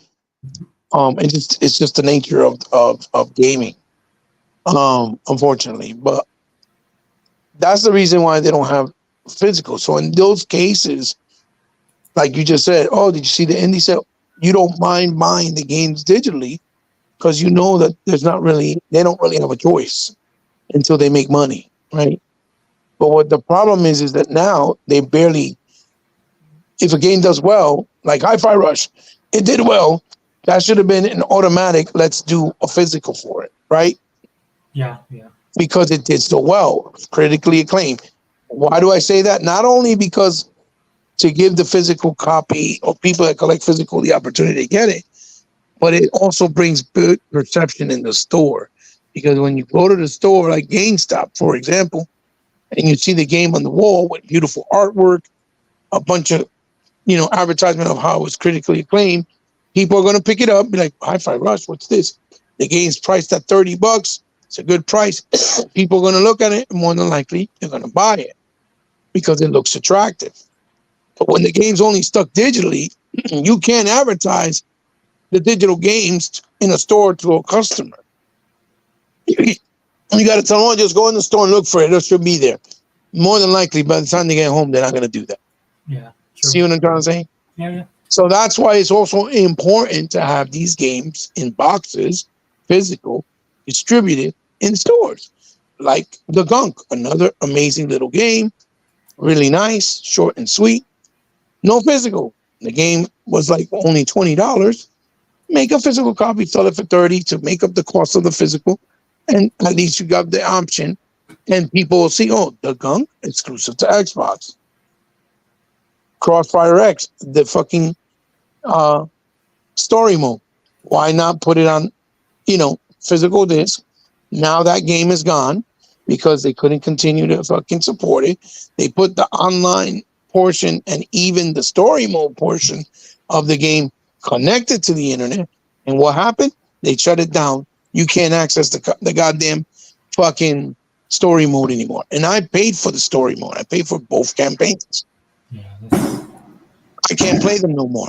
yeah. But Lahiba, you had the license. Yeah, I can't play it no more. They shut it down. It's shut down. You cannot play it anymore. Sounds like gunshots out there. That's fireworks. That's my- Everything's okay? Everything's okay? Oh, all right. Yeah. This But you is- know what I'm trying to say? Yeah. Yeah. That's another perfect example when people want to throw that, oh, we don't need physical. Oh, really? Look, Crossfire X, the campaign, awesome. It's 2 parts. It was 2 parts of the campaign. I paid for them. Each one cost me, I think, was either $15 or $20 each. The game was shut down. I go to the thing, I can't play it. It tells you, sorry, not available. Go home, Jack. You see what I'm saying? Yeah. I paid $40 or $35 for the campaign. Why the fuck should I not be able to play the game? You know, Sea of Thieves. Look how well it did in sales physically because they put it on the disc. Granted, a lot of the content is also tied to the internet, but at least a main part of the game is on the disc. You see what I'm saying? Mhm. And if they don't want to move to the 100 gig disc, then that's on you. Another bad decision by Microsoft because Sony for the PS5, when they have no money and they're fucking shit, they have 100 gig disc. That's why they put all their games on the disc because it fits. Microsoft got Starfield, it's 180 gigs altogether. Put it on 2 discs, sell it, and that way people can have it on the disc as well. And if you want to play online, then it gives you an online key. Fine. What happened? What blows my mind is that I hope that I don't know. I don't know why they don't look at like how well the controllers did for Redfall. Now Mhm, a lot of people bought those controllers. Yeah, That's absolutely. the kind of stuff I would like to see them build on. Not just not just peripherals, but I think they could do that. Like they could create their own limited edition games when it comes to their own. Yeah, like give a limited edition version of that game that comes with a statue or something nice that make it attractive and people want to buy it. Absolutely. What drives me nuts is Hi-Fi Rush isn't marketed that way, and that game is made. That game is made to have collectibles. Absolutely. Absolutely. Hi-Fi Rush should have a figure be made right now by Storm Collectibles or by SH Figure Arts or Rebel Tech because the character is unique and he would look cool. He has beautiful colors that pop. They should have a Hi-Fi Rush anime being in the works. They should have Hi-Fi Rush merch Mm-hmm. on the store the way they did with Cuphead. Remember when they did with Cuphead that you saw Cuphead everywhere? Yeah, Cuphead. Because it was supposed to be a lifetime exclusive. But you saw that the minute that they were like, oh, can we put it here and there? And they cut the ties with them. You saw how that all that merch disappeared right away? Yeah. You didn't see it anymore. Minecraft. You see merch everywhere from Minecraft. And they make more money in merch with Minecraft than they do the game, I'm pretty sure. Because but that's everywhere what I mean. you go. That's what I mean, and I understand that Microsoft is kind of a hands-off thing, but this is Yeah, something yeah. that I think they should actually, for all the partnerships that they make across the board, and I'm talking Microsoft proper, not just Xbox. Mm-hmm, mm-hmm. I think somebody there would be like, it'd be great if we do A, B, C, D, right? Yeah, Let's do yeah, the- yeah. Let's do the music ourselves. Like they had their music service. I wish they never got rid of it because I actually like. But they used to, if I wish they would start doing things like that. Maybe get some, I say this like, look, dude, Microsoft has done a lot of things that's surprised me over the years. So Yeah. I don't want to say never because they could be like there's a lot of smart people that work over there, right? So I'm pretty sure somebody must have had an idea like this, or Well, dude, look, they did Minecraft Crocs, did very well. They did Minecraft book bags, did well. They sell Minecraft Halloween costumes, does well. yeah, we I have seen all- Minecraft cereal, people buy it. I just seen a Minecraft beanie hat today at Walmart, a new one. It's gonna sell. So the same way they market Minecraft Mhm. is the same way they can market Hi-Fi Rush because it's that type of appeal. It's the same way they should have done it with Recore. You know what I'm saying? Yep, Because it has that appeal.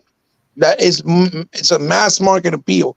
It's colorful, it's bright, it's unique, it's modern day because Jewel has her sidekick, which is the dog, the robot dog, or the robot ape, whatever you want to create, and you can sell that and market that. Like if they would have made a store of collectibles figures of Jewel, it would sell. If they made one of in SH Figure Arts, let's say, or Rebeltech, it would sell. It would bring mass market appeal because those are things that fit the modern era, right? That fit the modern era, but also at the same time, because of what they are or what it is, it looks attractive. It's going to get people's attention. You know what I mean? Yeah. And that's where they missed the beat or they skipped the beat, so to speak. Like I said, they should have put out a version copy of Hi-Fi Rush, of the Gunk, of Crossfire X, for example, right? Of what was the other one they just brought out not too long ago? Of Ravenlock, Benedict Fox, whatever, in the stores, which shows that they have an extensive library. Because again, to get people to go to the store, to your store digitally, you first got to get them to buy a console. And if you can't convince them to buy a console because there's not enough games in the shelves other than multiplats that are attractive, they're not going to realize that you have a lot more to offer, right? And that's where it becomes a problem. That's why people like Walmart don't want to carry their stuff because they don't have enough movement. And it's because of that. Because like I told you, I've seen people that buy PlayStation and Nintendo and they play multiplats and they don't realize that it's on Xbox. Right? Like right now, that game Power World that you saw, the one that's on beta, they're saying they're having a lot of problems because it's on their dedicated servers. So what Microsoft has to do is go to them, talk to them, listen, put it on our dedicated servers, Azura, and it'll be able to handle the traffic, and you guys don't have to worry about coding for online, and all you could do is concentrate on making the game better. And we'll alleviate that part. Right there is a smart move that Phil can do as we speak based on the situation. They said what it is. We have dedicated servers. We didn't think it was going to be this many people and we can't handle it. So put it on the Azura, transfer it over, code it to Azura, put it on there, and then concentrate on building the game. You already got the audience. 1 million people bought the game. Now capitalize. You see what I'm saying? And that's a game that if Microsoft tries to keep exclusive, it'll be worth it for them to do it because you already see that it's doing well for them. And make sure, put it on the store shelf. Listen, when it's ready, the game is complete. Physical copy of Power World, right? Because again, in order to get people to your store, they have to buy your console. You can't show them what you have or everything you offer by just advertising it in a small print in back of the box. It's not going to work. You got to get them to your store. So you have to put more games out there on boxes on the shelves so there's more options for them to look at and realize there's more games. And every time you ask somebody, oh, why you don't like Xbox? I've talked to a lot of people and they'll be like, oh, because they don't have a lot of exclusives. I'm like, what do you mean? I'm like, you know, they have a whole shitload of exclusives. And then I tell them, this is exclusive, and they don't even know. They're like, for real? I was like, oh shit, I didn't know that. It's like they have a plethora of exclusives, like Local Cycle, Crimson Dragon. They never brought those out either. A copy of Max Curse of the Brotherhood, but yet there's a copy of it on Nintendo and on the Switch, physical. You see what I'm trying to say? Mm-hmm. And people think, oh, those are Nintendo and PlayStation games. No, that was an Xbox exclusive first, and then 3 years later it went to the other consoles because that developer went on his own. The contract finished, and he asked them if he can keep the game's IP. They said yes, and then he changed his name from Press Play to something else in order to fucking make the game and publish it and bring it out to other consoles. See what I'm saying? So again, it's like sometimes they do it to themselves with their decision making that doesn't make no sense. Especially when you're saying we're about preservation. If you're about the preservation, you got to show it in all angles, not just in one angle, and that's it. So it is what it is, but hopefully they'll be able to pick up the slack on that with those errors, and sooner than later, obviously. But I didn't mean to ramble so much. No. Like I said, And my, I and my never heard brother, of that. I apologize for that. I knew you were going to get you were about to get off, and I came in here and wasted your time No, and like I said, make you stay long. I heard what you were saying on Sega, man. I think it's worth. I think people need to. Here's the problem that I think we're going to have moving forward, especially it's almost like politics, right? It's like unfortunately it's going to have to happen. Like you see it coming, you know, you don't want it to happen, but you know when it happens, that's when people kind of have to deal with it. I don't think I have to it's say it to the fans when people want to be like, okay, I'll listen now. That's not how it shouldn't be that way. yeah, unfortunately. You know, it should not be that way. That when shit hits the fan, oh yeah, now we want to listen. It no matter now; it's too late. Oh yeah. What we know all, with all these people that, um, you know, what you call it, quote unquote, were Trump haters or so, saying that he's the demon or whatever. And now you see what they're going through with their little boy Biden over there, doing all kinds of retarded shit. The man's crazy. Yeah. Or like even You with the know? Star Wars, right? Like you tell these people like, you know, this is why it's been popular, this is what it is, and they still don't listen. And now a lot of them are like, oh man, I didn't think it was that bad. I didn't Mm-hmm. realize this stuff was happening. I was like, well, you know, it's too late now. You know, Now it's too late. what Can't change it. they hope for is that they go bankrupt because that's how bad it is. Like they have to do Yeah. a total reset of that. Well, because most people get in their feelings based off false information or not enough information. If you know what I'm saying, Yeah, they determine their decision, right, and get their decisions based off only certain amount of information that half the time is either false or there's not enough context or it's taken out of context, and they automatically assume, oh, this is what it is, and then they don't see the bigger picture when other people may be more informed or may have proof because it's been done. We went through it. We've seen it in the past with other companies, other consoles come and go. They died down. You know what I mean? Like we've been there. This is not the first rodeo for us. So we already know the challenges and what's going to happen more than likely long term and how it's going to play out. And then when it does happen, then they're like, oh shit, what the fuck? Like we try to tell you, like you don't want to listen. You were in your feelings, trying to say stupid shit, like calling, saying that I'm a bad person or I'm a racist because I support a racist or stupid shit like that. As an example, right? I'm just saying. And it works the same thing as far as what it goes to, or it pertains to consoles and how the business is being moved and what they're doing and the direction they're trying to go, right? So, well, I think for me, like my advice to people is, of course, you know, be sober in your thinking, and of mm-hmm, course, you know, direct, you know, set your own standard, your own path, basically, right? Like do what you need mm-hmm. to Do stay. your own research. Do your own research. Look into things multiple times. Get difference of opinions from multiple people that are actually trying to be intellectual, not trying to be trolls, not trying to hate, not trying to be one-minded. And you can tell who those people are immediately. Like when you go to an Xbox channel and the guy goes, "I'm an Xbox fan, but I don't like these Xbox." You already know that he's not really an Xbox fan. Yeah. That's the sign right there. Red flag. You already know he's not. He's just claiming he is for the sake of clicks and views, and he really isn't. When somebody that said they like Xbox, what they call the console, the X Bone, in a video or in a topic, you already know that they're not real. They're fake. Oh yeah, it's easy to spot these dudes. Like, stay away. Yeah. All Close right, your eyes. Stay away. all right, brother. But yeah, go ahead, bro. Shut yourself out, and then we'll bounce. Oh yeah, this is your friendly neighborhood. Ebot, the world's most hated man on the gaming community, coming at you at 4:53 in the morning. With my brother Sega forever. Oh Like I look, said, dude. Oh, you know what? I didn't. I'm sorry, brother.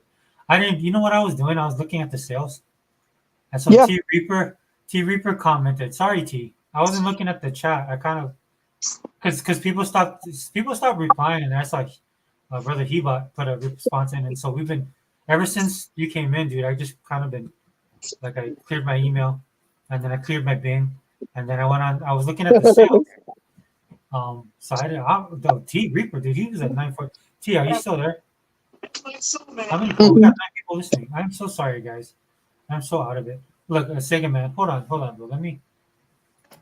I gotta get Sega Man in here, dude. I feel bad now. But this is turning into Wrecking Crew. So hold on. Sega Man's coming to take my shift. Hell yeah. Oh yeah, I mean, if you want to stick around, though. Sega Man, I gotta send it to you on Instagram. Hold on.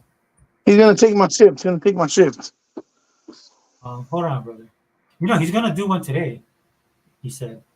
Yeah, that's what he said. I know, but I gotta watch the big game today. The Niners play the fucking Packers in the wild card or playoff game. What is that? What are you talking about? The Niners versus. Oh wait, is that football? Oh, sorry. That's a regular. You sure? Sega Man, I sent it to you. T, are you still there? Sega Man, I sent you the link, brother. Sorry, I'm so sorry. He says 11:44. That should be my time. Sega Man, if you're still there, I sent it to you on Instagram. If not, then we can check out, dude. I can check in with. I feel, dude. I did that earlier, dude. You know what? I wasn't on. I had paused my video because there's the echo, but I stuck on YouTube. Right, and then luckily Shane G came in, and then Shane G was the last comment, so I was like, oh man, I lucked out on that one. Maybe Sega Man's not. I mean, I feel bad. I wasn't ignoring you guys. You know, I was looking on the. No, we were just talking. Yeah. I didn't even know we had people watching. No, you know the Banner Saga. All 3 games are on sale for $4.99 a piece. Which one? Banner Saga. So the guys the Banner Saga. Towerborn. Yeah. So that's what I mean. It's like if I know, like if you have somebody like Towerborn coming out and they did Banner Saga, it's always good to keep an eye on the store because they'll probably put their stuff on sale. You know, I'm excited for Towerborn because that reminds me so much of Guardian Heroes. Yeah. I mean, yeah, Guardian Hero. Yeah, Guardian Heroes. I get it confused with Gunstar Heroes. Yeah, Guardian Heroes. Remind me of that. Yeah. The Sega Man will tell you. Brother, what's up, brother? We're on. All 3 games are on sale for $4.99. What's up, brothers? Hey, what's up, brother? My brother. We were just talking about Guardian Heroes. That's Sega Saturn, right? It's on the Xbox. We can play it. Oh yeah, back compatible. No, not back compatible. It's digital. Yeah. What's going on, you bums? Thank you. What's up, brother? What's going on, brother? We're better now. You're here. Man, what's going on, man? Hey, Sega Forever, man. PlayStation got no games, brother.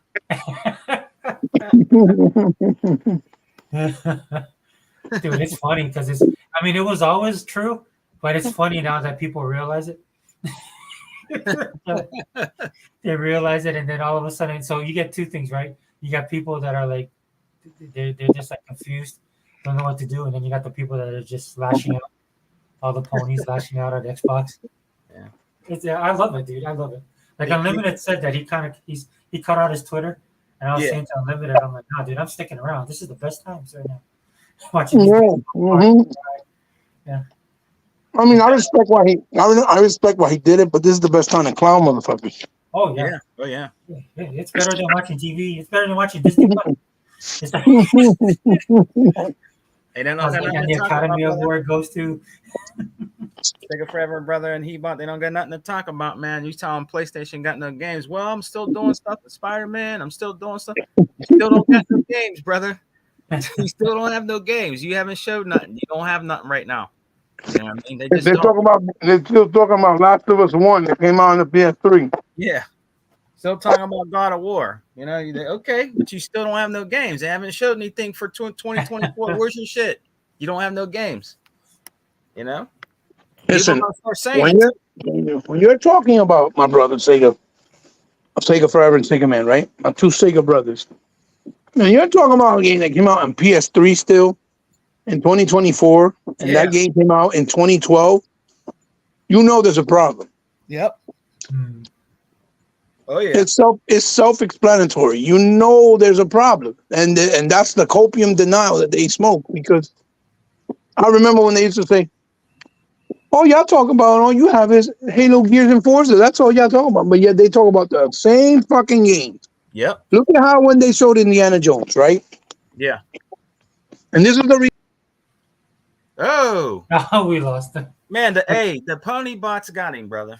Yeah, He'll be back. He'll be back. maybe. I know that was happening that was happening in your podcast earlier too, right? Oh yeah, man. He'll be back though. What'd you think about the brother Sega friend? What'd you think about the Developer Direct show, bro?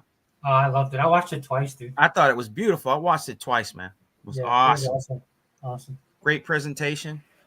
Talking about the game, especially Indiana Jones, Sega Forever. They got so salty when they seen that, the pony bots. Yeah. Man. I There like he what you is. said, dude, because I picked well, up like I was saying,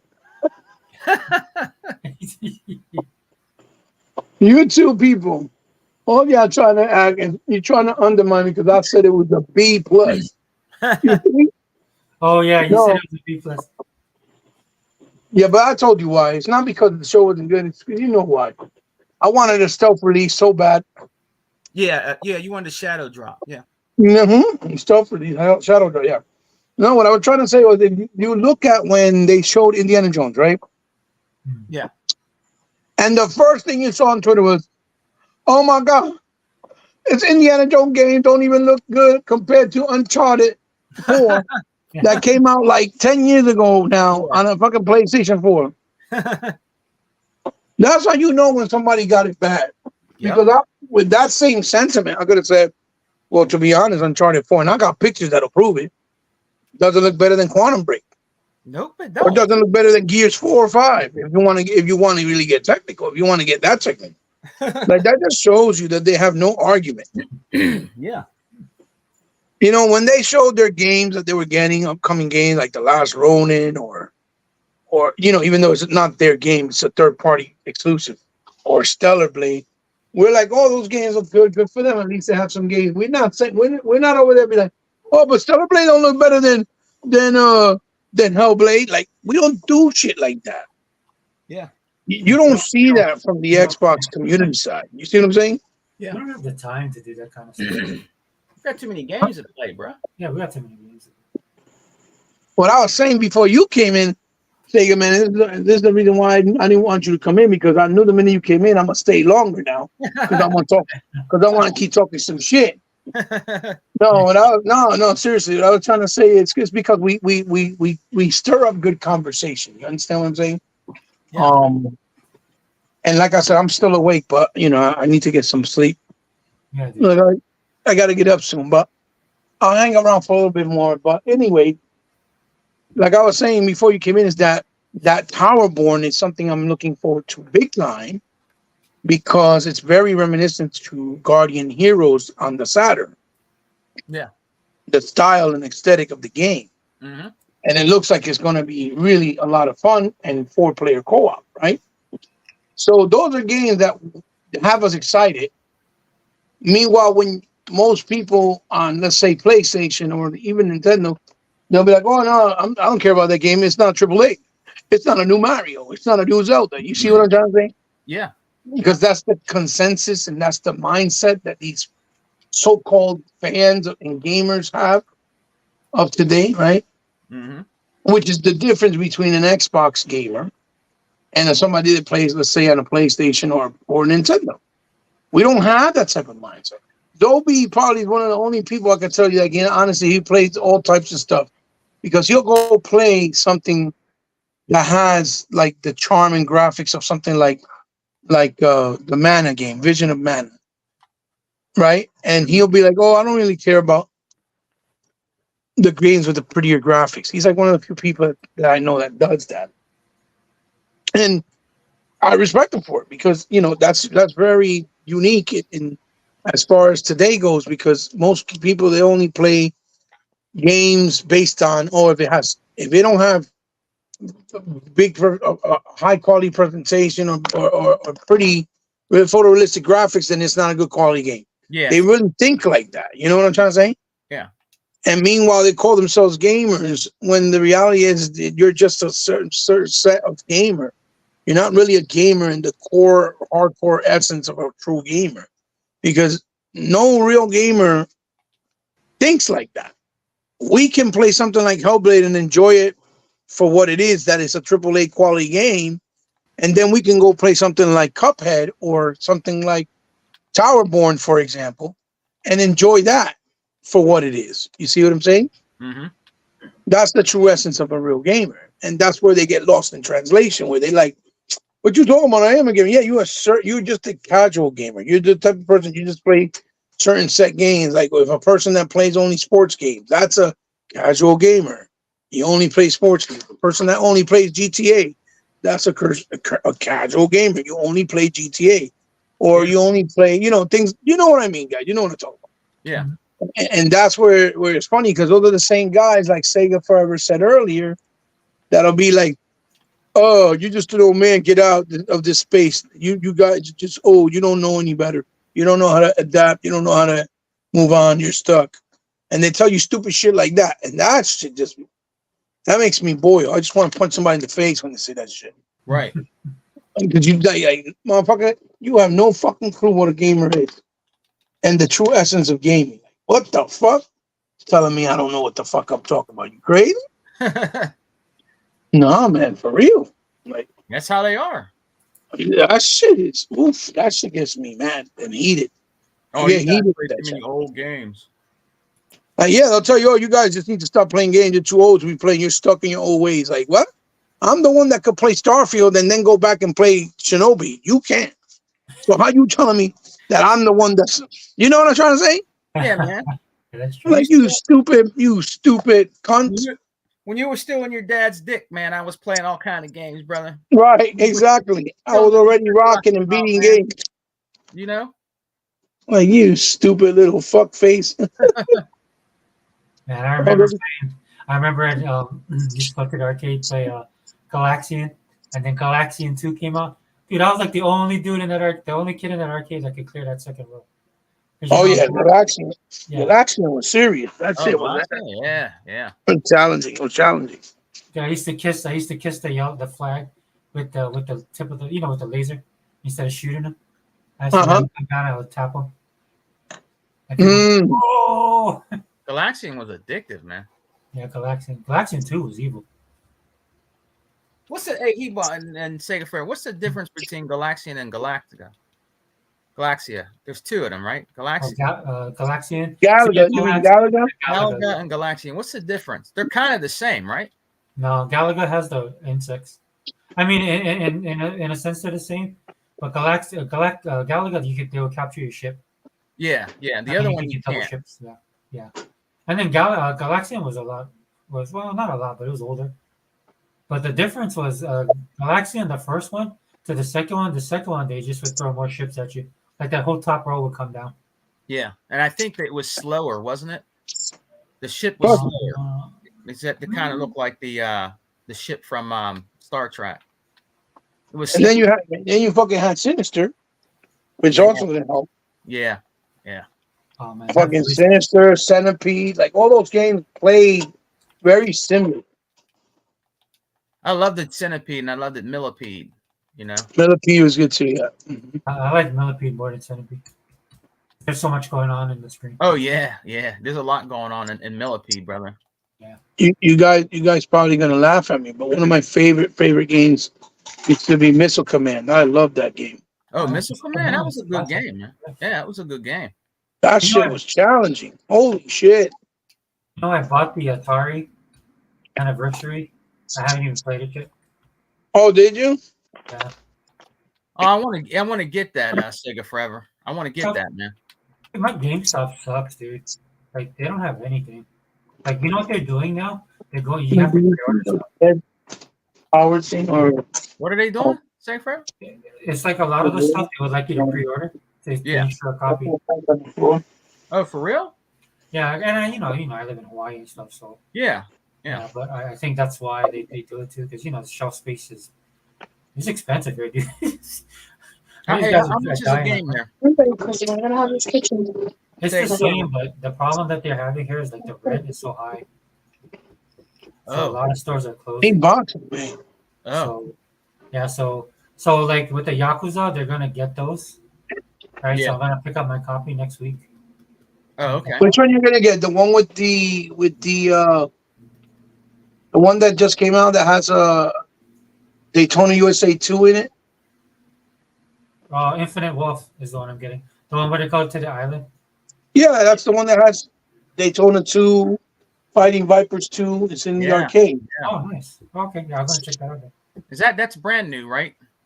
Yeah, it hasn't come out. It comes out next week Oh, okay.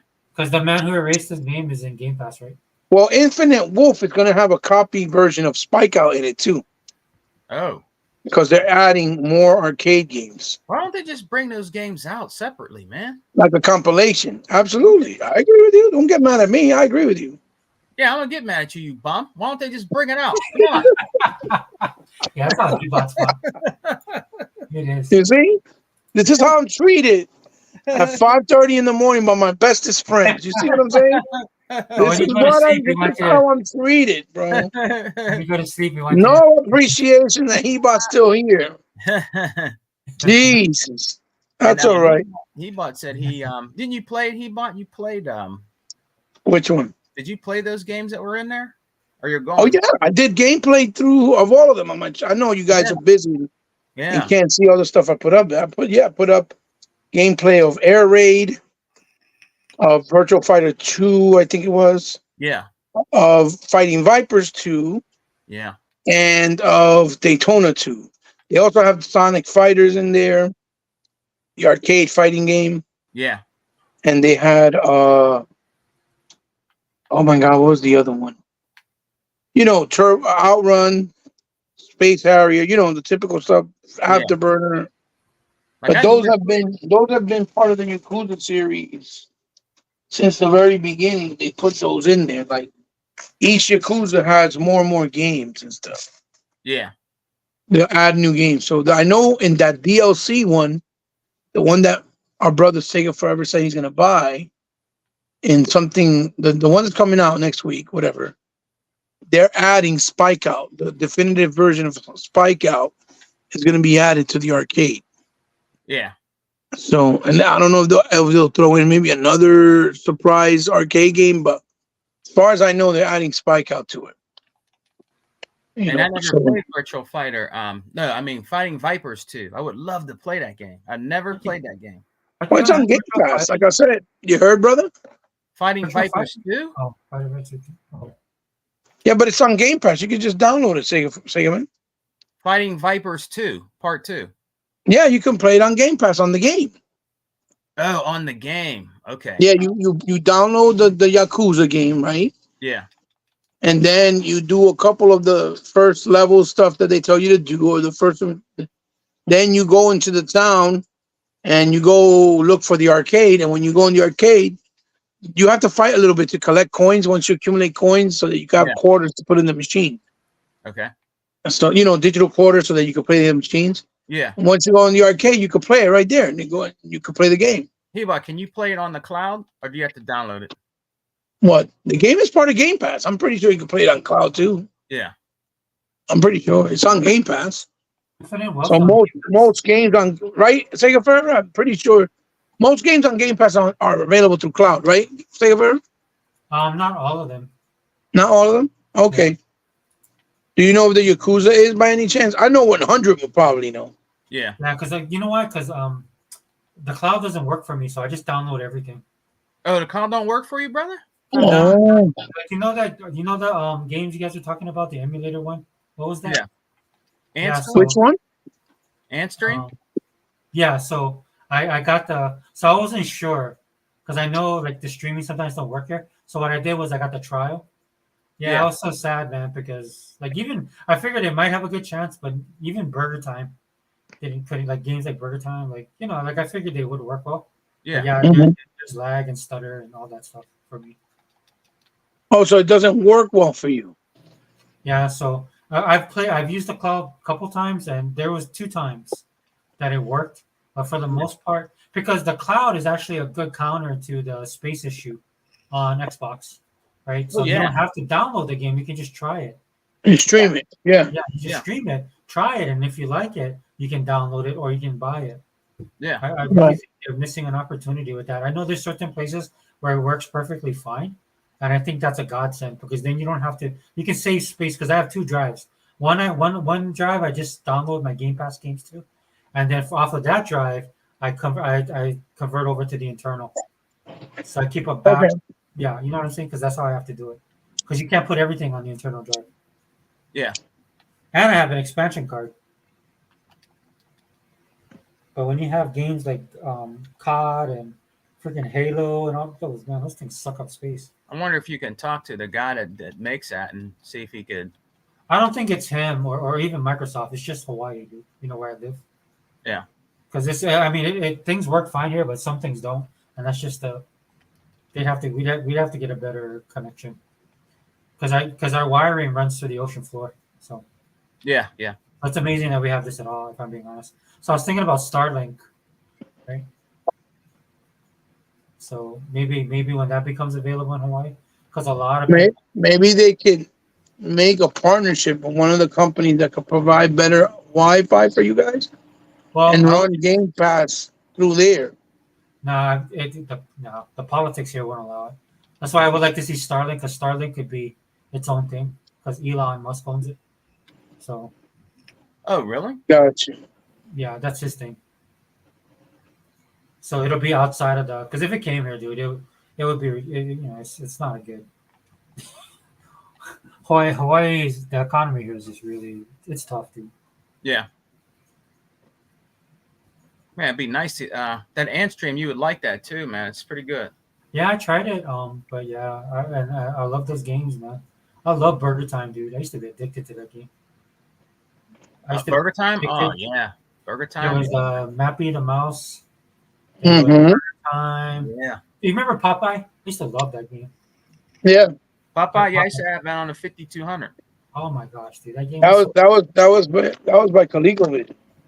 Yeah. was it? Yeah, that's how they, how with the Popeye game, that's how they converted it and turned it into the. I think it was. I forgot if it was the other way around or if it was. I don't know if it was with the Popeye game they created the Donkey Kong game, Yeah. or if it was with the Donkey Kong game they converted and turned it into the Popeye. I'm not sure. It was something like that. I got to look into it, but I know it's something like that. Oh, okay. Mm-hmm. Man, Popeye was so cool, man. that was a good game. That was a fun game. Yeah, it was It fun. kind of reminded you it kind of did remind you kind of like he said, like a Donkey Kong. Well, you gotta run away from Pluto and then get the fucking spinners, and then you could knock him off his head and then save olive oil. Yeah, Yeah, and then you had to punch that thing and hearts would come out of it. I think it was a and big. you had to Mhm. collect the parts to build a ladder. Yeah. Yeah. I love Dude, that that's the- game, man. See, they need to bring shit like that back. Put it on, Game Pass. Yeah, that'd be Game cool. Pass should have its own live arcade, like how they did back in. Remember when they did which they could do a Game Pass probably now. Remember when they did on 360 where they did that digital arcade where you can go in and Oh yeah, you would be able. That's where they had Devastator. yeah. Yeah, They had. That's where they were supposed to get Sunset Riders, but never came out. They had River Raid. I remember that. River Raid. They had a couple. They had Double Dribble, Blades of Steel in there. They had the That's the game. one you had the levels, yeah, the 3 levels. Huh? Yeah, it was 3 floors. It was three Yeah. floors. Yeah. Had digital art. You could hook it up the way you wanted. Make the arcade rooms look the way you wanted. That was such an awesome thing, man. It was almost like when you were able to watch the Netflix movies together and you looked like you were in a theater and you could watch it with a friend right through Xbox. Remember that? That's what I was hoping to. When they were going to revamp the avatars. Mm-hmm. Yeah, and then I just ended up. But then when they revamped it, I didn't like it, so I just used the old avatar. I Right, bought so right. much stuff, dude. I bought so much stuff for that avatar. And when they had the digital backgrounds Yeah, from the avatar, the 3D backgrounds with the avatars, those were awesome. yeah. I had the Marvel. I love that. Yes, they had that.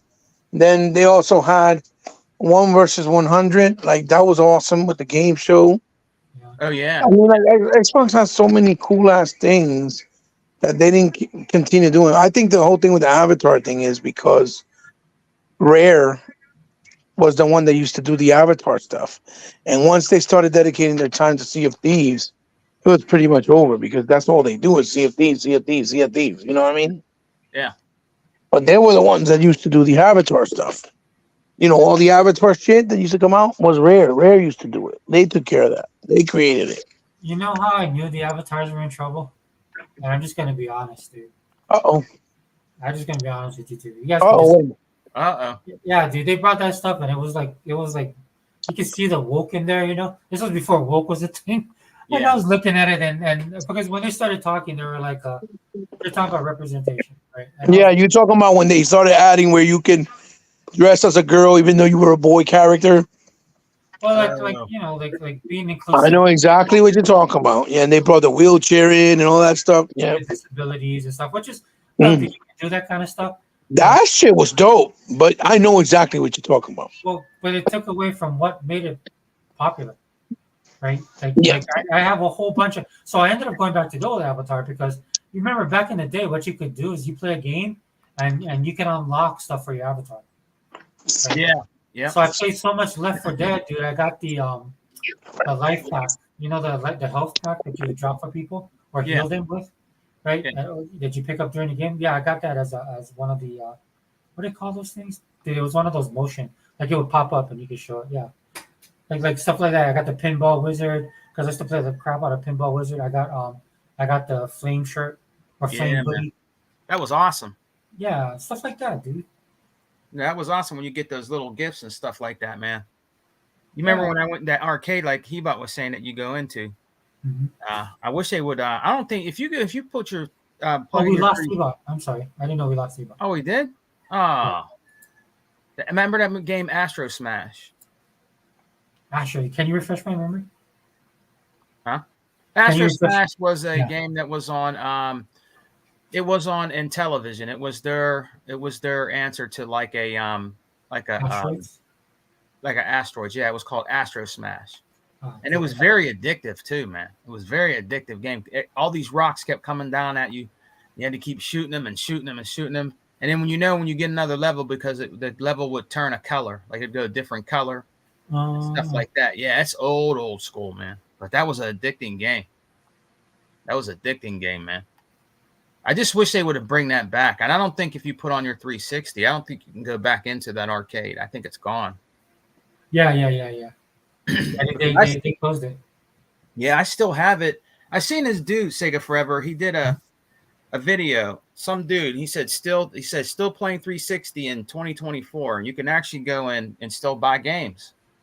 Oh wow. Like Like you're still- physical?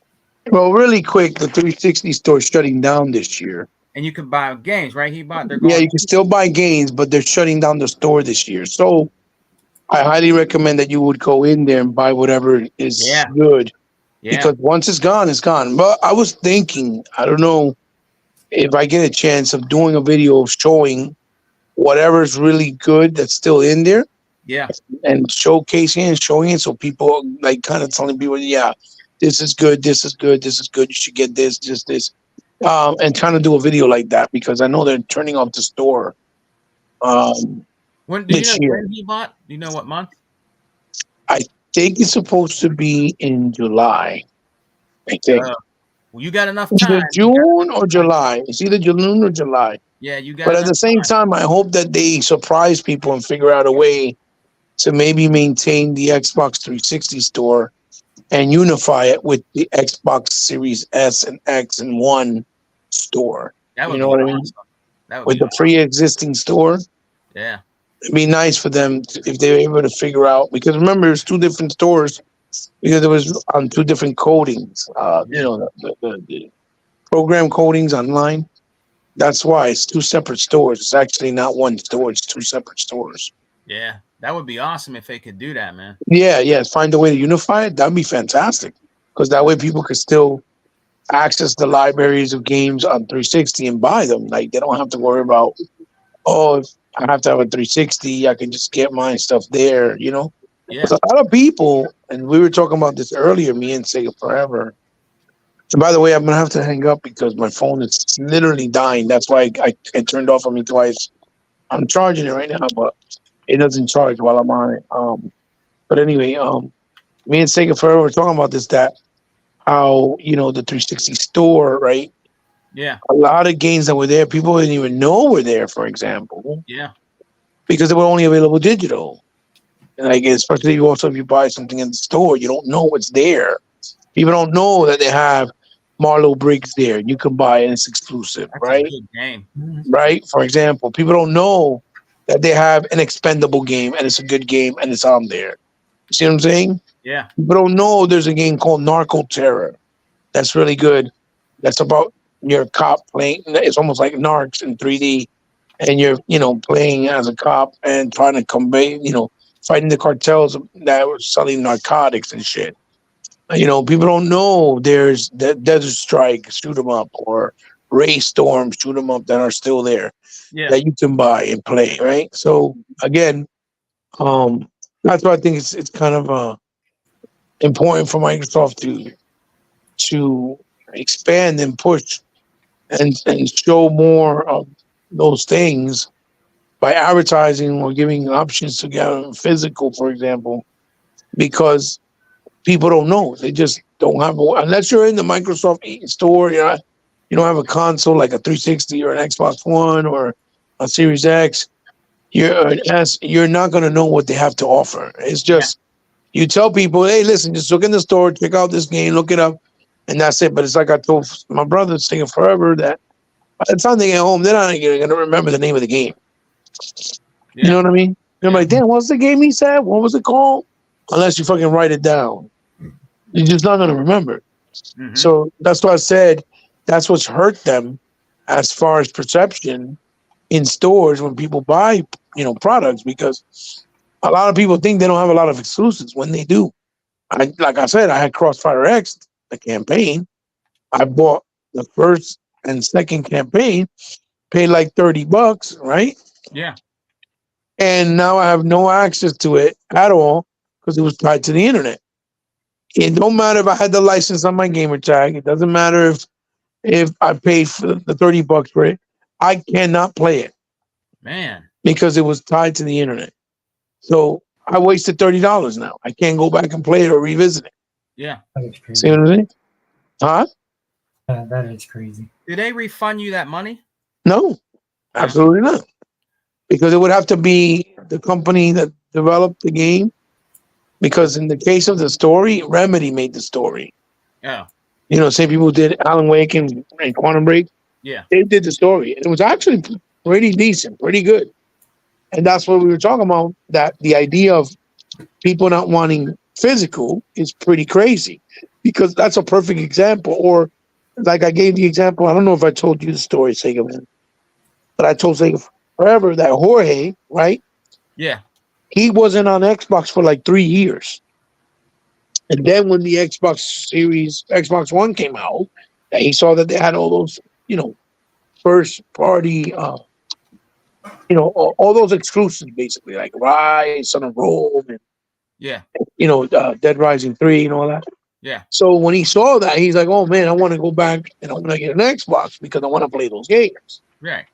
And so when he hadn't touched his accounts, because he had 3 of them, or I think it was 2, that he hadn't signed into. So when he went to sign into them on the Xbox One, right? Yeah. When he went to sign into them, it would not allow him to do it without the information of his password and his email. Oh, And shit. since he never wrote it down, he didn't remember his email. He didn't remember his password. Yeah. He had over 200 games between both accounts. Wow. All that money he spent, it was gone. And then he was pissed off and bitter and fucking cursing Xbox out. That's another reason why he don't really like him, because they motherfuckers, what the fuck, you bastard, this and that, because I can't access my games after I pay for it. And I told him, yeah, because it was your responsibility to have the information like the password and the email put away somewhere so that you always remember it and you can sign in. But you didn't have it. So that's on you. That's not on Microsoft. They can't keep tab of everybody's email and password for them, right? Yeah. And then if you call and try to prove that you're that person, how they're gonna know over the phone? They're not gonna know over the phone. Nope. So and they're not gonna be able to. So even if they had your information of the email or the password, they can't give it to you because more than likely they can probably just see your email but not your password because your password's supposed to be private, right? Yeah. So again, it's one of those scenarios that proves once again the importance of keeping physical alive, Mm-hmm. right? Or if let's say, like Sega Forever so eloquently put it, the diabolical side of it, let's say you know how they have so much restriction now where you can't even say certain words or you get reported. Look at that guy that I think there was a game that had nudity in it and he did a video recording and posted up. Yeah. It's in the game. It's a game that Microsoft allowed in on Xbox. And because he posted it up and made a video of it, they fucking banned this account. Oh. So let's say you do something wrong and they ban your account. You have no access to none of that ever again. You wasted all that money. You have to rebuy everything again. Yeah. You think you've seen my library digital Oh over yeah. 2,000 plus games? Oh, yeah. Yeah. You think I'm gonna buy all them games again? Go fuck yourself. That's not gonna happen. You're bugging. There's no way. You know what I'm saying? Yeah. And there's no way in hell I'm just gonna sit back and relax and let that happen. I'm gonna try to take legal action because the fact of the matter is that's a lot of money I spend that I can't get reimbursed. Yeah. You see what I'm saying? Yeah. So those are scenarios that I put out there. You know, my brother Sega Forever and Sega Man, and people still want to say, "T-Bot, you're just stuck in the old ways. You're an old man," you know. Yeah. But they don't think about these things, right? So Yeah. that's why I said that it would be really nice if they're able to unify the store, so those games don't get lost. Because Phil has already been out there, so that's why people put it out there and call him out on it. I don't get mad because he did it to himself. Because he always said we believe in preserving your library. We don't want games to disappear. So many games have disappeared in the digital space, and we want to avoid that. Okay, you want to avoid that, but you got like 300 plus games on the Xbox Arcade Store on 360, and when you shut it down, those games are going to get lost. So what are you going to do? Yeah. Because clearly they still have the license rights to sell those games Mhm. because they're still there. So find a way to unify the store and keep those games there so people can still buy them and access them. Yeah. You know? So if you buy them right now, Hebot, you'll still be able, and let's say the store went away, you'll still be able to play those games on your 360 though, right? Right. Because you realize you see how when you go to buy a 360 game, you can buy it, but it's only a selected amount of games. Yeah. It's really the backwards compat stuff. It's not the stuff that's not back compat. And again, there's a lot of games that's not back compat that you can't buy unless you buy it on the 360 store. So if you don't have a 360 and you can't access it, you can't buy it. You see what I'm saying? Yeah. Yeah. Which is another predicament and another scenario that proves that it's a fine, thin line that you got to think about. You know, so fuck. I don't give a fuck if I'm old. I'm just keeping it real, right? Yeah. Yeah. And people need to think about these things because, again, they may not think about it now, but long term, you're gonna see everybody gonna be crying. But I can't get my games. What happened? What the fuck? Hey, listen. Yeah. Yeah. You allowed that world to happen because I see people just pushing it like, yeah, that's okay. Let it be. That's what we want. No, that's not what you want. Trust me. That's not what you want. I understand the convenience and that you like the convenience, but as far as preserving your money and your library, that's not what you want because it's not going to happen. It's not just about not having access to the internet or you not being able to pay for your bill, or let's say you don't have, like you said, when we got that cyber attack that Christmas, we talked about it before. Yeah. It was almost 4 hours long and that was just one hacker that did a little bit of a coding and hacked into the system and it was gone for 4 hours. Yeah. So imagine something like the servers go down and there's a big, outage with the satellites in space and shit like that. You're fucked. Yeah. Either way. So again, it's better to be safe than sorry. What are the odds of that happening? Maybe 9 to 1. Maybe it won't, as far as the odds, but that 1% could happen. That's the whole point. You see what I'm saying? Yeah. And so never say never. So that's it. That's what I was trying to say. Yeah. So Well, I hope hope you're right. Maybe they'll do that, but I am gonna go on there and buy some more games. oh yeah. I'm gonna try to do a video. I don't know if people are gonna give a fuck anyway, but I'll try to do a video showing the best games on there that from my personal experience, obviously, and from my personal taste and opinions, because I can say a game is good, people be like, that's dog shit. You see what I'm saying? Yeah. Because you got to be realistic. Not everybody's taste is different, and not everybody's gonna agree with your taste. It is what it is. But at least with the kind gesture of my thoughts and heart, trying to do something right and positive, I'm gonna try to do a video to show what should be purchased or not before it closes. I think I did it with the PlayStation when they were going to close the PS3 store, and then they end up not closing it down or whatever. So they didn't close it down? No, they were, but then with all the backlash, they didn't. Oh. Which is crazy because again, Microsoft being in the position they're in, if Sony can do something like that, it's going to be a good look for them if they don't do it. You see what I'm saying? Yeah. At least you got till July. Oh yeah. And I mean, come on, let's be real. 360 is a 15-year-old console. If you didn't buy the games by now, that means you never were gonna buy them. Yeah. So, but the nice thing is, if you do, once you go into your 360, you can always download them and play them. Yeah. Because you bought them. Or the ones that are backwards compat, you can always play also. That's what I'm wondering, I'm wondering, man, now that we got Activision, I'm wondering if we're going to get some of those games back in pat, man. It'd be nice. Activision published a lot of games. Yeah. Man, that would be nice. I know Phil and them know we want that too. I know they know. Yeah, I'm pretty sure he does. I just don't. I'm thinking it's probably something that's harder to do, easier said than done type of scenario. You know what I mean? Yeah.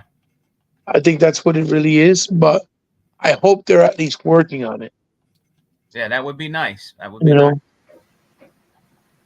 So maybe we'll get a couple. I don't know. That would be really cool if we did. No, fucking Xbox sucks. Fuck yeah. All right, my brothers. All right. Love you guys. All right, brother. Be blessed. Get some sleep. We got another podcast to do later. Yeah. Same, man. I got one this afternoon. We got another podcast to do. What time you trying to do it? Because I need to see my Niner games, a playoff. What time you trying to do it? Okay, we're going to do it in 2 hours. No, come on. Stop playing. I ain't going to be able to get up in 2 hours.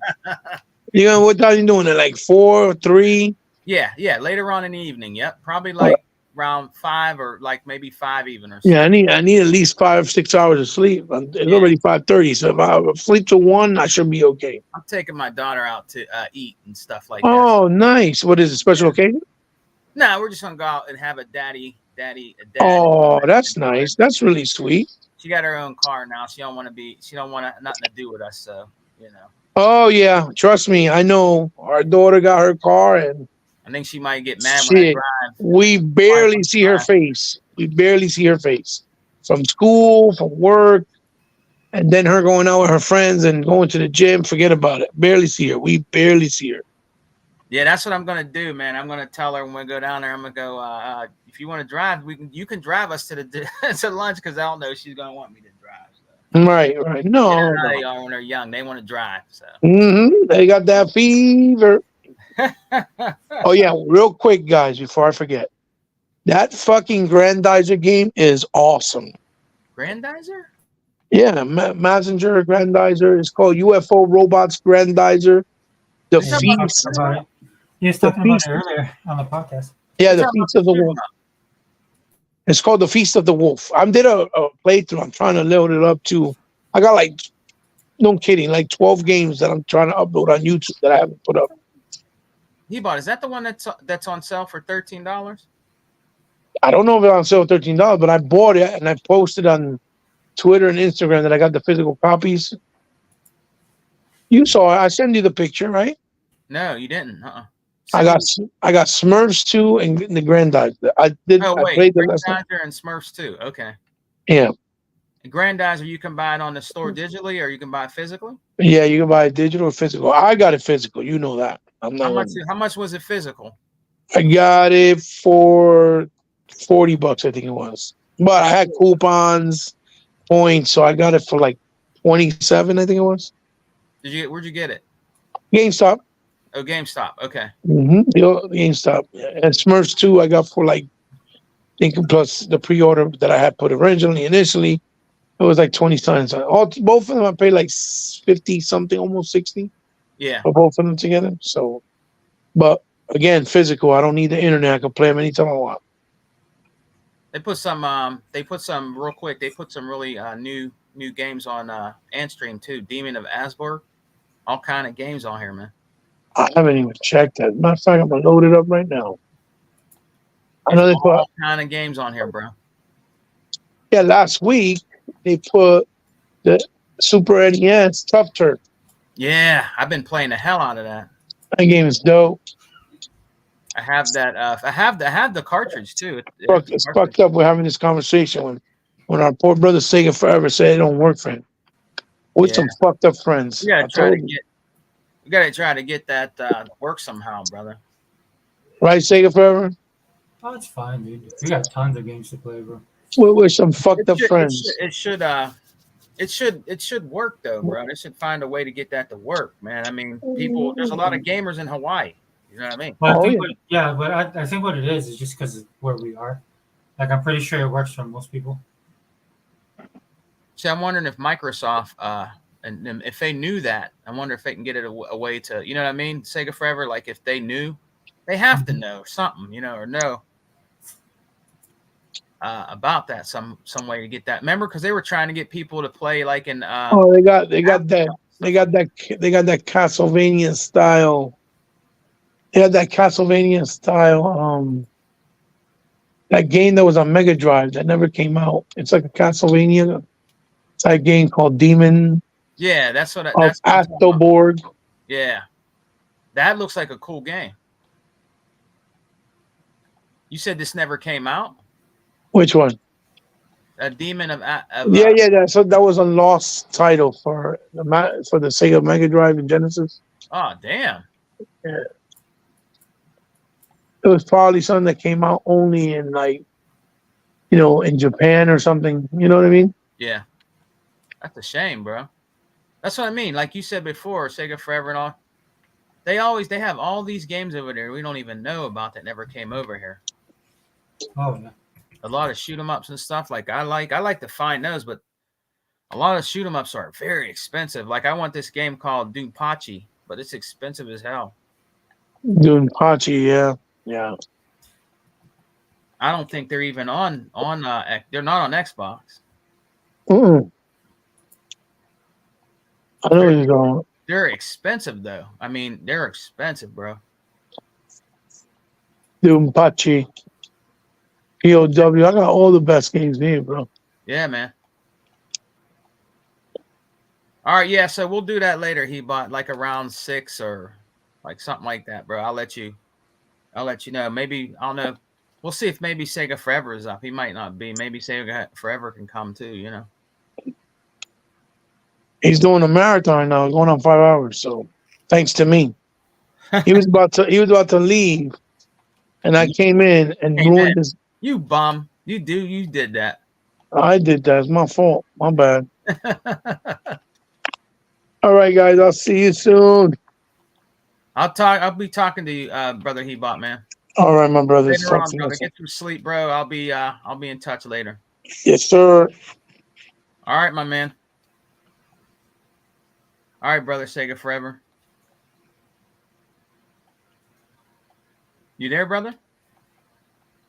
Sega Forever. I think he's still with us. He's just doing something.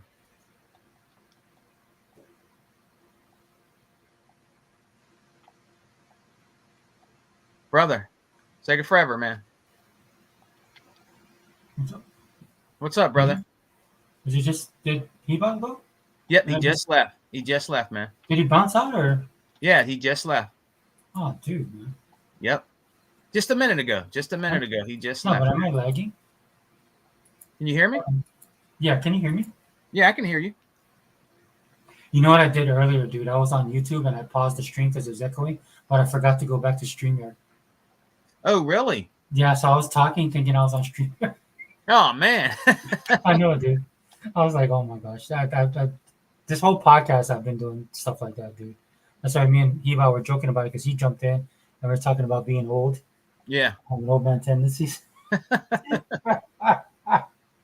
So I'm glad you came along, dude. You saved us. Yeah, man. So what do you be? What time is it now there, brother?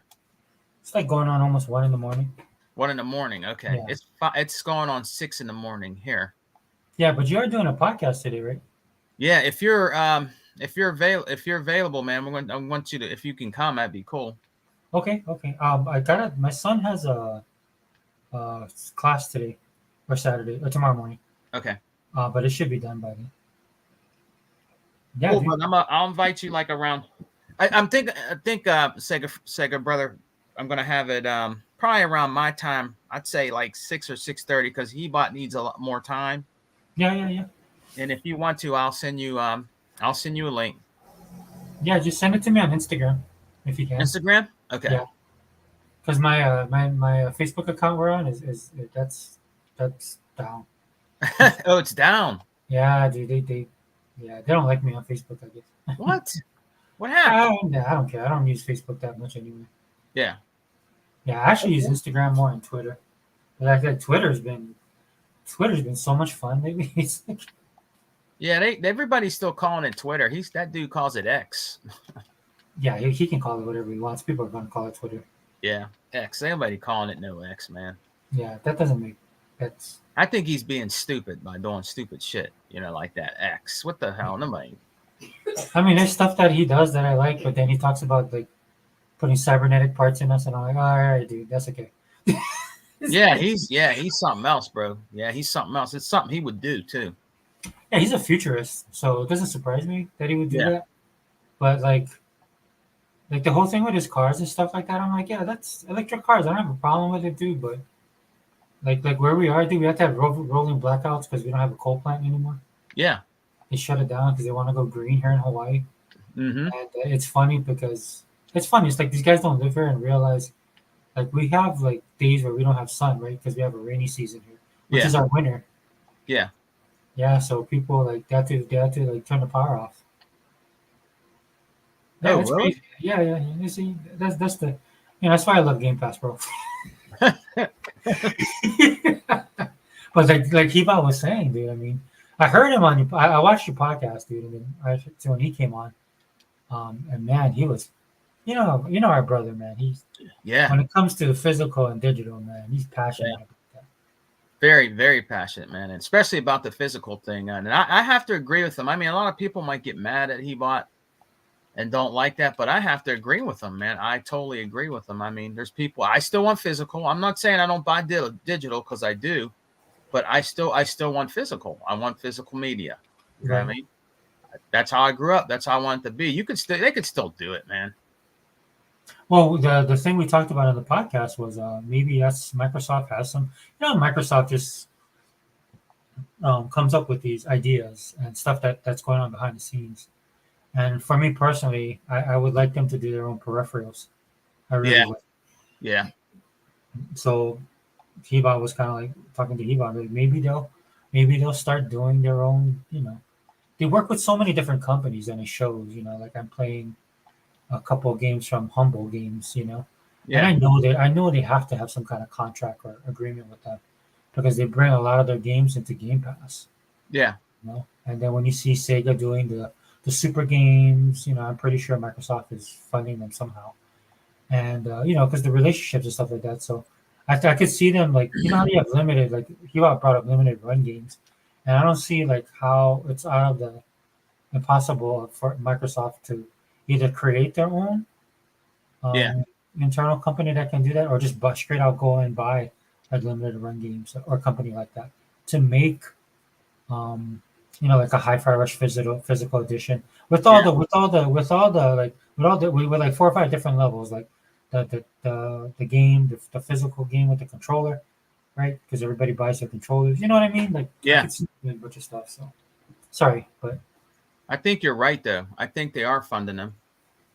And I oh yeah, think for their super game, I definitely believe that, man. I definitely believe that, man. That they, because they always had a good partnership, you know. especially over the last several years, man. And I think that's just because of Phil. And then Oh yeah, Sarah Bond, dude. Sarah Bond does not get enough credit, man. I know she's working Japan up and down. You know what I'm saying? yeah, I follow on Twitter. I don't know if you follow on Twitter. yeah. I do. Yeah, yeah. So she posts the pictures, like and some of her stuff is cryptic too, man, which I like. But yeah, she put in that work, dude. And look at all the stuff that we're getting, like the game that dropped right from Square Enix. That was, Yeah, yeah. She that's doesn't something. get enough. I think she's gonna be. I think when Phil's gone, she's gonna replace Phil. Well, let's hope so, man. The thing I fear about Sarah Bond is that she's so good that somebody else will grab her. Oh yeah, Yeah, I think hope it's, not. yeah. Yeah, That's she's very, yeah. Microsoft got the deep pockets, brother. Sega forever to keep her around. Yeah, let's hope they do that. So You know, sometimes I love Microsoft, but sometimes they you know keep who it wrong. still, Oh, go ahead. brother Sega forever. Do you know who still pops up once in a while? He just popped up. Was Major Nelson. Yeah, yeah, yeah. He's posted. He popped up and it's like, I haven't been on here in a while and stuff. I think he misses it. I do. I think he misses it. Is what but I think he's done. Was he doing radio now? He's doing something else now. I think he's doing something else. But he Well, does still come around. I think a little bit. well, he's gonna be with a company. I forgot the company he mentioned, and I think his mom was sick or something. Like, Oh, really? yeah, yeah. There's something going on, and then he said he was gonna be off for a while. Then he came back, and he's like, okay, I got this stuff going on. I can't remember what he said. I want to say that he's gonna be working with a company, but I'm not sure the company is doing. Brother Sega Forever, is he still into gaming or did he go do something different? I'm not Is he sure. still into gaming? I think so, but don't quote me on that, dude. Yeah. Because he used to be a radio jockey. He used to always talk about how he used to be in the radio and he used to do radio and stuff like that. I think before he went to Xbox and stuff, he said he used to do like a radio, like be a disc jockey or a disc jockey or something like that. He used to do. That doesn't surprise me. He has the voice for it. You know what I mean? Yeah. And you know what, brother Sega Forever, this is gonna blow your mind. I have, man. Remember when Xbox first came out, the first Xbox Mm-hmm. stuff? Sega Forever, brother. I have all those demo discs with him on there when he was young, interviewing people. Oh, nice. When Major Nelson was interviewing people and stuff like that, I have all those discs still, man. I kept all my demo discs. I don't throw them away. I kept them all.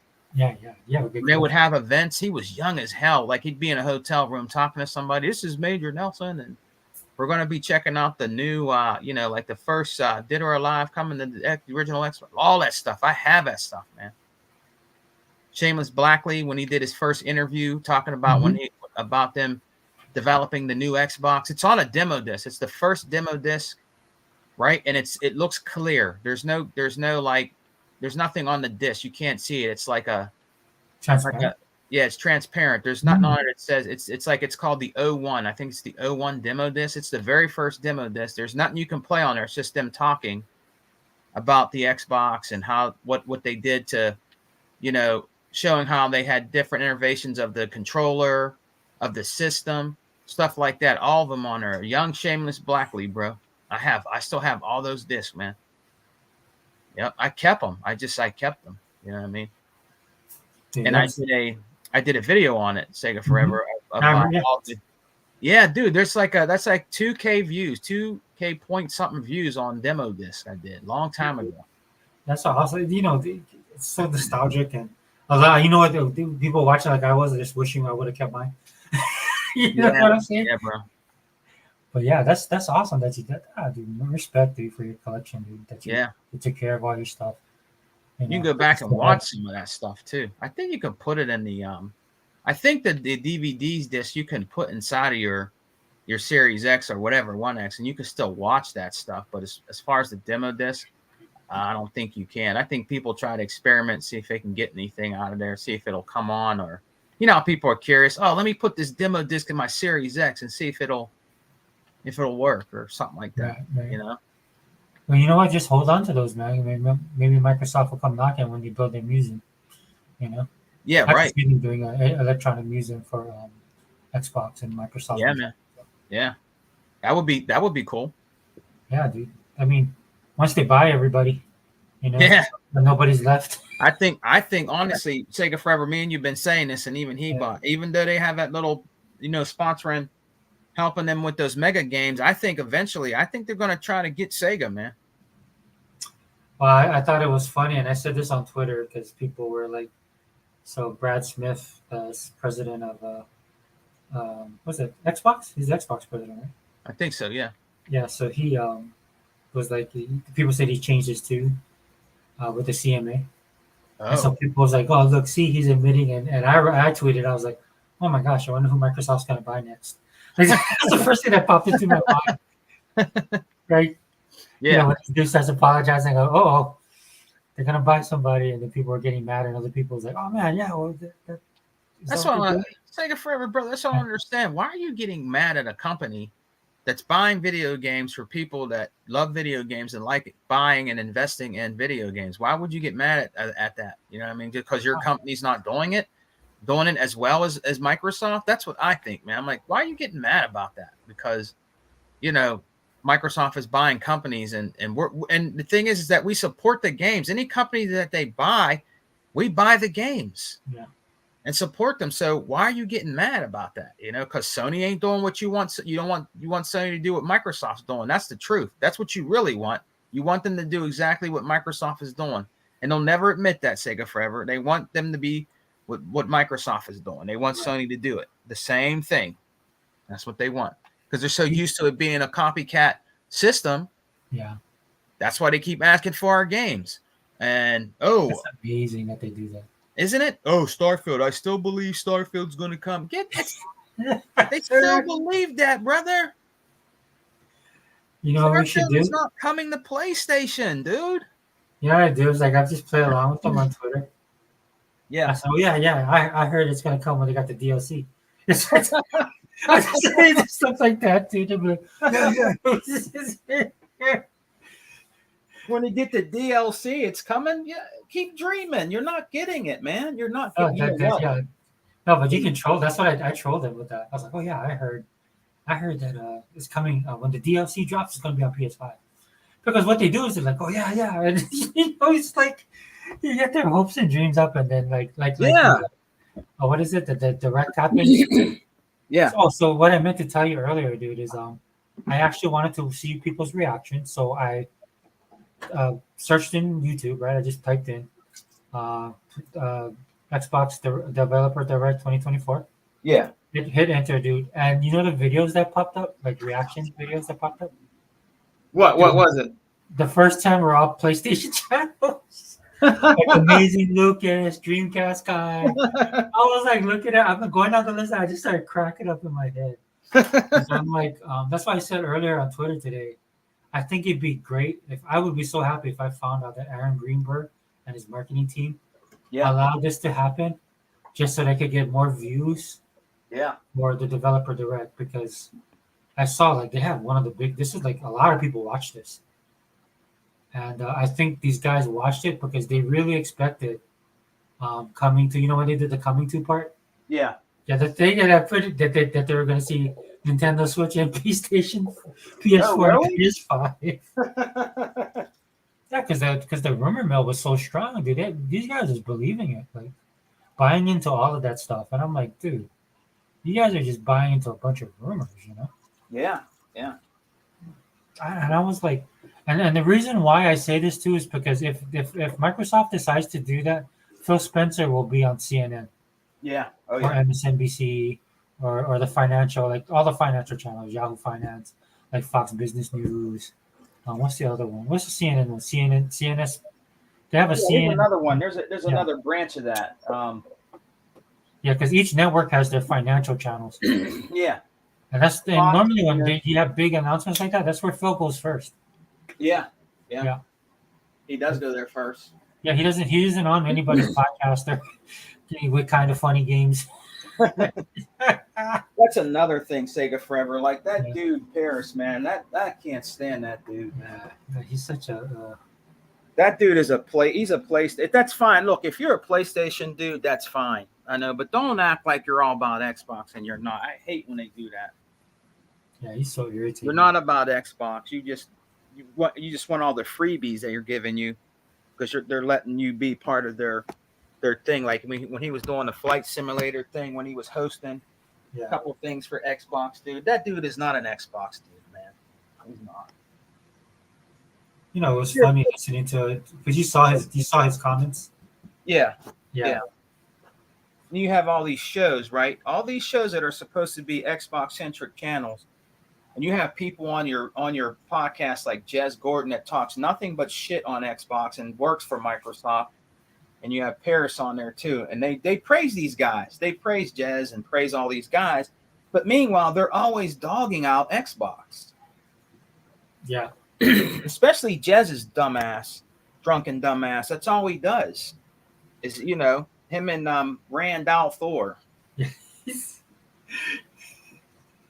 It's so funny, dude, when I think about them. You know. He's Sega Forever. Do you think he's a real Xbox dude, or is he a PlayStation dude? Rand Althor. I just think I don't think these guys are any type of gamer, to be honest with you. Yeah. Like he's supposed to be the man with the million. I'm like, I don't care about your million. Like Stallion, I respect because at least he's true to the game. And Stallion got more than him. Yeah. What is he like 2 million or more? Yeah, that's like his focus. Like Randall Thor tries to play himself off as like a Xbox guy. Like knows like all these news and stuff. So a lot of these guys are becoming irrelevant. Honestly, they still get their couple thousand views, but I don't know what happened to what's his name. He's acting like he's crazy. Fucking Z, bro. I don't know what that dude. Oh yeah, he'd be wearing all these strange masks, looking like something from a Nintendo fucking game and shit, bro. I don't know what that dude is doing, bro. He's trying too hard. Sega Forever, he's trying too hard, man. He's really into the hype and the clicks and stuff. He's just, I don't know what's going on. I went to his channel one time, Sega Forever, just to be curious. And I'm looking at him, I'm like, bro, what's wrong with you, man? Why are you wearing something where you look like that one of those mushroom guys off of Nintendo, man? Yeah, he's always been kind of like that, but I think it's okay. So sometimes like when you play a character and you're unable to separate like reality from fantasy from reality. Yeah, I'm like, bro, what are you doing, man? You're trying too hard, Z. Come on, man. I don't hate the guy. I don't hate anybody. I don't hate Z. I don't hate anybody. I clown him a couple of times, but I just think they're trying too hard, Sega Forever, man. I mean, come on, man. What are you doing? You got Crap Gamer acting like he never turned. Yeah, that's right. Xbox is the best box. Yeah, like he never turned. Come on, bro. You turned. You did. You bought into the hype of PlayStation, and you turned, bro. You know what's so sad about that, Sega man? Huh? It's like the sad thing about that whole situation is they were there in the trenches when it was the worst. Yeah, I know. And they were fighting tooth and nail, man. I remember, dude, how the community. You remember that? I remember, dude, like it was just shitty. Because the community coalesced around that, dude. Yeah. You know what I mean? You remember like the old school people, Sega Forever, like remember She-Wolf? Oh yeah, She-Wolf. Remember She-Wolf, man? And I think it was called Console Corner. Her and her husband at the time. I mean, I know what happened. I ain't gonna put her on Front Street, but I know what happened with all that from somebody I talked to on it's in our crew. I know what happened with all that and stuff. Yeah, well, I forgot his name though. X. What was his name? X. You talking about Xbox 448? Yeah. Well, yeah. I mean, I heard what happened with him too. I mean, She-Wolf, they were on that Console Corner. And She-Wolf was the other person I'm thinking about. Yeah. I'm thinking about the other girl. Put it this way. You're thinking of Oh Snaps, Mel. Yeah, Oh Snaps. Yeah. Here's the thing is, things happen and people step out. That's all I got to say. Yeah. People change and they step out. But those were channels, like you said, they were in the trenches and stuff like that. And a lot of things changed, man. There's She-Wolf and then there's what's her name? She's still out there. Lady Foxfire. Yeah, Lady Foxfire. Yeah, she'll post. She posts once in a while. I still follow her. Yeah, Lady Foxfire is cool. I like her. I always did. Yeah, I always did. She was always like herself Yeah, and that's always what I liked honest. about her. Yeah, yeah. You know, and like Z and them, and what is it? What was his crew called? The what do they call themselves? The Broadband Bullies, and I forgot, dude. I know. you know, Me and Heba was talking about that earlier, dude. How we can't remember stuff like we used to. yeah, But it was yeah, I remember it was. I remember the original crew, man. Like yeah, John Doe and yeah, Showstopper yeah, and old boy who was the bodybuilder. yeah. What was his name? Andy? Man, Was it I don't Andy know. something? No. He had a crap, dude. That's so bad. And then it was crap. Yeah. Yeah, that was like the original crew. And then there was even what you know who I talked to for a while. I used to talk to her. I used to talk to Titanfall Princess, man. Oh yeah. I remember. I did. I used to talk to her on Facebook. I used to talk to her on Facebook and everything, and she'd Yeah. be like, "Sega man, you should really think about getting a PlayStation 4." You know, and Oh yeah. I remember. Yeah. I'm like, "No, I don't want to." Oh, come on, get a PlayStation 4. And I'm like, I'm like Titanfall. I'm like, her name is Nancy. I'm like, Nancy, I don't want to get a PlayStation 4. I like the Xbox. I'm not saying it ain't good for somebody else, Nancy, but I don't want a PlayStation 4. I don't want it, you know? Because I think she really was a PlayStation girl, you know? Wouldn't surprise me, dude. And that's fine, you know, because she can, you know what, Sega Forever, she can whip your ass in fighting games. She can really fight. She was good. She whipped my ass every single time in Killer Instinct. I think I got her once, but she beat my ass every single time. So I have to give her props for her gaming skills Yeah. because she can really play fighting games and she will beat that ass, dude. She's really good at Street Fighter. She was good at Killer Instincts. You know, I don't care if she's a girl. She beat my ass. She beat my ass fair and square. You know, she. I know a couple girls that could play Oh fighting. yeah, you know they're good at shooter games. They're on Call of Duty too. They're good at Call of Duty. Mm-hmm. They're good at Halo. You know. Yeah, dude. It's you never know. Who's this remake? Who's this remake Station 5? Oh yeah, remix. Hey, what's up, bro? What's up, man? I'm sorry, dude. You know what? I got a pit. He said Hey, Mooch in the morning when Mooch was too annoying. Wasn't too annoying. Yeah. That's another thing, Sega Forever. What really, really hurt the community, I think, because of true gamers, is when they had that Mooch and Crap show. They were really dogging out Graphic God. I don't like bringing that up a lot, but they really dogged him we out. talked about that earlier. Me and Ebot. Yeah, they really dogged him out, man. He did a lot for them, Sega Forever. He did a lot of shit for them. Free shit, everything. Their gamer picks, all that stuff, and then you want to pay him in games. You didn't want to give him cash for all his work he did. That was terrible. And Mooch has money. I heard that dude owns a yacht. He got a good job, but you can't pay, you know, Graphic God some money for the work he did for your show. Yeah. That dude. I remember when he was on. A lot of people liked him. Yeah. You know, the only problem, I didn't have a real problem with him, but every time I listened to him, man, he was just reminded me of the guys that came into gaming after hating on it for so long. Mm-hmm. Like I call them dude bro gamers. Mm-hmm. So that's what every time he would talk, that's all he reminded me of. But of course, you know, you're all in the Xbox community. You know, you don't have to listen. You know, you're just there because everybody else is there too. But yeah, when he turned, I was like, yeah, that's not surprising. You know, Mooch. You know, Crap, brother Sega Forever. He got mad because when they had that crew and Nancy was in it, Titanfall, he got mad because he found that Titanfall liked the brothers, and he kicked her off. You know what I mean? He didn't want her on anymore. You know, because he liked her. He liked her. I guess he wanted to try to get with Nancy. Yeah. And he found that she liked the brothers, and he stopped liking her and kicked her off. That's what I heard.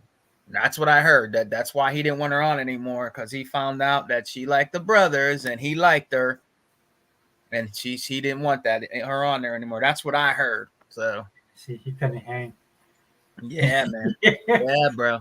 because he liked her. He didn't. He never, But that's what the rumor mill was, that he liked her and he kicked her off because he found out about that. Dude, it was funny because I remember one time they were talking and they were saying, like he was saying, "Oh yeah, I'm 6'5". I was like, "Oh, Yeah. dude, you're a big boy too," because everybody would call him the white. What did he say? The white rhino? That was his Yeah. nickname or something. Yeah. Like that. I was like, "Oh, this dude must have played ball like a big, big farm boy type of guy." So then when did you he look say at he his, was 6'5"? He's that big? I don't know. And then I saw his video on him on the video. I was like, "Dude, you look like you look 6'5" to me." You know what I mean? It's just like, Mhm. like how tall is other Zink? Isn't he like 6'5", 6'6"? I think Zink is tall. 100 is tall. Yeah, he's like 6'1", 6'2". Yeah, 100 is tall. No, because Zink was talking. Talking about playing basketball, but like Zink wouldn't have to tell me that because it's just you can tell in his voice when he talks. He just sounds like he's Oh, Zink, yeah. yeah, Yeah, he man. has, yeah. So when Crap has that kind of. I shouldn't talk because I have a whiny voice too, but you know what I'm saying? It's like when I saw him. Well, Sega Forever. What really made it bad about Crap Gamer too? It's not just him turning. If you want to turn, that's fine, and you want to, that's fine. This is entertainment. But what was really bad about him is he lied about when that storm came down there or something, that he needed money and shit, and he finessed people to give him money. That's That's the worst thing he did, man. You know what I mean? Yeah, me and Hebot was talking about that. Hebot was talking about that earlier as well. And if somebody did a video, Hebot said somebody did a video. I didn't know about that. I didn't know. Why would you do that, bro? Why people don't got money as it is, even back then, and you say, "Oh, my house got destroyed, this and that," and you finesse people, and this shit didn't really happen. That was messed up. You know what? It's just people like that have that. It's just a personality thing with them. Yeah. So that's why for me, I'm always weary, especially on the Xbox side. I was always weary of people who talked a lot. Yeah. Yeah, because I mean they kind of. I'm like that anyway naturally. Like a lot of people are just talk, and it's not just talking, but usually about themselves. Or Yeah. they want to be the one to get the last word. Yep. Or they want to feel like they want credit for stuff that, you know, that like they'll expect credit for something that I think everybody's like common knowledge. Yeah. It's just that you have a platform that you can speak on. You know, like you have a show that you can speak on it, and just because you're saying on your show doesn't mean like there's not 1,000 other people. Right. The same thing. Like right. That was a problem with a lot of these guys, like Kid Smooth and I can't remember Hebot's his boy from back in the day. Like a lot of these dudes, and that's why they kind of fell off. Oh, you're talking about Ghost and what's the other dude's name? Wasn't it Ghost? Is it Ghost Rider? Ghost Rider. No, not really Ghost Rider. I mean, I know there's something going on there, but I think it's because the other dude he listened to. I don't know. Oh yeah, you're talking about when they did the show, he used to do a little rap before they started. Yeah. I forgot his name, but he's another one. I mean, Hebot helped him out, sent him money, I think down to Mexico or something like that, and then he turns on Hebot. The dude was like when they would do the show, and this is before I knew Hebot. I'm gonna tell you this quick story, Sega Fred. Before I really knew Hebot, I was looking for all these channels that were Xbox eccentric, so I stumbled on their channel. And he would always say, Hebot, all right, man. Let me, he would always interrupt Hebot. And to me, he was rude. The way he would always interrupt Hebot all the time. I'm like, bro, let him talk. You're not letting him talk. And he would be disrespectful, I thought. And his name is Kaleidoscope. Yeah, Kaleidoscope, yeah. And he would be a little, disrespectful. Now, I'm not saying he's a bad guy. He was a pretty cool dude at the time, but it's just the way they talked it to him, Sega Forever. It was... I didn't like it. You know the problem is, right? Is that Hebot knows so much stuff. Yeah. Right? Like just, and I think for most people it's like too much, right? Yeah. And so when you have two people that are very because Kaleidoscope himself was very talkative.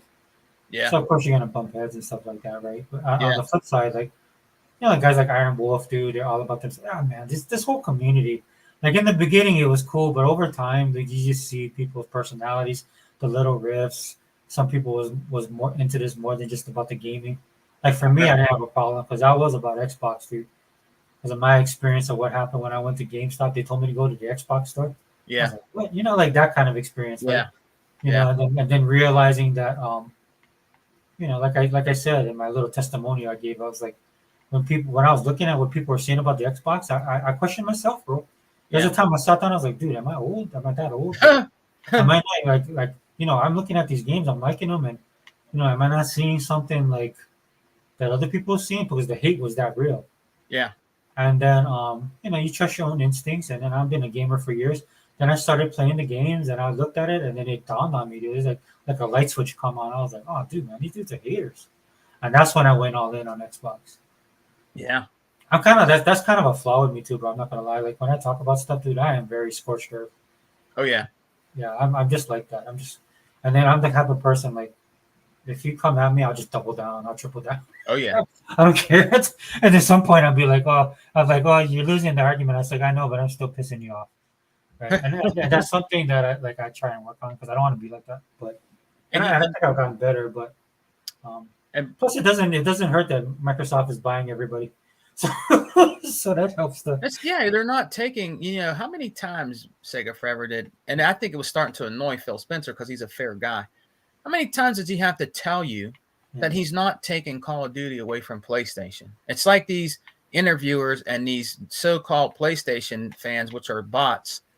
He kept telling you over and over again that he's not taking it away from PlayStation. He could if he wanted to. He really could. He could stop it from going on there. But I mean, why would you keep saying, oh, he's taking COD away, he's taking this away, he's taking that away? He already told you that he's not going to do that, man. I think his game plan is to just make them irrelevant. Yeah. Because you're going to be paying for it on PlayStation anyway. And then when people start seeing it come into Game Pass, I think that's where you're going to see people move over. And then just over time, it's just going to be. I think Microsoft has big plans for that. I mean, I think Xbox and Phil have really big plans that go just beyond the game. In fact, I see that a lot now. I play PAL. Yeah. PAL World. Is it PAL World? Shoot, I can't remember. What does it say? What is it? I think it's PAL World. Yeah. Yeah, so I was playing that earlier. And as I was playing it, I just thought to myself, oh my gosh, dude, this is like, if they have a game like this and this starts getting people, actively playing it, like how you have people actively playing Halo, people actively playing Sea of Thieves, people still playing Starfield, even though it's technically a single player game. Yeah. Right? I think they just, they got the mobile thing. There's just like there's things that they're doing. I can't say for sure because I don't know, but I just see like a future where they'll just dominate on the sense of just based on the content alone. Yeah. Right. And there's enough room for everybody. There's enough room for everybody, even though Microsoft is the juggernaut. There's enough room for everybody, man. They want Microsoft to disappear so bad. They always wanted Microsoft to disappear, even before they got into video games. A lot of people didn't like Microsoft. They wanted them to disappear, man. Oh yeah, dude. I thought it was a joke. I remember because I heard Microsoft. They're gonna be like I was, like how they talked about Power On. Yeah. Like Microsoft. Yeah, I was one of those guys. In fact, a lot of gamers were like that. Yeah. There's gamers now that's like, oh no, I was. I'm like, no, dude, everybody was like that. Yeah. I hung out in arcades, man, and that was kind of a joke. Oh yeah. Right? Not that I had animosity, but it's just something that's so weird, Yeah. At that time, little did I know, I should have been buying stocks back then. Is what I should have been. Yeah. Look at their stock price now. Yeah, thanks, Remake Station. That's what is he? Is he playing right now? He said. What's he playing? Starfield? Remake Station? I was just saying, like he says, irrelevant is the best description. Yeah. Again, I would like to see them just bury them straight up and up. But if you look at what Microsoft is doing, like Xbox division, and then the kicker was that Matt Booty email. Yeah. Leaked. Yeah. That's what they're. To me, that's a better. Everybody's saying that they're super secret sources, and how everybody's taking old videos of Satya and Phil and all these guys trying to work it into their narrative. All you have to do is look. You want real narrative? Just go look at that AKB case, because that's 100 uncut, pure, unadulterated truth right there. that got put on blast. So well, you Sega Forever. Did you see recently, brother? They had an interview with Satya Nadella about gaming, and they chopped that up, trying to say that we're still going to be a third-party company. Did you hear about that? Yeah, that's why I wish I had. Yes, I did, Sigma. That's why I wish I had unlimited skill. Yeah. I'm gonna work on that this week because what I could do is I could just take old clips because I've been watching. I just been always been impressed with Satya as the CEO of Microsoft because of his vision. He's a visionary. I kind of tend to follow visionaries, Yeah. and he was talking about Xbox, um, like even pre Scorpio, right? So what he would do, he's be giving his keynote talking about Microsoft and their vision, right? So you had mentioned, with service we want to do this, and then Yeah. he said something like, with right now our Xbox system, Project Scorpio has a this and it has, and he's talking about the chipset. Right. And when he did that, first time I saw him do that, I was like, oh my gosh, it's a whole new ballgame. Yeah. And then the things for me started to click because that's when you heard Phil Spencer giving interviews where he's talking about this bigger picture, which we're living right now. Everything he talked about in 2015 is actually what he talked about in 2015 is what's happening now. Yep. Yeah. So when he says when Microsoft says we're not done, I believe them 100%. Yeah. I do too. I do Yeah. too, man. When the president of Sega or the guy, the president, acting president, or whoever that guy was, the Sega acting president, I think it was, Oh, comes out and yeah. say, "Well, yeah, we're not looking to be purchased by anybody yet." And he says, "Yet." I'm like, "Yeah, okay." Yeah.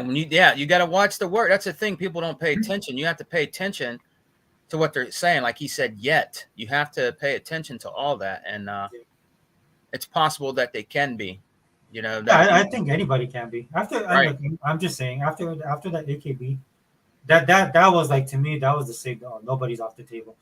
Like Yeah. anybody, and they'll go after anybody. And Yeah. and, and Oh, I yeah. honestly feel they are making those deals already. Like they are working. Like that list they showed. Remember that list they showed Yeah. of possible people, Yeah. right? I love that, right? Because if you look at Focus, if you look at Humble, if you look at 505 Games, right? Yeah. You have them building these relationships. Of course, the Square Enix thing Yep. was a big thing. Yep. So, And those- so to me, that's how I look at it. Sega Man, sorry. Yeah, you're right, brother. And when I watched the show, the developer direct show, I'm not an RPG guy, Sega Forever, and you know that, brother. But that game looked fun to me. The one from Square Enix, it looked interesting, and it piqued my interest. So I'm going to try that game. It really piqued my interest, man. It kind of reminds me of a Dreamcast game, RPG. Like one of the guys said in my chat earlier, I forgot who it was. I think it was Gaming Since 1980, one of them. But they said it reminds them of an old Sega Dreamcast RPG type game. The art style and stuff like that. And I looked at it and I'm like, yeah, you're right, man. It kind of does. You know what I mean? So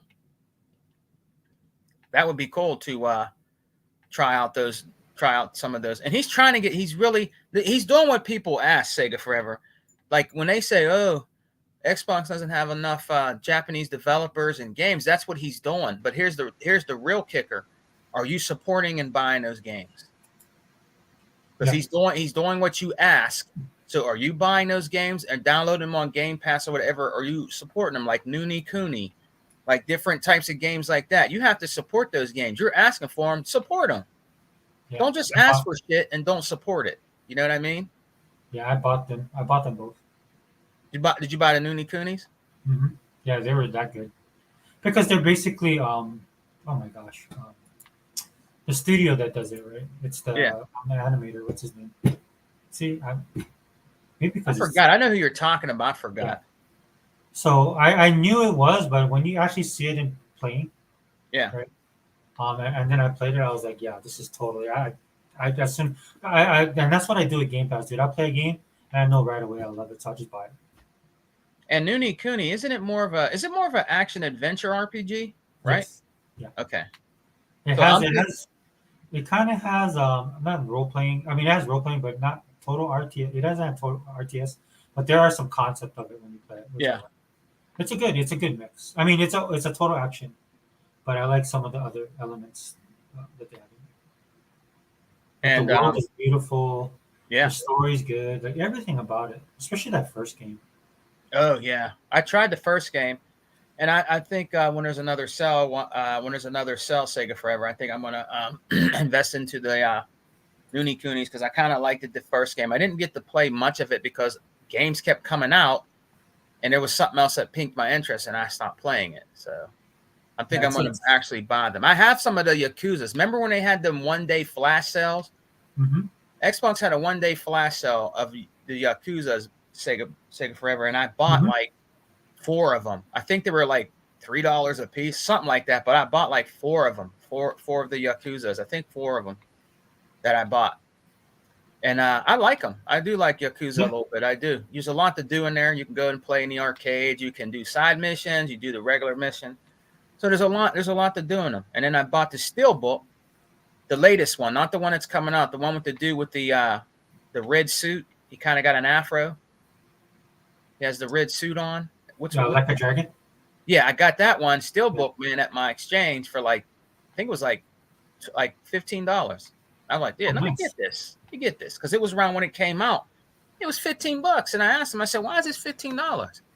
Oh, I don't know. It's just a guy traded in. It works and everything, but yeah, we're selling it for $15. The Steelbook. I said, "All right, let me get that." So I tried that one out too. You know. Yeah, that's the turn-based one. Yeah. It's not bad. Oh no, it's. I love that. That's why I like the Yakuza series, and like I said, I think we talked about this before, but I was boycotting it because I was so pissed off about Shenmue. Yeah. But now that I played them, so and that's thanks to Game Pass, right? It came on Game Pass. I tried them out. I was like, oh my gosh, this is because you know what? Remember when Dreamcast? What they were doing is they had like virtual tennis, mini games of virtual tennis, and you had games like Crazy Taxi. It reminds me of like when Sega was doing that kind of stuff. They take a game like that's technically a tennis game, and they would add stuff to give it longevity. Right, those mini games are awesome, and so that's what I see as a continuation in the Yakuza series. Yeah, because I played the Like a Dragon, the feudal one. Yeah. Oh, that thing is crazy, dude. You get karaoke. You got to make freaking udon. Right, you get to farm. Yeah, you gotta like chase people. There's all kind of stuff going on, and that's I love it. And that Shenmue 3 did horrible.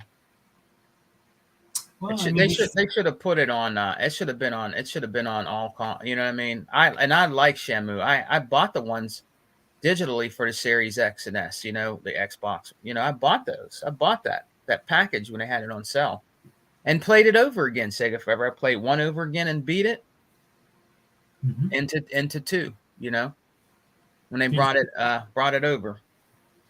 So you didn't like the 3? I didn't get the. No, I'm not me. I can't say I didn't like it. A lot of people said it was a disappointment. I don't know for sure. I need to play it, and if I play it, I'll decide on that because I'm gonna think I'm gonna like it because I'm used to them. I beat them on the Dreamcast, and I beat it on the Xbox. So yeah, I want to play it. You know, and the only way I'm going to be able to play it is if I buy a PlayStation, right? If there's any game that deserves a remake, it's Shenmue. Shenmue 3 now with today's tech. It just makes you wonder: will they ever possibly bring Shenmue 3 on the Xbox? I mean, well, I think Yu Suzuki still owns it, right? Yeah, I think so. Yeah, so and that's why I hate to say this, man, because I love Yu Suzuki is my favorite. I like Yu Suzuki too. Yeah.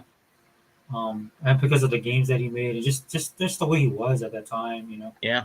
But as they say, sometimes it's just like seeing Ric Flair in the ring now. It's Yeah. kind of hard, Yeah. I love seeing him in the ring, but at the same time, you remember how he was. Yeah. Or even Undertaker, man. Undertaker, like I thought he was immortal for real, but then the last couple times he came back, so these guys are retiring now because they can't keep on coming back to. Ric Flair, he needs to stay out of. He's gonna get hurt.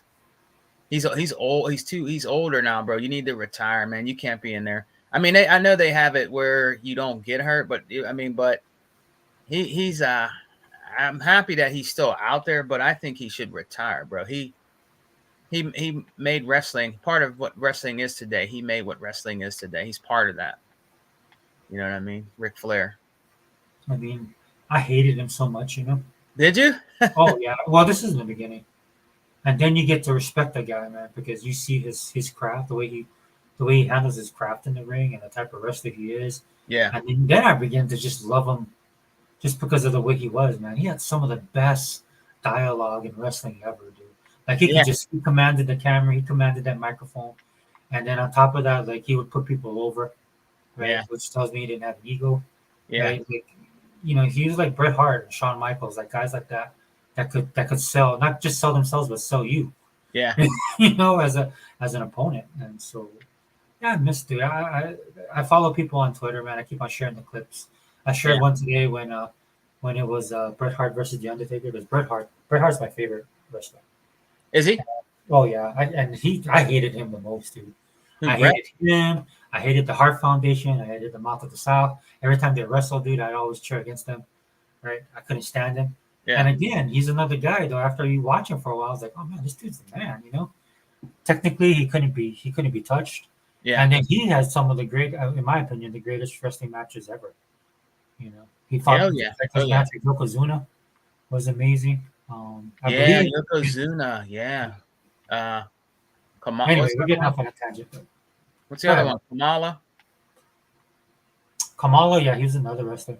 I think did he die? I think he passed. Yeah, What's my his friend name? has a really cool book on him. Really? And, yeah, about the actual person, the Oh, character, not the oh, character. really? But yeah, Oh man. like his background is amazing. So, I never got a So, chance to read it though, so I was trying to look for it. yeah, He's that'd be probably cool. better. That would be cool, man. And it's just like better. It's just were cooler to me, like the Ugandan giant. It just matched. Yeah. You know what I mean? Yeah. They had like these cool names, like in Rocky, like Apollo Creed. Apollo Yeah. Creed like had a list of awesome names. The Master of Disaster, the Count of Mephisto. Like Yeah. he just Yeah, man. dude. What's his name? He's still out there keeping it alive, though. Sylvester Stallone. He's still now he's making a movie about Apollo's son. Creed and all that. Like he's keeping it alive, though. He's keeping the Rocky thing going. Because he knows a good thing. I mean, some people are like, "Oh, come on, retire it already," but he's keeping it going. Well, he's in that. He's in what's it called? Tulsa. Yeah. Tulsa King on Paramount.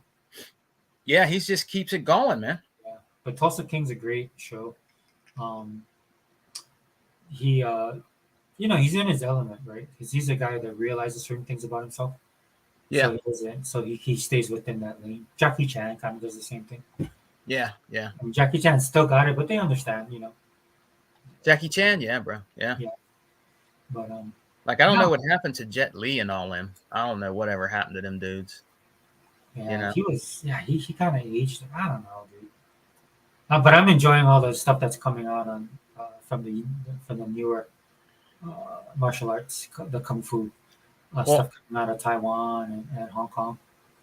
Well, Sega Forever, you know what I'm trying to find? I went to my exchange and he told me it was the right DVD, man. I'm trying to find Bruce Lee's Game of Death with the original stuff that was cut out when he went up to the Towers of Death, like when he went up to there, because there was a lot of footage they found, and I watched it on YouTube that they found that was cut out. They added the voices, they added stuff to it because it didn't have no sound or something like that.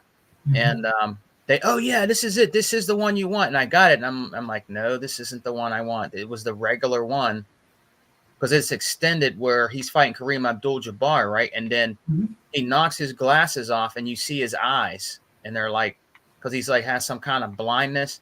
Yeah. Bruce Lee's like looking at him like, wow, like amazed. Like, man, his eyes. And then he figured out what to do by punching out the things in the window. So there was a whole bunch of stuff that was cut out when they brought the original out, and I can't find it, bro. I'm trying to find that. I want that. You know what I mean? And they gave me the wrong one. I'm like, oh, this is the wrong one, man. Shit. Yeah, dude. He fought Kareem. He fought Daniel Santo. Yeah. I forgot who the other guy was. I don't know who the other guy was. That was good. Fights, yeah. That was good. Now, if they remade that Sega Forever with all the AI and the stuff they have today, they can actually remake Game of Death, and it'd be really good. Like they could really remake, if they wanted to really remake that and then put that in there again, like the Tower of Thing when he walks up there, like remake the whole thing with a different martial artist that looks just like him, and then put that same part back in there, but with upgraded like technology and stuff like that. I think that would be cool if they did that. Like Shannon Lee and her mom, they should think about something like that. That would be really cool. They'd have to run it by them anyway. So Yeah. yeah, Yeah. I think I that's think- they think they have the rights to his like an estate or Oh, something. his daughter, Shannon. I think Shannon brings out all kind of stuff. And it's so sad what happened to Brandon. I know, man. With the crow, I know. Yeah, he shouldn't have blasphemed Jesus, man. Yeah, man. He did Man. that. He did that joke, and then right after that, he died. I was like, dude, Yeah, that's something, wasn't it?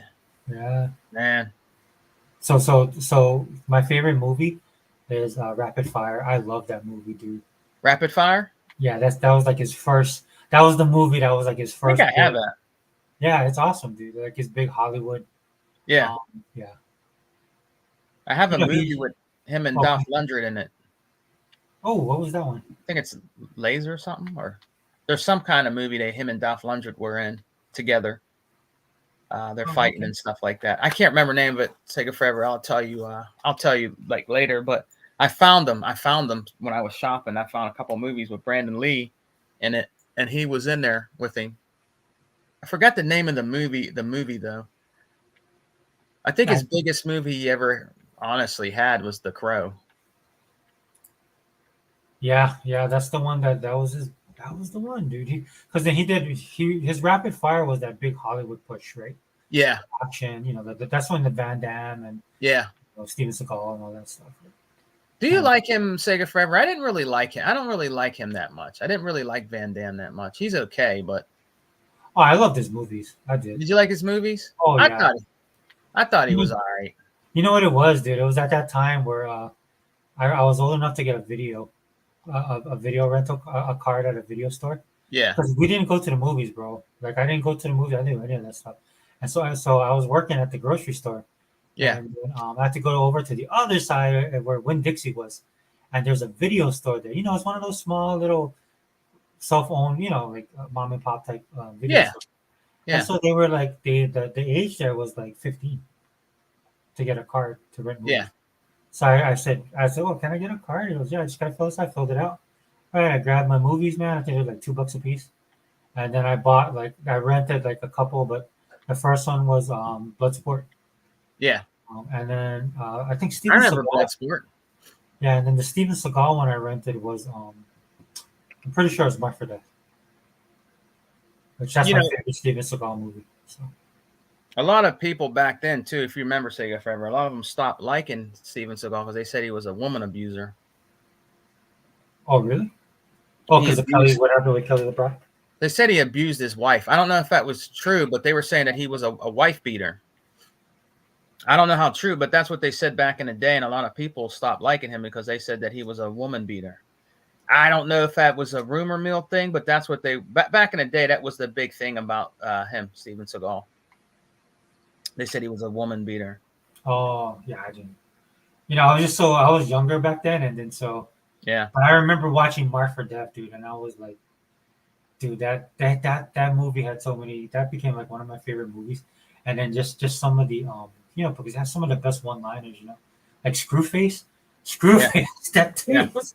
There's this one line that I would do all the time. Yeah. And I had a friend, dude. This dude was Dominican. Right, and because a lot of people from New York moved down to Florida, and I would just say this line all the time. He would laugh. He goes, "Oh, white boy, hacha!" Like, right, that one that used to say "Bumba Claude." Yeah. But, I could do the accent back then, but like he would say, because he got the guy came in, and then Steven Seagal just like jacked up his gang. I guess one of the guys like killed himself, right? And then so then they're all playing cards or domino. I think they're playing domino, something like that. And then the dude comes in and said, talking to Screwface, he goes, "Oh," and Screwface goes, "Huh? Oh, the white boy, hacha!" Like, and I would walk around saying that, and then my friends would go around saying that too. See, that was one of his biggest. That was one of his biggest movies. Was that movie? That was a big movie for him. I would say that, and then Out for Justice. Yeah. Because Mark for Death had not just the action, but it was like a coherent story. Yeah. Right. So and it had good pacing, great action. But I think probably Out for Justice is actually Mark for Death is my favorite, but Out for Justice is I think his best movie. I remember Gina Gershon was in there, and Yeah. she had one of the best lines, dude. I won't say it on here because it's pretty bad, but but just the way she delivered that line, I was a fan of hers. But the line was pretty bad. Yeah. Yeah. You remember the other movie? It was pretty funny, kind of comical. They make in fun of it now. They make memes of it. It was called The Last Dragon Oh, dude, I love the last track. with Shogun. Yeah, yeah, Leroy Yeah, Lee. that was funny, man. Yeah. Shonuff. He was the Shonuff. Yeah. Right? Yeah, Shonuff, yeah, Shogun of Harlem. yeah. Yeah. He was The awesome. Last Dragon. That was cool. Vanity was in that. Yeah, Vanity. God bless her heart. She passed away. Before she passed away, she became a pastor. Yeah, she became born again Yeah, Christian. Yeah, yeah, that man. was a good story because they interviewed her. Yeah, they Oh, did. dude, Yeah. can I catch the chat? Oh yeah, you're Yeah, right. Good. Talk. Yeah, Anthony Chipmunk's in here. Yeah, go ahead. Yeah, Remake Station. Yeah, you're right. He was playing it. He's playing it now. Starfield. Oh, he's playing Starfield. Yeah. MS had a good team that is watching every game and studio on this planet. They're doing their research. Yeah, and that's kind of scary. I'm not gonna lie, brother. Like that they do that. What? His remake was like MS has a good team that is watching every game and studio on. Oh This yeah, planet. Yeah. They're not messing around anymore. they're not. They're not, man. They're not. Yeah. Like they want like Remake Station said, Starfield is very it's a very addicting game, and it's an awesome game. And you cannot compare Starfield to Baldur's Gate. There's no way you can compare the two. Yeah. You know, Baldur's Gate, I know a lot of people love Baldur's Gate and stuff like that, but I don't think it can compare to Starfield. You can't compare that to Starfield, man. Come on. Because it was on PlayStation first. That's your game you want to, to compare with Starfield, Baldur's Gate. You know what I look at the real test for Baldur's Gate is when they do a second. Yeah. Because look, dude, I went through the whole Final Fantasy. I knew so many people that did not even play that game or finish it. What, Final Fantasy? The Final Fantasy 7. Yeah. Because a lot of the guys I knew that bought it because they saw the FMV. That's when FMV was huge in video games. But then Yeah. they actually played the game, right? And they were Yeah. like, "What is this?" Yeah, those are the dude bros, man. Yeah, so yeah, Remake Station. Yeah, he did a. I won't say what the joke was, but it actually he tells the joke, and in that scene is when he dies. Yeah. He Yeah. tells that joke. I'm not saying like in the movie. I'm saying like there's a joke that he does, but during that scene, and then there was a misfire with one of the guns or something, and that's what ended up killing him.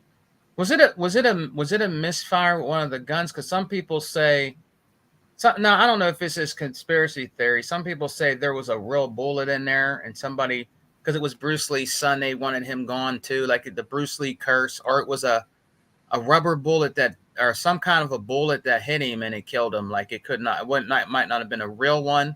Mhm. It's something about I don't know if it was a rubber bullet that actually killed. I don't know, man. There's so many things people said about that when that happened. You know what I mean? Yeah, that movie with Jason Scott Lee, the Dragon, or no, not Dragon. What was it called? Bruce Lee story, right? Yeah. It was way back in the day, but it's funny because Jason Scott Lee's a local boy from Hawaii, and he got casted to play Bruce Lee. Yeah. And that's one of the running themes in the in that movie. Like he was chasing. Did he his play red boy. you mean the dragon that came out? No, this was a long time ago. Let me see. I'll have to look it up real fast. 'Cause I The don't know. movie The Dragon, remember? Who Yeah, I played remember, that yeah. character? Who played that character, Sega Forever? I'm not sure. He looked just like Bruce Lee, dude. That played the movie Dragon. He looked just like Bruce Lee, man. He did. He did a good job. Because he ended up doing the Jungle Book or something, or doing the movie where he was Tarzan or some shit. Yeah. Same character. I forgot his name though. Okay, so he was yeah. So Dragon, the Bruce Lee story, that was back in 1993. Yeah. Yeah, so that one touches on that. Like, they supposedly his family was cursed, Yeah. and so I remember that movie. That movie was good. Yeah, so they kind of talk about that in the movie. So when of course when Brandon died, right, that Yeah. brought that all back up again. Because people Yeah. see they are. Yeah. They did. They brought it all. Yeah, they said it's like a curse thing or something, but Mhm. I don't know, man. Yeah, so that's what happened in Remake Station. It happened in that scene. So he shot that scene, but I like, I like his name, Remake Station 5. I like that, man. yeah. That'll get people so fucking ticked off, man. I like it a lot, bro. I like that. That's cool. Yeah. Hey, what's up, Anthony, bro? Thanks for stopping in. Anthony Chipmunk, aka Tony Tone. What's up, brother? He's a cool dude. He's pretty cool, Oh man. yeah. Yeah, definitely. Yeah, but you're right, Oh, Sega. Huh? there it is. No retreat, no surrender. Because No Anthony retreat. asked, is it Punisher? Oh. And Yeah. so this, he said, no retreat, no surrender. Is that what it is? Okay. Yeah. Cheers to you, bro. Cheers to you. Yeah. Yeah.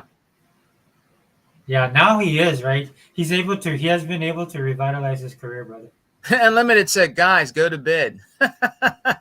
Yeah, I know. Unlimited was here earlier. Dude, but yeah, I like Under Siege too, but I was biased, bro. I was in the Navy when that came out, and we were happy because there's a scene in Under Siege in the beginning where Tommy Lee Jones is asking him, why do we know about this guy?" And he's like, "Oh, because he was special forces. He got busted, right? Because he struck out his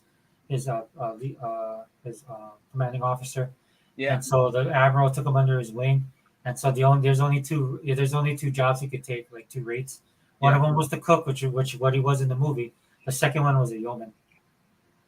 And so that's what I was in the Navy. I was a yeoman. Oh, wow. Yeah. So and it was me and my friends, and they're yeomen too. We're all there like, yeah, yeoman. Yeah, dude. So yeah, I was on an admiral staff, bro, in the Navy. I don't know, Sega Forever. I mean, I used to love going to like West Coast Video, all these places, and I don't know, Sega Forever. These movies today, I don't like when they remade like you can't you can't remake The Exorcist, okay? That movie that came out with that girl, the black girl and the white girl being possessed. I understand kind of what they're trying to do, but I mean, you just can't remake movies like that, dude. I won't go and see those. I think Hebot said it was okay, but once those classic movies that they try to remake, in my opinion, Sega Forever, they don't do well, man. In my opinion, they don't do well.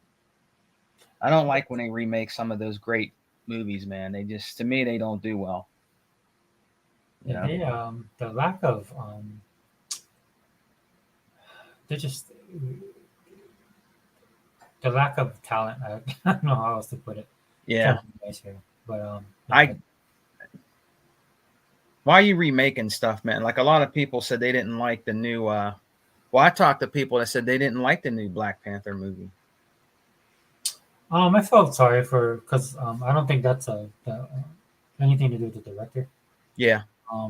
They were trying to include a lot of things in that movie that just shouldn't have been. Yeah. For me personally, what they should have done was deal with T'Challa's passing and the ramifications of that power vacuum. Yeah. And what you should have had, because it was set up kind of in the first movie. Yeah. What you should have had was all those nations in Wakanda fighting with each other. I think that would have been a lot more interesting because that's one of the things I liked about the first movie. From the very opening, they showed Wakanda and they gave a brief history of Wakanda and the way they use that technology. Yep. Was cool. They tell the story of it. Yeah. And you knew that, and of course they said that's why the Black Panther was so important because he unified. It's like here in Hawaii, dude. Like Hawaii, all the Hawaiian islands are separated. Yeah. And then King Kamehameha. Yeah. He became the self-appointed king. He appointed himself king. Like some kind of prophecy that he fulfilled. But he went around and conquered all the islands. Yeah. And that's what unified the Hawaiian Islands. So in fact, the island I live, Oahu, a lot of people go to the Pali. Yeah. And it's kind of like for some people it's spooky because you go over there and that's Kamehameha had this war with I forgot the chief's name, but he was the chief of Oahu. And then they were fighting and he pushed their whole tribe, all the warriors off the cliff. Oh, really? Yeah, and the battle they had, and after that he took. So that's why everybody, like if you come to Hawaii and you go to the statue, there's a statue of King Kamehameha. Oh, so okay. Like the first monarch, and it's through him that they have the Kamehameha bloodline. Yeah. Which is funny seeing it on Dragon Ball. And they say Kamehameha, right? Yeah. Yep. But yeah, dude. I mean, yeah. I mean, it is what it is. But I mean, some of this stuff, like I'm gonna be honest with you, Sega Fair brother. Your brother Sega, man. I haven't been to a movie theater, bro, in a long time. I think when he was younger, or when we were. I think the last movie we seen as a family, one of them was that Emoji movie, and I can't remember. I can't remember any other ones. I haven't been to a theater, bro, in a long time. I mean, I took my son to see the Avengers, the first Avengers, and when he was younger, and he kind of like that. But bro, I haven't been to a movie theater in a long time, bro. A long time. I don't know. I well, I don't mean, like the way these movies are today, man. you know, these things used to be entertainment, and they used to have, they used to make it an event. Yeah, Now it's just trash. Like yeah, talking about Black Panther, you know, there's so much stuff they could do just based off the original show, right? I mean, there should have been factions, political. There should have been on the because it was set up like for example, right? yeah, Um, when you look at how Wakanda is, there's no way that that just comes from African culture, yeah, and so there's like a little underlying story because it shows, you know, like how the brother was exiled. yeah, So I'm pretty sure like throughout the so like I like the Sins of the Father storyline in Black Panther, right? yeah, Because there was choices that they had to make, right? And so in order for them to maintain, but just some of the technology and stuff they had, I think there have been, and I remember they talking to Ryan Coogler, and he had these ideas and stuff like that too. mm-hmm. So I would have. So my point is, I would have loved to see that in two, and I think the way they should have gone with that was having Shuri kind of combat within her own kingdom, right? Because it's my understanding is that she takes the mantle because she's the youngest sister. And so, because I didn't watch it, because I don't, I don't want to watch it, man, because I'm gonna be sad, because I really loved the first one so much. Yeah, It had so many good scenes. Michael B. Jordan was excellent mm-hmm. in his role. They showed a duplicity within a character that I haven't seen in a long time in Yeah, a superhero film. Because to me, there were layers within Black Panther. Like a lot of people look at Black Panther as just another Marvel superhero movie. yeah, But to me, it's almost I say Civil War is probably the best one, the way they did it. yeah. But Black Panther for me is right there with Civil War. Oh yeah, oh yeah, Because there's like I said, there's layers to it, right? Like there's like that one part right there where it's where because he's like what's his name? Oh my gosh. Who? Prince Chadwick Boseman is the actor, right? Oh, I forgot the Yeah, Unlimited's Reddit. We should go to bed. I'm like forget. I'm like I can't think right now, but Oh, they can capitalize too on what's his name, Warmonger. yeah, and that's the thing. Like you know the way because he dies right, and so the whole thing was like because they didn't expect you know Chadwick Boseman to pass away like he did, which was sad. Yeah, yeah, And that really kind of shook the whole thing up, right? But yeah, I mean, there's just out of honor and respect to the character because he did such a great job as a character. But oh yeah, um, oh yeah, dude, they should have like you know like you know like when they had the border guys, right? yeah, And then T'Challa was there, and he's like talking to the guy, mm-hmm. and you know he wants to do what's right and stuff like that, and the guy goes, "You just can't invite people in. You're gonna invite their problems." Like so, they started setting up all these cracks within the tribes, and the only thing keeping together was T'Challa and the mantle of the Black Panther. Yeah, Right? Then he goes to he you know he goes with the Avengers, right? And then he becomes known, and then we're gonna open up. So what should have happened was there should have been conflict within Wakanda for that. yeah, There's going to be at least two or three of those tribes that wouldn't want them to open up Wakanda at all, right? yeah, Like oh boy, like the gorilla tribe, right? yeah, What's his name? Yeah, that character. That because their whole thing was like they didn't like the modernity of Wakanda. They were more traditional, right? That's why they lived in the mountains. They didn't yeah, want to forsake their culture. So all of this stuff should have come to pass, and they could have had like a big thing that just focuses on Wakanda, right? But then you have a lot of bunch of woke people that work at Disney, and then like they just wanted to make it a people of color movie. Right? yeah, And then I'm like, dude, why are you introducing all these characters? It's confusing. Then they have Namor, who absolutely doesn't. You know who Namor is? If you want to watch, I tell Marvel guys this all the time. If you want to watch a Namor movie, go watch Aquaman. Aquaman. Yeah. Yeah, because Aquaman, the way they played Aquaman in this movie is Namor's story. I'm not saying that Aquaman didn't have issues, but Namor's big thing in the comic books was he was from two worlds, right? Yeah. Yeah. And so he hated that. That's why he would attack the landowners, right? But he's just like any other half breed, right? It's like you live in one world that doesn't accept you, and then you hate the world that you're not a part of. Yeah. Yeah. Right. So that's why Jason Momoa was perfect for Aquaman. Like that last scene where he's like, when that the sea creature asks him who he is, and he's like, I'm nobody, right? Yeah. And he gives that pretty good speech. And he's probably speaking from experience because he's part Hawaiian and part, Well, like me, brother Sega Forever, I will always be, I'm not saying that DC doesn't have great characters, but they do. But I will always be a Marvel. I like Marvel. I know what's going on with Marvel's a shame, different things, but I grew up Marvel, and I'm gonna die Marvel. I like Marvel. I've always liked Marvel. You know what I mean? Yeah, Yeah, dude, I don't feel no sympathy for DC. They dominated comic books for so long. That's the experience I've had with it before. Like Marvel, I just love Marvel because of the way Marvel was. But I mean, you couldn't compete with Superman, dude. It just wasn't. That's the time I grew up in, right? And then Marvel started to make its own move, right? Especially with X-Men. And I think I came in at the right time. I started collecting at the right time. But still, dude, I mean, DC was they had Batman, Superman, and Wonder Woman, right? yeah, You can't even Aquaman and Green Lantern are noticeable. You know what I'm saying? yeah. Dude, they were on underwear. Everybody wanted underoos, dude. I'm just like, that's the. So I have no sympathy for DC at all. And oh, go ahead, brother. Sorry. I mean, brother, I mean, there's Batman, and I'm sending you something too to your phone that somebody sent me. You guys see this? I can't see it well. You might be able to see it, but yeah, man. But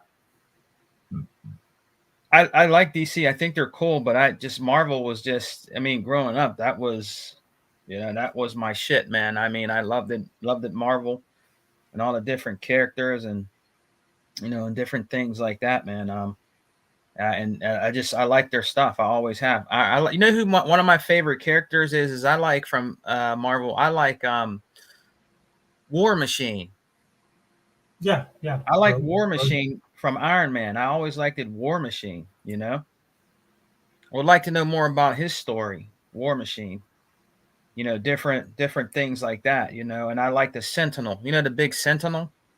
Because I like robots and shit, and I'm all into that kind of shit, and I always wanted to know more about the big Sentinel. You know what I mean? Different things like that, and all these characters. There's so many characters in Marvel, like Spyro, the girl with all the arms and shit. I think she's out of the Doctor Strange thing. Spyro? Is it Spyro? She's from Mojo World, yeah. Yeah, like I'd like to know more about those characters. Yeah, she had a good run in what's this Uncanny X-Men 180s to the 190s, and then the 200 early 200s. Yeah, because that's when Longshot they were doing Mojo World, and Longshot was huge, dude. When I was growing up, at what's his name too? Sega Forever, like characters like Blackheart. Yeah, like those weird characters. I like that. I like to know more about them. Those ones you don't really hear about. The ones that Blackheart and all them, and what's the eyeball? Gershi? What's his name? The eyeball with the tentacles. Yeah, Shimagora. Yeah, I like to know about those characters, man. I dig those characters a lot. They're different, I like that. Yeah, that Doctor Strange movie pissed me off because they had him in there, but it wasn't really him, and it's some kind of weaker version. I don't know. I was like, dude, why did you even do that? He's such a huge character in the comic books, and you guys treat him like a one-off. Yeah, and they're like, oh, that wasn't really him. It said multiverse, and I'm like, dude, you guys don't have the ability to write multiverses. Yeah. You can barely write regular universe, let alone you're gonna try and do multiverses with timelines and spatial jumps and stuff like that. Dude, just hang it up, bro. You guys can't do it. Yeah. Even the guys that made phases 1 through 3 would have a hard time. You guys are absolutely hopeless. This is why this stuff is such trash now, dude. You have to take a lot of things into consideration. There's a consistency that goes with this stuff. Yeah. There's an order to it, even though it's confusion. It's an organized chaos.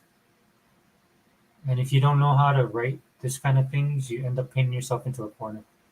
I think a lot of people, you're right, Sigafir. I think a lot of people were disappointed too with the. Now I do want to actually, I want to actually see the movie, but a lot of people were didn't. I think were the same, felt the same way you did about Doctor Strange. Mm-hmm. You know what I mean? Yeah. And then you remember that big debacle about Captain Marvel. Oh, she's really black. You know, not she wasn't white. She was really black. You know, there was a Yeah, big yeah, thing about that. Remember? yeah. She is black. Yeah, and they made her white. You know, I found a lot of those. Check this out. I Mm-hmm. found a lot of that movie on Blu-ray in a big bin at Five Below. Yeah, Tons of that movie in there for like $1. I guess it did really that bad, bro. It was tons of them in there for like $1. The Blu-ray for that Captain Marvel movie. There was a lot of people upset about that. dude. You know This what I is mean? this is how hypocritical Marvel is. Because they'll sit on these, they'll do these conferences and crap like that and talk about diversity and all this BS, and yet they won't put Captain Marvel in their own movie. Because that's my favorite Captain Marvel, and she has nothing to do with Carol Danvers at all. This Captain Marvel has nothing to do with any of the nothing to do with Warpath. I mean, Warbird, none of Yeah, that. yeah, She was with the Avengers, and then what ended up happening was like she has a really good story too, and so at some point in time, like Captain America actually passed the mantle of the Avengers to her, and she yeah, becomes the leader. yeah. And she's a cool character, good power set, So does Marvel do that? No, No, right? And in fact, they shoehorn her in. And then in fact, like it. So then Luke Cage is one of my favorite characters, right? And yeah, then Marvel didn't even technically do that. It was Netflix that made that series. And yeah, they got our boy, man. They got our boy that played Spartan Locke. Right? yeah, yeah. That was an interesting. I love the story about the casting, right? Was it Stephen the Knight got into an elevator, and that Hmm. was with, and then Mike why am I drawing? Mike Coulter, right? Yeah, Who's Spartan Locke. He just did Halo, right? He stepped. He was going for his audition, and Steven and I walks in. He's standing right there. They ride up together, and by the end of that ride, he's like, okay, you get the job. He yeah. just looked at him and knew. And then when you see him in the Luke Cage series on Netflix, dude, he's awesome. Oh yeah, I yeah, love that. I love that show, dude. What they did with the what's his name, Bushwhacker, the way they reinvented his character like that. You can reinvent characters, but it's got to make sense, and it's got to be good for the story, and it's got to be good for the character. yeah. I mean, the only thing is like my kids couldn't watch it because it was kind of a little bit too adult for them. And then what's his name? Shabazz Ali. He played Cottonmouth. That was awesome. The way he owned Yeah. that club in Harlem. And then old girl Alfie Woodard. The way they twisted that was amazing. That whole Netflix, well, except for Iron Fist. Iron Fist sucked. But Yeah. uh, It ain't like it used to be, Brother Sega Forever. Marvel has, they have really they've changed, man. It's not like it's not like it used to be, brother. Um it isn't, man. I mean, DC has great.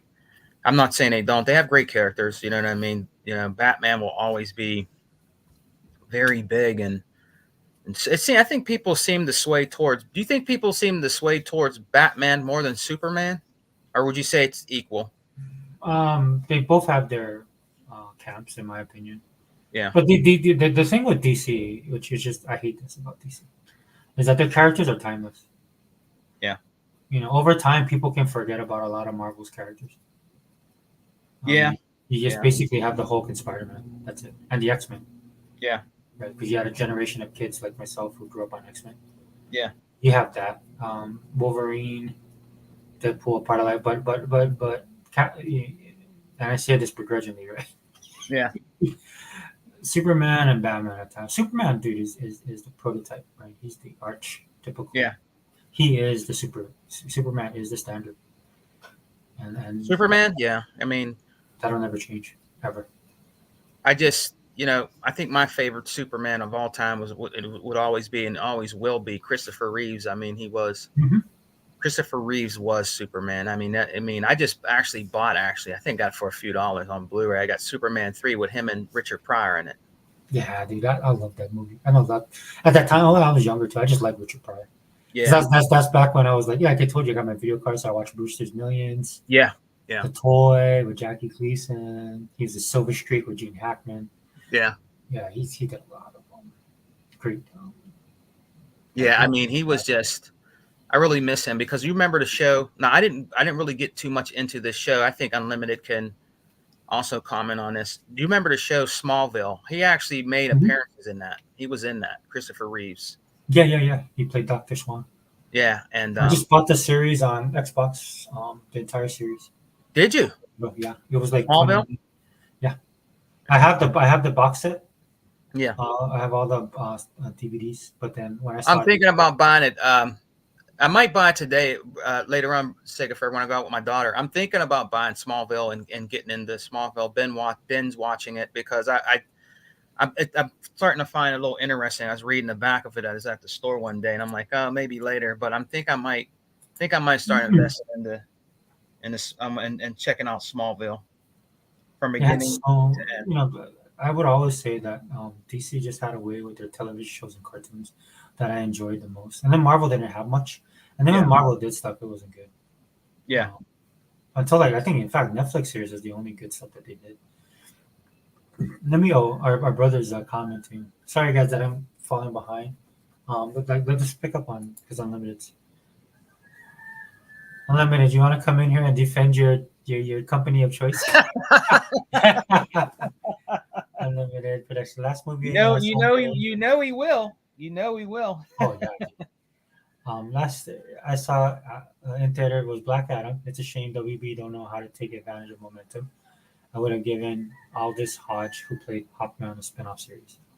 Yeah, Unlimited. I still haven't watched it. I actually bought it. I'm waiting. Me and my daughter are supposed to watch it because of the. I just you know what I wanted to watch it. Look, no offense. Look, I like The Rock. Don't get me wrong.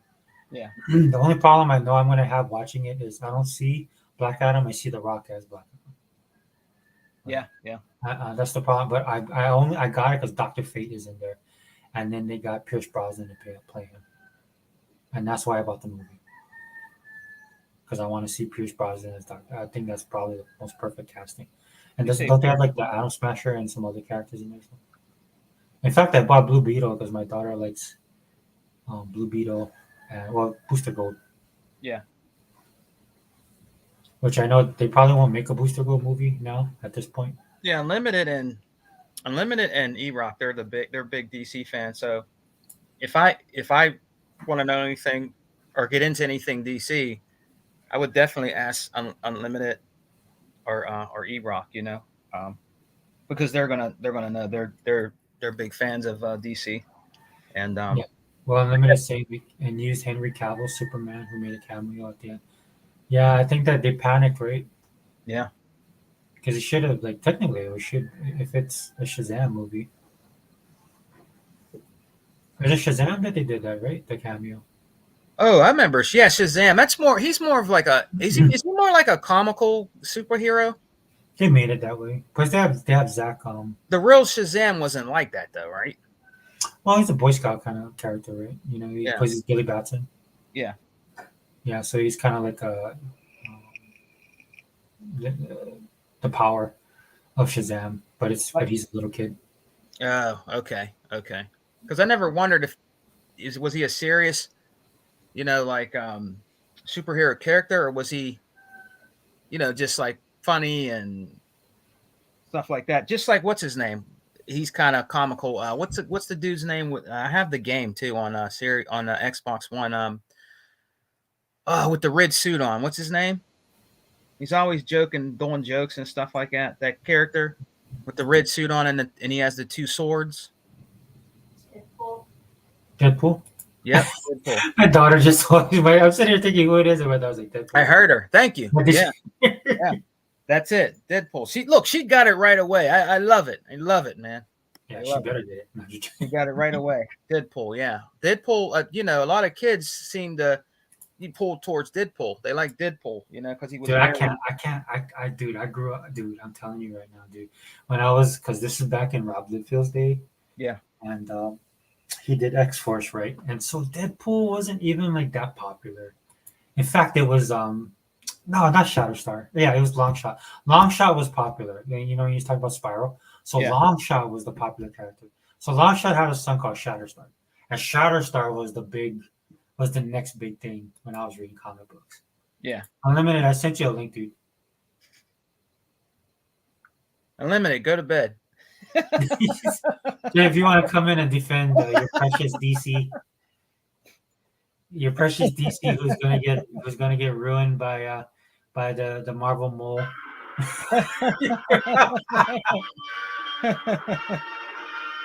Oh Yeah. man. I was like, I saw that. I was like, dude, you guys actually hired James Gunn? Wait, let me see. So, oh wait, where am I, dude? I'm lost.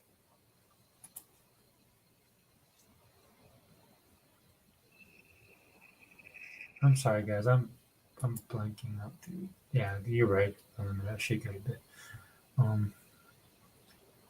But Yeah, we're WB. being Oh, Sega forever. We're probably gonna get out of here soon. Yeah. yeah. I'll read these comics and comments, and then but WB, like Xbox fans, can be insecure about their brand compared to Marvel, Disney, and wasted potential. Yeah, that's exactly right, too. Marvel fans are like PlayStation ponies, and the Xbox and WB are the Xbox guys. Yeah, that's a perfect analogy. He was like Doctor Strange and Ghost Rider. Hey, remake. Yeah, I mean, I loved him in the comics. I used to read both. And then the Nicolas Cage movie had its moments, but Nicolas Cage? the Ghost Rider one. Yeah. Yeah. I mean, I guess he's the only one that ever played Ghost Rider, right? Yeah.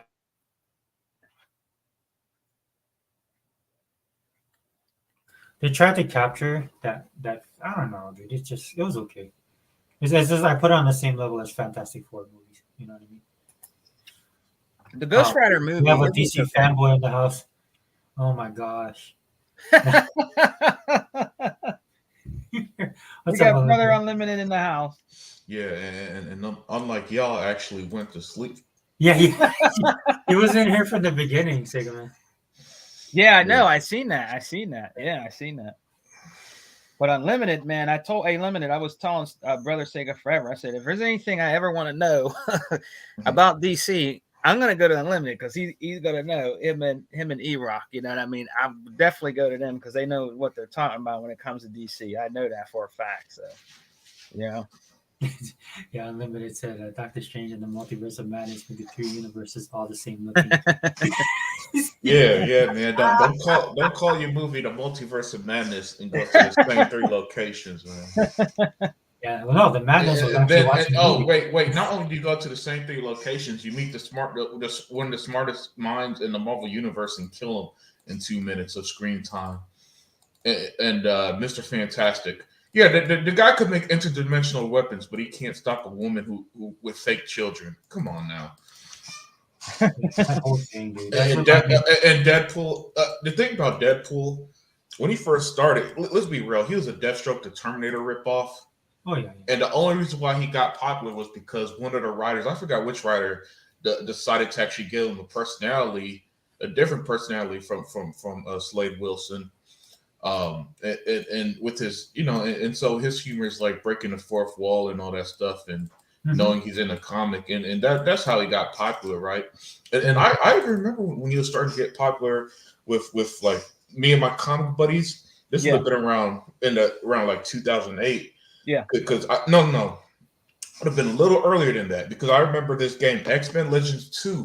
They put Deadpool in there as an unlockable character, and he was breaking the fourth wall there. And I remember playing that game, and Marvel fans saying, like, "Yeah, man, that's Deadpool. Yeah, he's hilarious." And then he started to get really popular, at least with my little group of comic fans. Yeah. And I was like, "Wait, that's the Deadpool. I mean, that's the Deathstroke ripoff, man." They're like, "No, he ain't a ripoff no more." Yeah, when he came out in X-Force, dude, he was actually a serious assassin.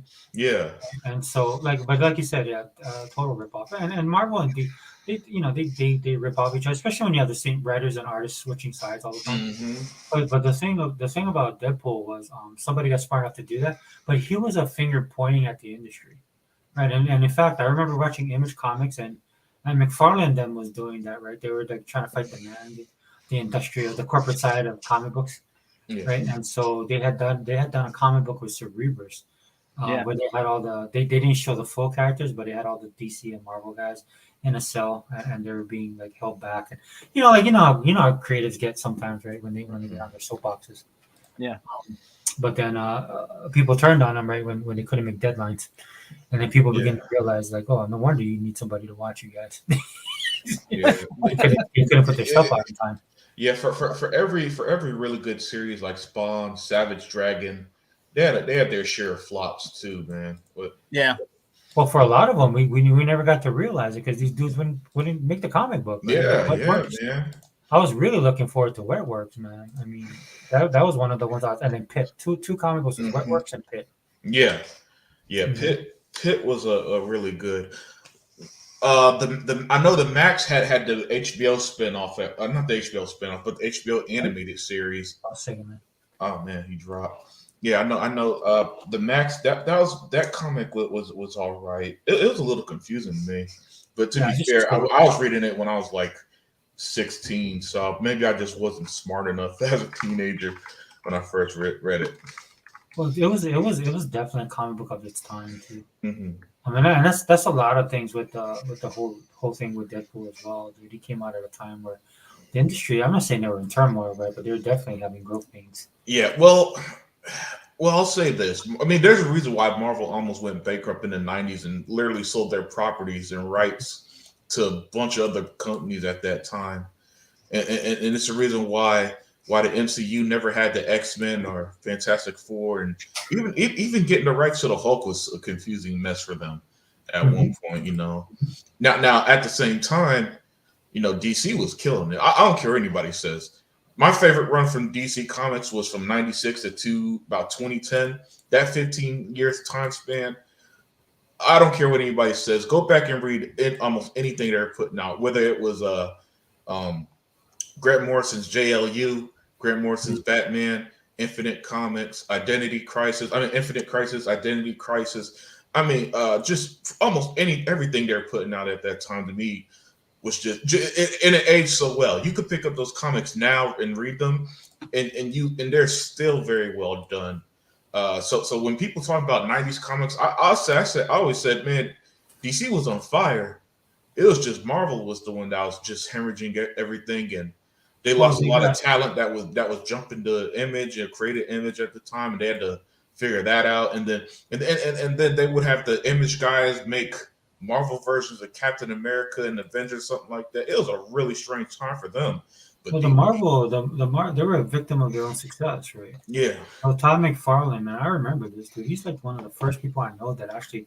Because Spider-Man had so many titles, and he got his own comic, right? And that comic book was huge, dude. And he's one of the few people, the artists at that time, right, where he did Spider-Man. He added something to the character.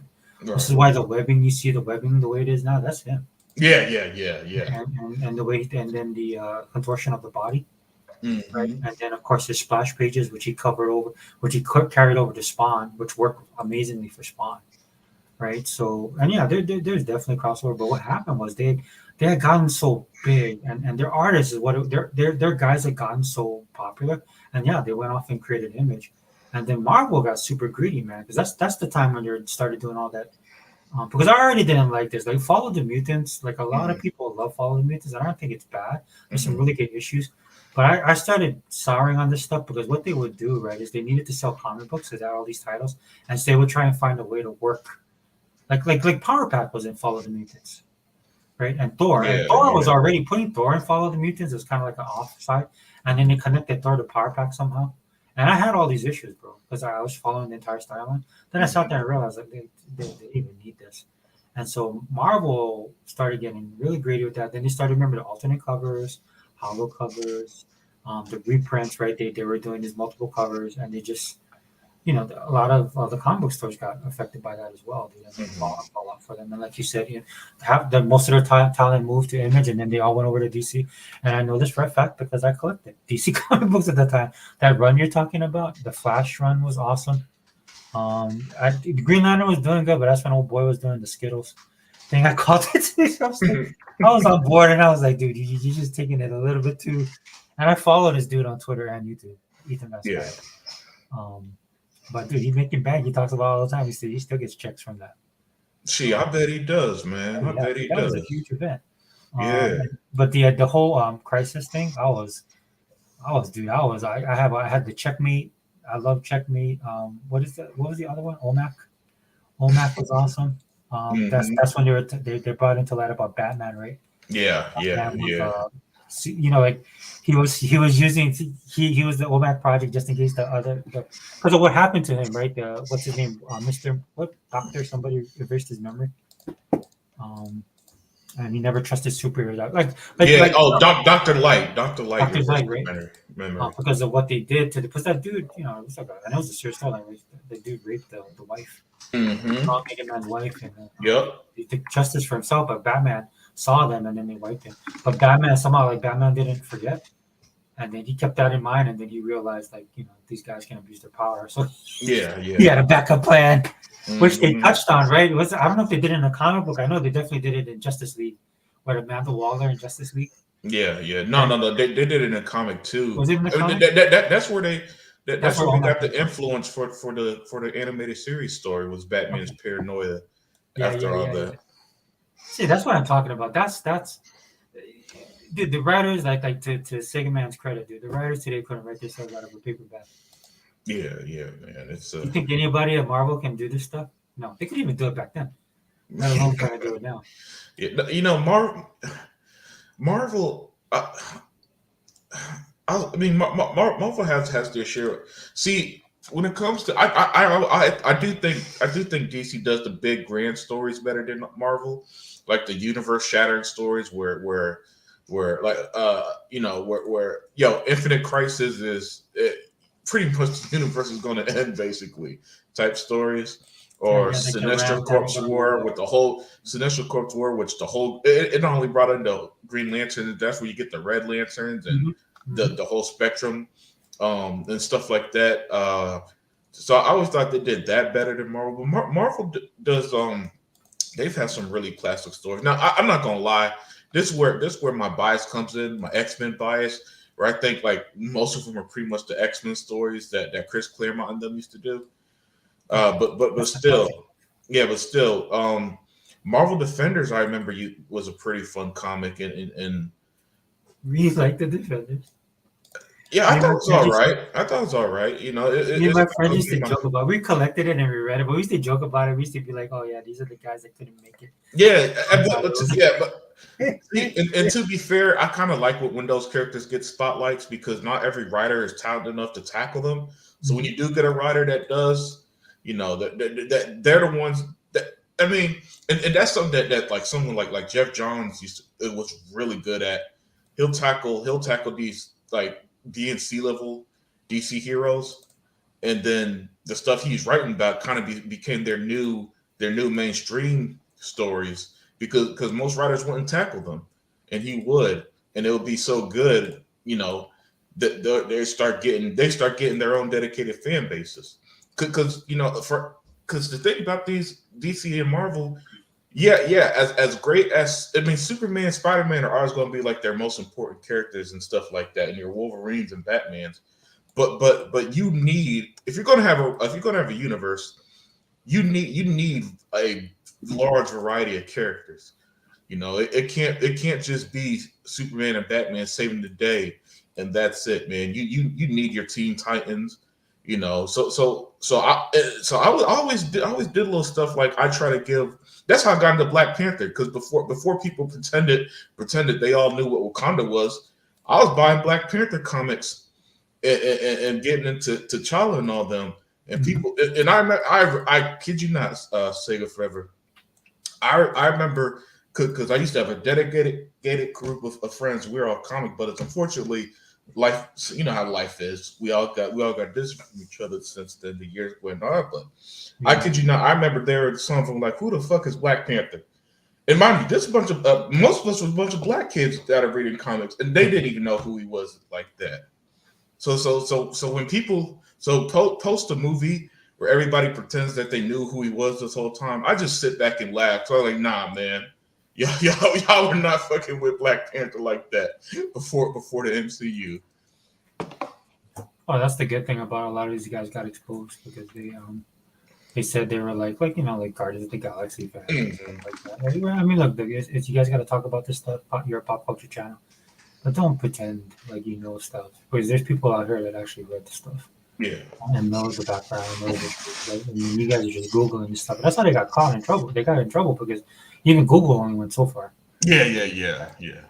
Because these guys weren't known characters. And again, like I know me and Hebot harp on this all the time, but it was not cool to do this stuff. It just wasn't. Remake Station, I like Grant Morrison's Superman. Was almost useful. Yeah. That's kind of Grant Morrison's thing. Was that the All-Star? Right? Yeah, All-Star Superman. Yeah, All-Star Superman. Yeah. They also made a really good animated film based off it too. Oh yeah, a lot of their ones, right? They were all on sale on Xbox. I bought most of them. Oh, are they? Well, they were.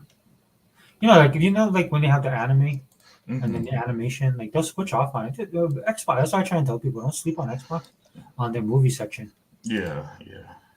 Like I said, I was telling Singer Man was talking about picking up Smallville, and I told him, oh yeah, it was on a couple months ago. It was on sale digitally. I have the DVDs, but it was on sale digitally, so I bought them all. Oh yes, It was like the whole complete series. It was like $29.99. Oh nice, yeah, that was a great show, man. Oh yeah, I love that show. In fact, I started watching Reacher, and so the guy who plays Reacher was actually on Smallville. He played Aquaman. Ah, yeah. And then a throwback is he goes. They're trying to investigate a murder, so they go to this person's house. The wife answers the door, and it's actually Lana from Smallville. The actress who played Lana. Yeah. Oh, that's a nice touch. Yeah, that used to drive my kids nuts. We'd be watching stuff. I'd be like, oh yeah, that's so and so. Oh, let me see. Sorry, I'll catch it. Yeah, a lot of my nephews love Deadpool. I don't know why. Yeah, my son loved Deadpool. Yeah. But again, I'm old school remake. And I think we're about the same age. Yeah, dude, I just remember Deadpool was not. Like Wolverine was popular when Deadpool, like Wolverine, when I was growing up, there was two characters. Like it was Spider-Man. Spider-Man was huge, and then Wolverine. And Marvel always did it. As soon as their characters became super Marvel, they would stick them in everybody else's comic book. Yeah, Marvel used to drive me crazy with that because Wolverine will literally be on the Avengers, the Secret Avengers, the X-Men, Alpha Flight, and these comics are releasing all at the same time. So I'm like, how the fuck is Wolverine on all these teams at the same time in these stories, Marvel? And I never got an explanation. I need an explanation on how the hell he was helping the Secret Avengers while helping the Avengers. And then like Wednesday, he's out there with the X-Men and with Professor X and all them, man, because they used to drive me crazy. I could not figure out. They used them so much. They at one point they used Wolverine so much the shit wasn't even making sense.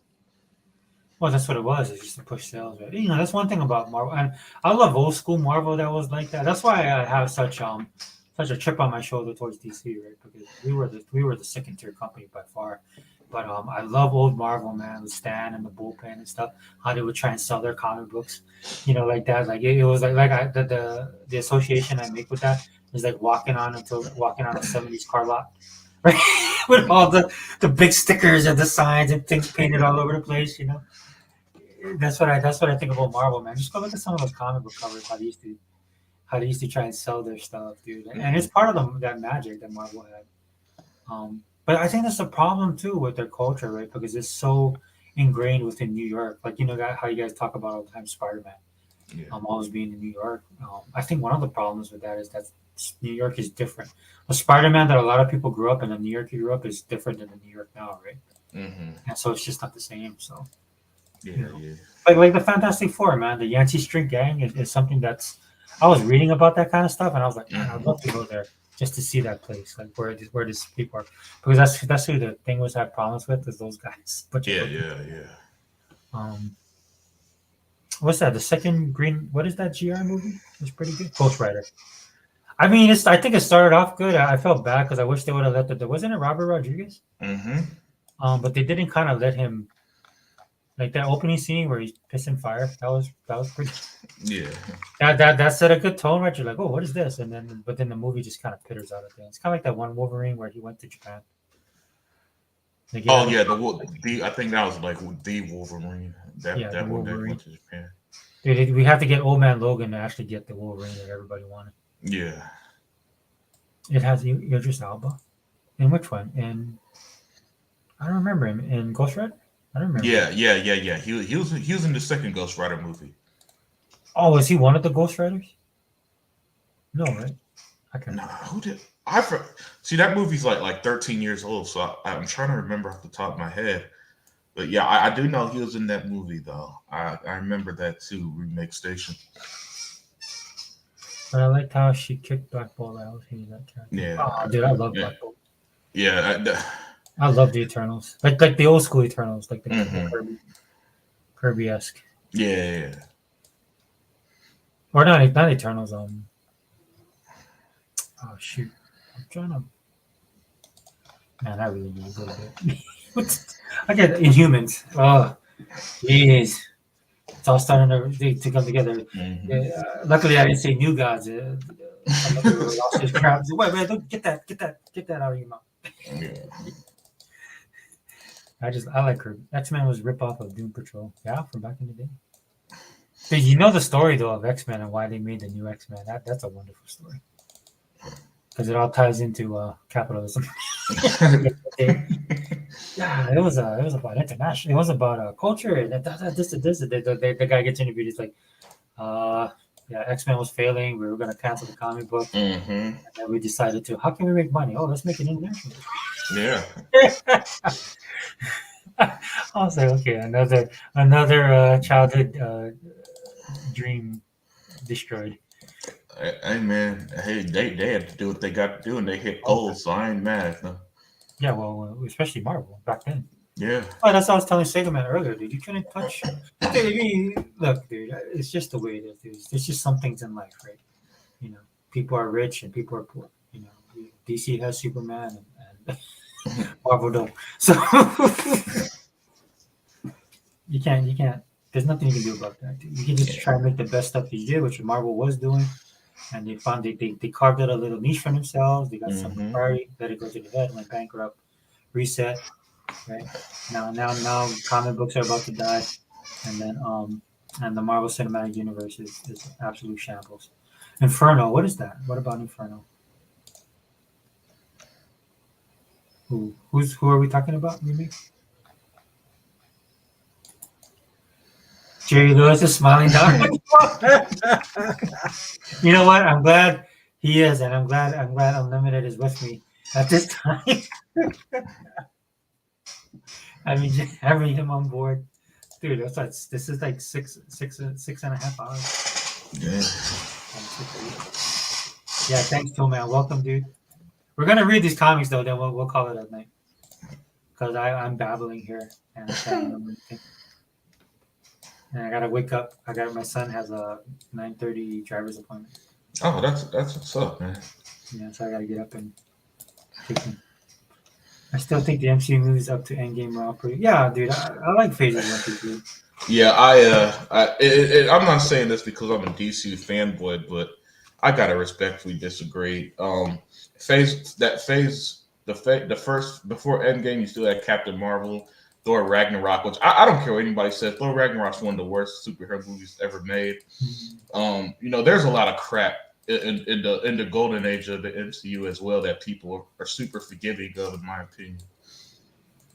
I think my favorite movie, Iron Man 3, that was terrible. And if y'all feel differently, don't mind me. I'm just speaking my opinion here. But so I'll say this, right? It's just like I'm a Steelers fan. Right? You have bad seasons and you have great seasons, and they won Super Bowls.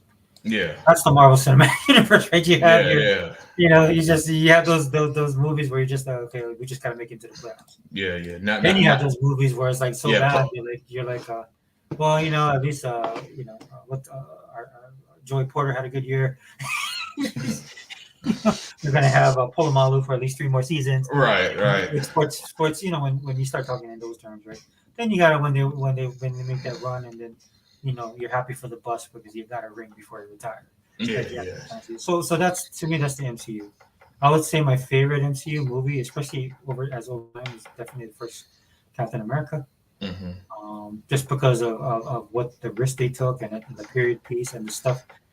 People don't understand how important that movie was for the entirety of the MCU. Because without that movie, you don't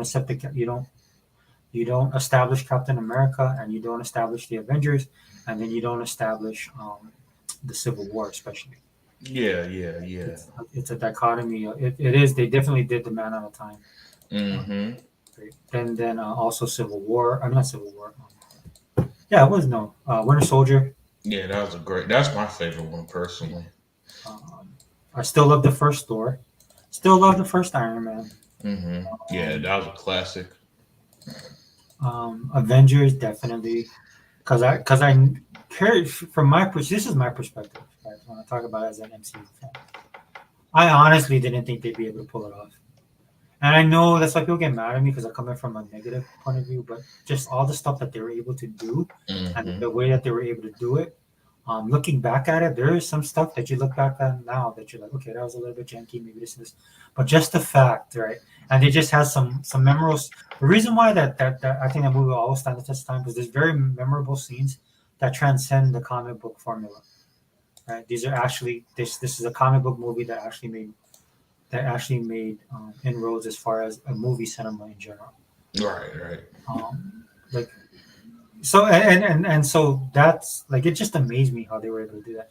And that was the first time I really enjoyed since X-Men and X-Men 2 and Spider-Man and Spider-Man 2. Right. So I actually sat there and enjoyed it just as much as the audience because I couldn't believe what was happening in front of me. Right. Because you gotta remember I come from a time where I came from a time where we were wishing for this stuff for generations, and we knew in our minds we hoped that we had a very low. We didn't think it was ever going to happen. Yeah, not hell no, not even close. Not even close. So to get to where it was, and then I love the Infinity Gauntlet just for the simple fact that Infinity Gauntlet. If you guys ever read that comic book, like especially the way they made Thanos, dude, there's just a lot of stuff that people would not understand when it's so comic booky as well. Yeah. The store owner, unfortunately he passed away. He was such a good man, and the comic so. If you don't mind, let me tell this story because it's going to tie into what you said about the Infinity Gauntlet, basically. So the store owner. His comic book shop was pretty much in the hood, basically, right? And so, but he was such a good man. Unfortunately, he passed away like 7 years ago, something like that. But he was such a good man that for example, kids would come in and pretty much he just used his comic store as a haven for us, basically. You know, for us, we were like our late teens or young adults were hanging out. Kids would come in like, hey, just let the kids have fun, and he'll let them read their stuff before when they're getting off school. Like he was a real, there are a lot of people who interact with the community like that. So when we lost them and that store shut down, it really hurt. But I always will love Infinity Gauntlet because that was his favorite comic story ever, and he used to gush about it. And he used to push it. So he you gotta read Infinity Gauntlet. I'm like, all right, I will one day. Then one day he had the whole set on sale, right? The trade on sale. And so I finally bought it, man. And yeah, it was a really good story. And it's just that he had that love for comics the way that we do for like video games and stuff, where just the fact that people were enjoying it, that was enough for him. And so I, anytime the Infinity Gauntlet, it really brings up some emotions because it was just just a cool white dude, pretty much with a comic shop and the hood, and he just made the community better for as long as he was around. So I just want to tell that story, man, because that brought up feelings when you brought up the Infinity Gauntlet. I think that the thing with there's just so many. There's concepts in there, right? And of course, Jim Starlin and George Perez, and that's one of the things I loved about it because I like the way Perez did his pages and stuff. Yeah. Oh, his art. I don't think anybody captures like that math. You know how his panels will just be like somehow packed with characters, but every single thing on it is detailed, perfectly detailed. I don't know if anybody did it better than George Perez. Yeah, he can pack so many characters and say so much. with his panels, you know. Yeah. But the Infinity Gauntlet is it's such a high-minded type of, you know, it's like some you can tell Jim. In other words, you can tell Jim Starlin with this thing. Yeah. Yeah. And so, and as a comic book person, right, you love it, right? But you know that if you're trying to appeal to a mass audience, dude, there's just too much. Like just the portrait of Lady Death, people will not be able to wrap their head around it. Mhm. Like, it'll Yeah, be there would be a lot of blowback on that kind of stuff, right? So Yeah, that's 100%. they'd have to make it in a way that's palatable, right, for Mhm. general audience, and I was impressed that they were able to do that. Yeah. And the fact that they had so many lines, they had so many things going on, and that they were able to not perfectly, but trust me, the type of things that they tie up in that movie, given the span of phases 1 through 3, Mhm. like I thought they did it like an expert job. Dude, I love the way that they presented Thanos as the Mad Titan. So instead of making him like a Mad Titan, they Mhm. went with the moniker of Mad Titan and him. You know, like somebody calls like a fat guy, like a tall guy, shorty, or Yeah. fat guy, tiny, or Yeah. or slim, like somebody super fat, and they call hey, Mhm. what's up, Slim? That's basically what I loved about Infinity Gauntlet because he in the comic books he is the Mad Titan for various reasons, Right. right? And his goal is is Matt, right? Like he wants to wipe out half the universe. Now in the comic book, he want to do that to appease Lady Death, and of course in there they made him more calculating. They made him evil in a way that was more scary to me, right? Mhm. Like the person that, like to me, like the person that is calculating, like the person that does think about this stuff too much, and that can Right. justify anything, right? Because at the end of the day, that's wrong, killing people. But the way that he comes about to thinking about how to do that. And then they didn't really have to touch on his story because his backstory is one of the reasons why he is the way he is in the comic book. Mhm. Right? But being like, what is that? Yeah, I'm tired. So he's not looked upon favorably. He has to go back with his family. In fact, his brother is actually handsome. Mhm. Thanos is definitely not. So there's all of that stuff going on, and this kind of forges who he is. Yeah. But you don't have to worry about. They can't really tell that all. So making him that cool, calculated, like what's that boy that gets wrapped up? Silence of the Lambs, like a Hannibal Lecter psychological type of evil villain, right? Right. And then and the way that they made him, the size that they made him, the look that they gave him, the way he conducts himself, Mhm. right? He just looks like a person that could just whoop your ass. Yeah. You know what I mean? Like the dude that you don't want to mess with. And then when you have him being as calculating as he is, there's even an extra there. So the way that they did Thanos, I absolutely loved it. I loved how he whooped the Hulk's ass Mhm. because a lot of people don't realize that there's power levels in comic books, and Thanos is on a cosmic scale power level, Yeah. right? Like, he actually doesn't need the Infinity Gauntlet to fight the Hulk. Right? Now a lot of comic book guys will come in and say, well, but then you'd have to make the Hulk. In order for the Hulk to fight Thanos, he'd have to be raging. Mhm. And then when the Hulk starts raging, then everybody has to fight the Hulk because nobody. Yeah. The only thing I didn't like is that Hulk bitched out after that, man. Because I'm pretty sure the Hulk would just keep getting pissed off, you know. Yeah, I think that's why they got But Mark him, Ruffalo. but him being a bitch after that, that lost me. And then he's just been a neutered coward since in the MCU.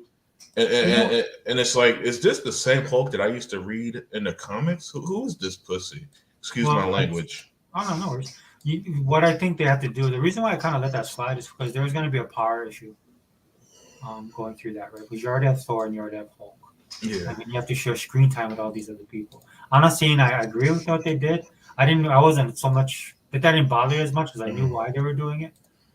Especially with the Russo brothers. Yeah, that bothered that to me. That'd be like the equivalent if Superman got manhandled by Doomsday or Dark Side, and then the next movie he's scared to fight. It's like, you're Superman. You're supposed to be the voice of truth, justice, the American way. You're not a bitch. You get your ass kicked. Superman would get his ass up and be like, all right, you ready for round two? You know. So that's why it bothered me, because the Hulk that I've always read, he, even if he lost, Hulk is coming back for round two, man, and he's gonna be like 10 times more pissed, right? Because I think I'm trying to think. I'm forgetting, but I remember that there's a story. Hulk was punching somebody.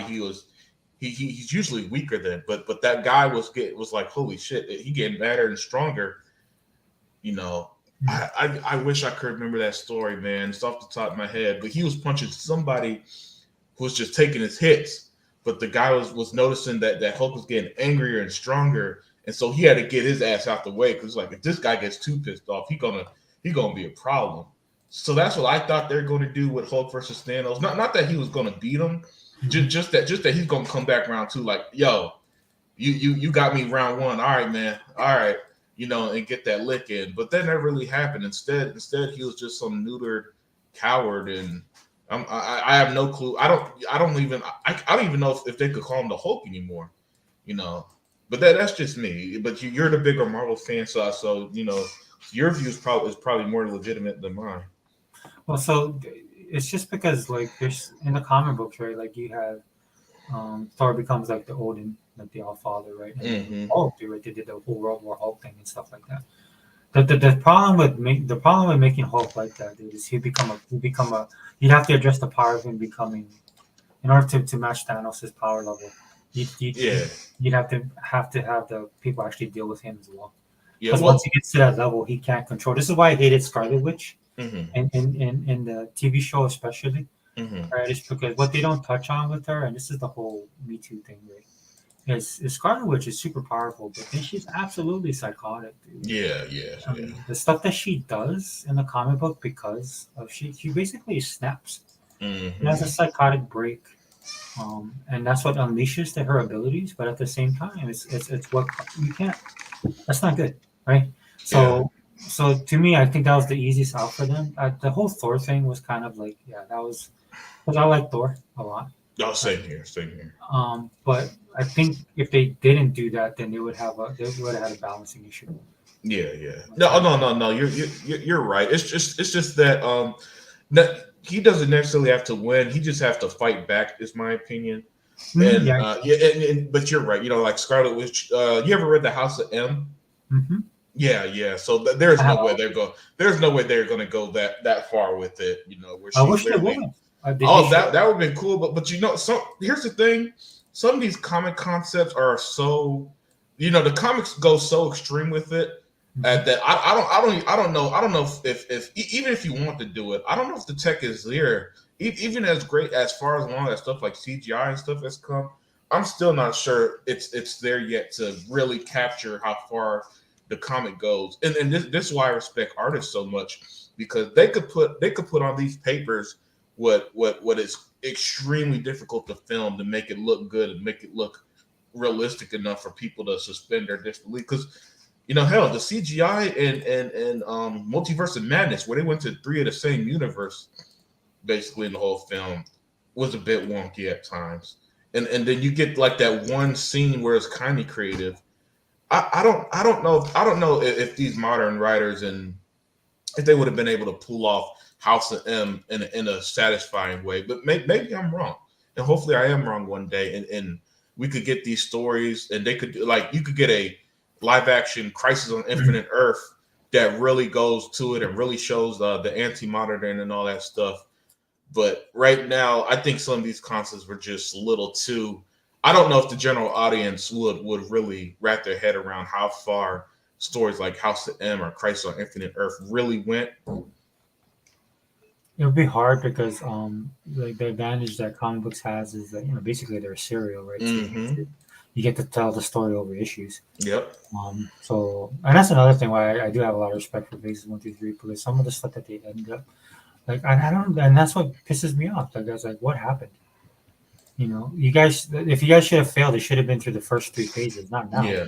You guys beat it, and it's just like you got over the hard part, right? You made it, dude. You got drafted. You're in the NBA. You got the contract from the jump, right? Right. You get drafted out of college 2 years early. Right? You're going to be making $150 million. Right? Okay, let's see what you got, and then you fall apart.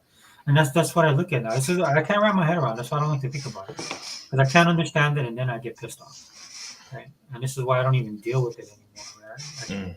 I got people trying to tell me stuff about it. I'm like, dude, look, their problem goes beyond telling stories, right? Which they can do. That's a big problem. But the bigger problem is their ideology, which is ruining all this kind of stuff, dude. This is the only thing that makes sense to me, because everything you were doing up until now none of this stuff makes any sense at all. Right. So I don't know, dude. I have no hope for these guys.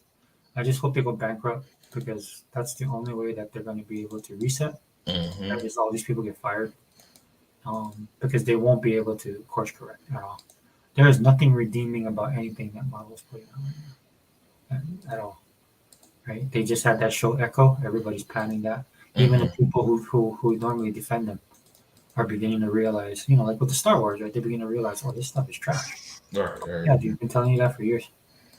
Oh, what are we gonna do about it? Oh, it's too late. The choices were made. Now consequences have to take place. Mm-hmm. Because the corporation itself is not getting rid of these people. Yeah. So what do you want me to tell? Like I'm talking to your parents. What do you want me to tell you guys? Yeah. It's kind of crazy how Marvel and DC has the opposite problems. DC should have stuck with their plan, and Marvel needs to abandon their plans right now because ever since Endgame, what they're doing is just not working, not at all. I love James Gunn. I don't know if I don't think he. Look, there's a reason why he was on Guardians. Mm-hmm. I mean, with Kevin Feige being where he is, you think he'd be the natural person to take over. Mm-hmm. But there's a reason why he's not. Dude. Look, he's good at Guardians. Dude. The reason why Doctor Strange was hard is because he didn't do it because he built the cosmic universe of the Marvel Cinematic Universe. His look, style, and feel is the pulse. So, and it shows in all the movies. Mm-hmm. So that's why sometimes it doesn't look good or doesn't feel good because it's not him. Right, it's just like a caricature of his universe, and so especially Doctor Strange and the Multiverse of Madness, because they want to keep that consistency and that coherency, but they don't have that dude's imagination. Right, you have somebody else running the show, and so the concept that James Gunn's introduced, which is very much a part of his character, number one, number two, the '70s comic books he grew up reading. Mm-hmm. If you don't have that, right, you're never going to have his ability or his visions and stuff, right? But more worse, if you don't know anything about the comic books, you're going to be double trouble for you. Right. Oh, is it Multiverse of Madness, dude? It just looks like set pieces all strung together incoherently. Right? Like none of that stuff made sense to me. Like it's like somebody, like to me when I watched it, I was like, okay, somebody thought that this was cool. Right? Like the whole thing with the notes that they did, and the ending, like when he was fighting, the two Doctor Strange are going against each other, right? And there was a piano there, and they were using like he had these notes, musical notes, and they were like he turned it into a weapon, like he was flinging at the other dude. And I was watching that, I was like, that would be really cool, but not right now, because it's just like comes out of nowhere. Like that's how disjointed that movie, which I understand is the Multiverse of Madness, but even if it's called the Multiverse of Madness, there needs to be some coherency to it. Yeah. It was actually like all over the place. It was madness. I mean, I'm watching this thing going, oh my gosh. And at some point, I just checked out. Like, I mean, my son wanted to watch it. I was fine with that. He thought it was, I thought it was okay. But, I'm not going to download my stuff on my kids. But when I'm watching it, I'm like, dude, it's over. There's no hope for this stuff. And a lot of people was riding high on it. Like the Marvel fans that were still hanging on were riding high on this because of Spider-Man. Right. Like they loved the Spider-Man. It was like, oh, okay, this is it. And now we're going to have Doctor Strange and it's going to be back to normal. Were they? But then I was like, yeah, don't worry, Miss Marvel. The Marvels will come. You love that movie. Hell, Aquaman 2 made more money than that, and they were conning Aquaman 2. Yeah, well, Aquaman 2. So Aquaman 2 got a lot of hate too, is because that girl. Yeah. Oh yeah. Yeah, that's what it was. And I don't know anything about that stuff. Look, I like Johnny Depp. I don't know what this chick did. I didn't keep up with all that stuff. But that sucked that DC had to go through that, because that's something that if they made a bad movie, if it was bad acting, hit them on that. Dude. You can't control what was going on in those two people's lives. Yeah. And then for them to bring that into it, I was like, yeah, whatever, I'm out. I just wait for it to come on video, then I watch it. Because I still like Jason Momoa, dude. He's for what he is. Yeah. I like him too. But I loved him in that first Aquaman because he's Namor. Yeah. Dude, the way they played him up, I was like, man. And it was really, I loved it, dude. It's like, dude, when he comes out of that waterfall, I would never think anybody could pull that off. that outfit off, dude. Yeah. He killed it, man. Dude, I was He's supposed to be this generation's view of Aquaman to the point that the comics would have done to him what happened with Blade, where I said this last time we spoke, but there's a generation of people who had no clue what Blade looked like before 1998 because Wesley Snipes was so iconic in that role. But WB again, they don't know how to take advantage of momentum the way that's what always made me jealous of Marvel as a DC fan. Sometimes DC just don't take advantage of stuff. Marvel, sometimes it's hits and miss. There's a time where the comics, for example, would change their characters' look to look like the movie. That was always a little corny, but at least they're trying to get the movie audience. DC never does. They almost never take advantage of momentum like that. At least do a comic spin off of the movie when it's a hit or something. But I think that's the way Marvel approached their universe was just something that was just totally different. yeah, And it's just like with Game Pass, right? Or Netflix, right? You're striking out and doing something new. And again, they pulled it off. And again, I don't know what they're thinking because they've all it's gone to shambles. So I mean, the thought because a lot of people forget, dude. And I remember this when this whole thing was kicking off. And a lot of people don't remember, but prior to Disney owning Marvel, right, Marvel funded their own stuff, and that's why Iron Man and I believe Hulk are Paramount. No, Hulk is Universal, right?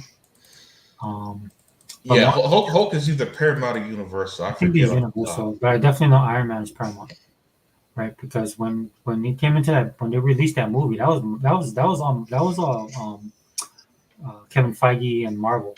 They did the studio. They're taking off, and people were like, "When was going to happen?" That's why the controversy with Robert Downey Jr.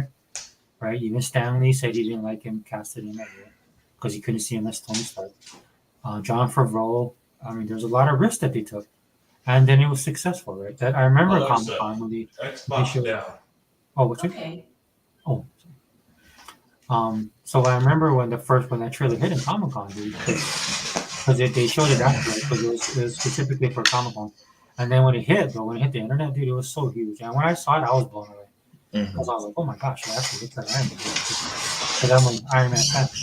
Yeah. So anyway, that to me, when all that risk and everything they took and how they built it up, they took time to talk to the right people, to do the homework, right? Jon Favreau is a nerd. And then they put it all together and bam, it hit. Right?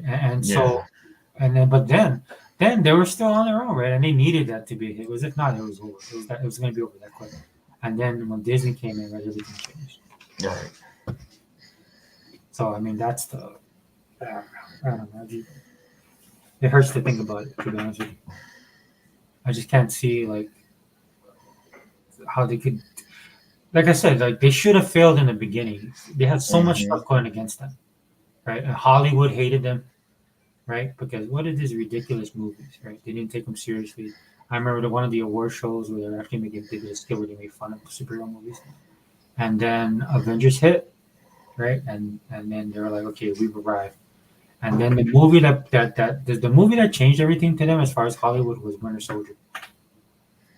Right, Robert Redford was in there. It's like the spy thriller '70s, all the President's Men vibe. You know how critics talk, right? Right. they start waxing opine for the greaties and how we actually move the culture. So I mean, but it is what it is, dude. As far as DC, I don't know what to tell you, dude. I think they have their own way that they wanted to do the movies, but I do think they shoot themselves in the foot sometimes with some of the decisions they make. And I'm talking on the studio level. Yeah. The studio levels that they've always been annoying like that. Hell, part of me is just glad that they got over their Batman reliance. Where there's a time where that's all WB cared about was Batman, and everybody else suffered. I mean, we get only Batman movies. There's like 4 Batman games in a row. Nothing else from DC. It was like, yeah, I mean, I like Batman too, but please feature somebody else. That. And finally, they're getting. It took them a long time to get off that. It took up until Man of Steel really to get off their Batman high, where that seemed to be just all they care about. And the comics was the same, where they'd have like, well, he wasn't as bad as Wolverine, where he's on every freaking team. but what was crazy is that they'll have like 6 freaking Batman comics, right? And that's how they overexposed him in the comics, man, was just having way too many Batman titles. And it's like, guys, we all love Batman, but please tone it down.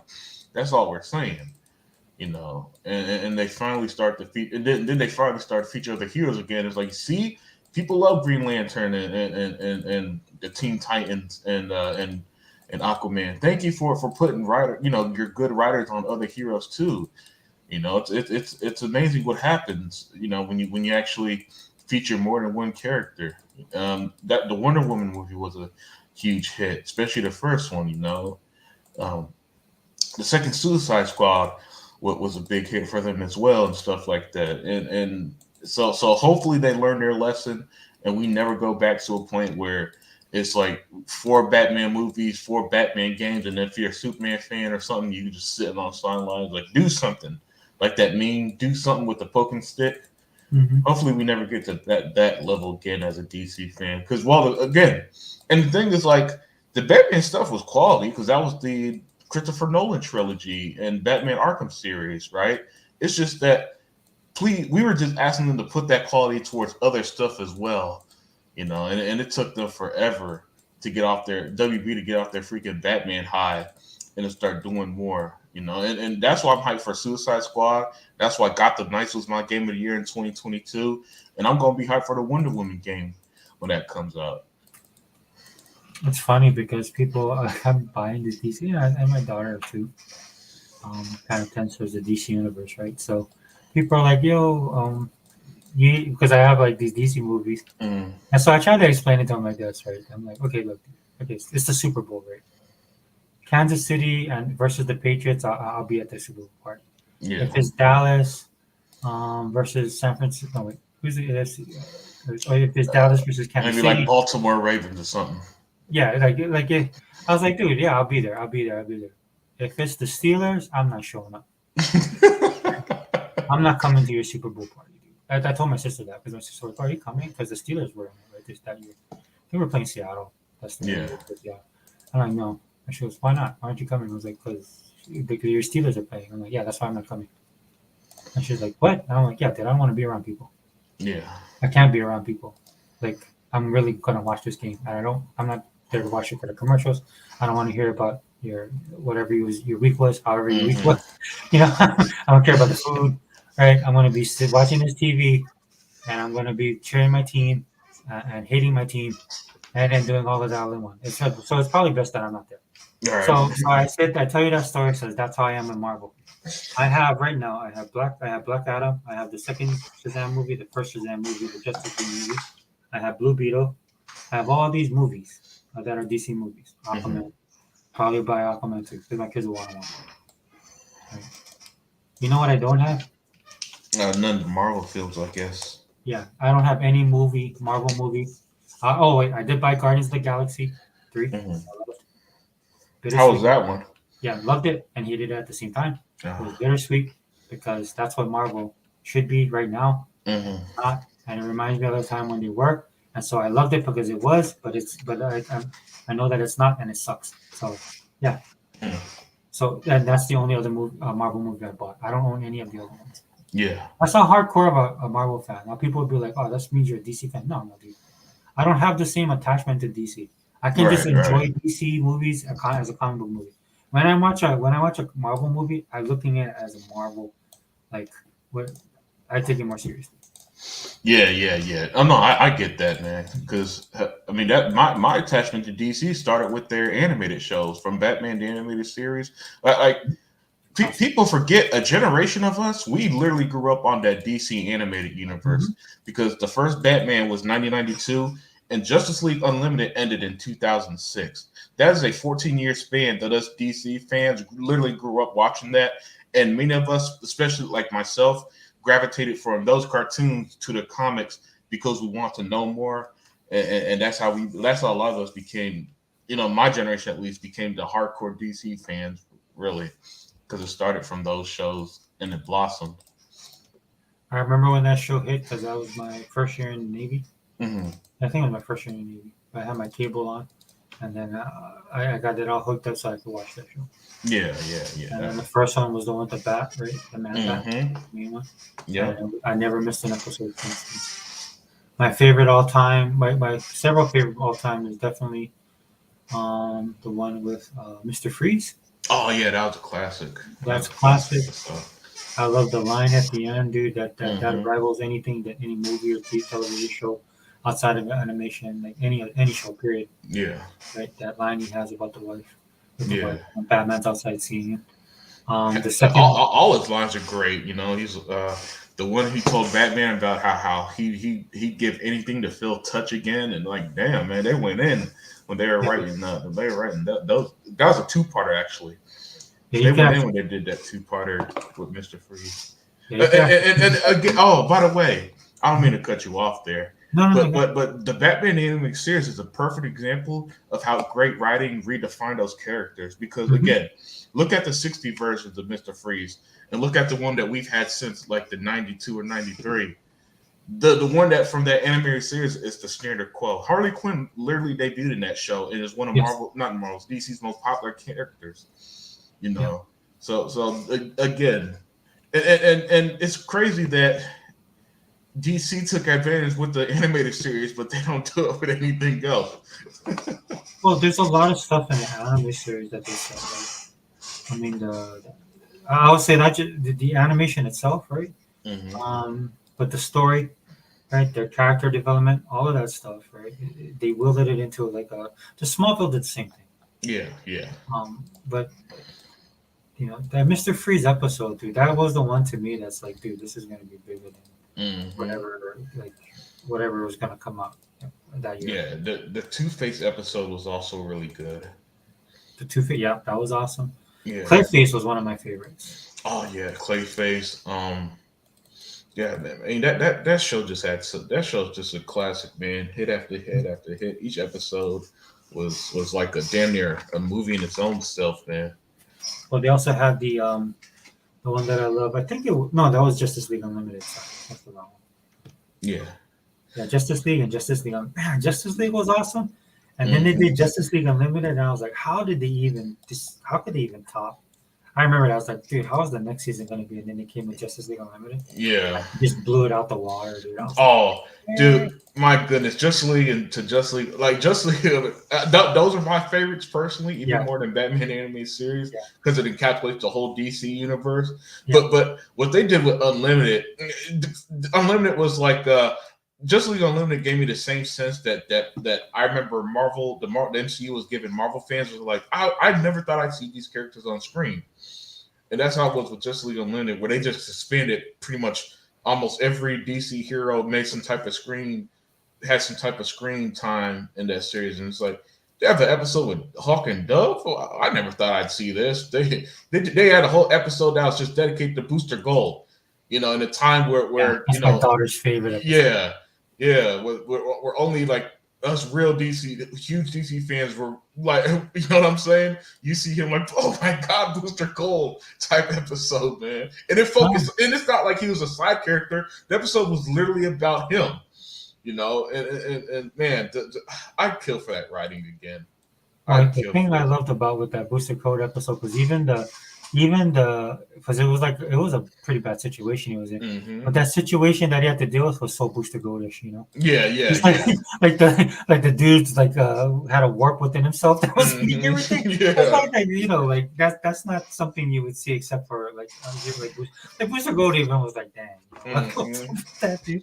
You know, could it be a meteorite going to hit Earth that I could deal with or something like that? Not some weird which added to the storyline on top of that. So. Yeah, and see, an episode like that, which captured Booster Gold and how the situations are perfectly, is why I never liked Iron Man Jr., i.e. Spider-Man, MCU Spider-Man, because that's not Spider-Man. I don't care what anybody says, man. Him kissing Iron Man's ass every movie is, you know, it's like this does not capture what Spider-Man does. And by the way, if you want to see a fantastic interpretation. Oh, we lost Unlimited. Well, I'll see if Unlimited is going to jump back in because I really want to hear what he's saying. Yeah, so I guess I'll say that I guess I loved the Justice League Unlimited because the world building, right? From Justice League Unlimited 2. Hey, Unlimited, if you're there saying your device is not connected, I can't add you until it says device is not. Oh, there you go. Gotcha. Okay, go ahead, brother. Oh yeah, no, I was saying if you want to see a great Spider-Man interpretation, check out he does great stuff with animation. Spectacular Spider-Man from 2008. That series, the art direction, it turned out people off at first, but once you get used to it, the animation is so fluid. But the writing is excellent on that show. Unfortunately, it's only two seasons. So, but the good thing about being two seasons that you know it's not going to be super time consuming, at least. I'll go check it out, dude. I just, I hated that X-Men 90s cartoon. Oh yeah. Yeah, I kind of fell off of animation. Like, so I watched Batman Hmm. and Justice League, Superman. I like that one. In fact, I own all of these on DVD. And I think digital. I know I definitely own Justice League. I own all the Batmans on digital, and I had DVD. So Justice League Unlimited, I got them on DVD. Hmm. Then I bought them on digital. But Superman I should have on disc and digital. Batman the animated series, I just got that not too long ago on digital. Added on disc the entire series. What else did I pick up? Did I get the Brave and the Bold? Because my daughter loves that one. And that's another Oh, thing that's too. that's an underrated show. Oh, that show's awesome. Yeah. You know, one of the most underrated shows is the WB. Did this one where this girl, she's from out of town. She's like from the country. She moves into the city and she ends up working at Gotham. And she goes to Gotham. She ends up working at Gotham Inc. or something like that. But it's funny because, or Wayne Industries. I think it's called Wayne Enterprises. So she goes there to work, but she doesn't work for Bruce Wayne. She works for Bruce Wayne's cousin. He's running this. He's running the company, and what it is. It's like a comedy, and it's just so it has that right amount of camp, right? And it's not Yeah. but it's like I can't remember the name of it. It was so I good. know what you're talking about. Oh, I think it started to star Vanessa Hudgens. I think. Yeah, that's her. Yeah, she's the star. Yeah. What is that show called, man? It's off the top of my head. I think it lasted like a season or two. Yeah, it didn't last long, but it was a good show. I remember that too. Yeah, me and my daughter watched it because they would take all not just the DC hero tropes which they did, but also the just the hero tropes in general, right? And they would poke fun at it, and then actually make good stories off of it. Dude. It was really good, Yeah, really well yeah. done.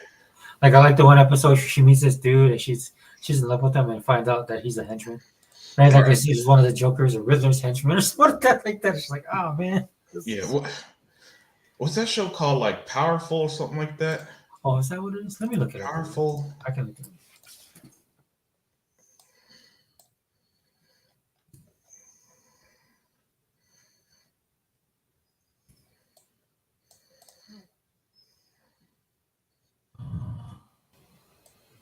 Let me see. Vanessa. Let me look it up. Vanessa.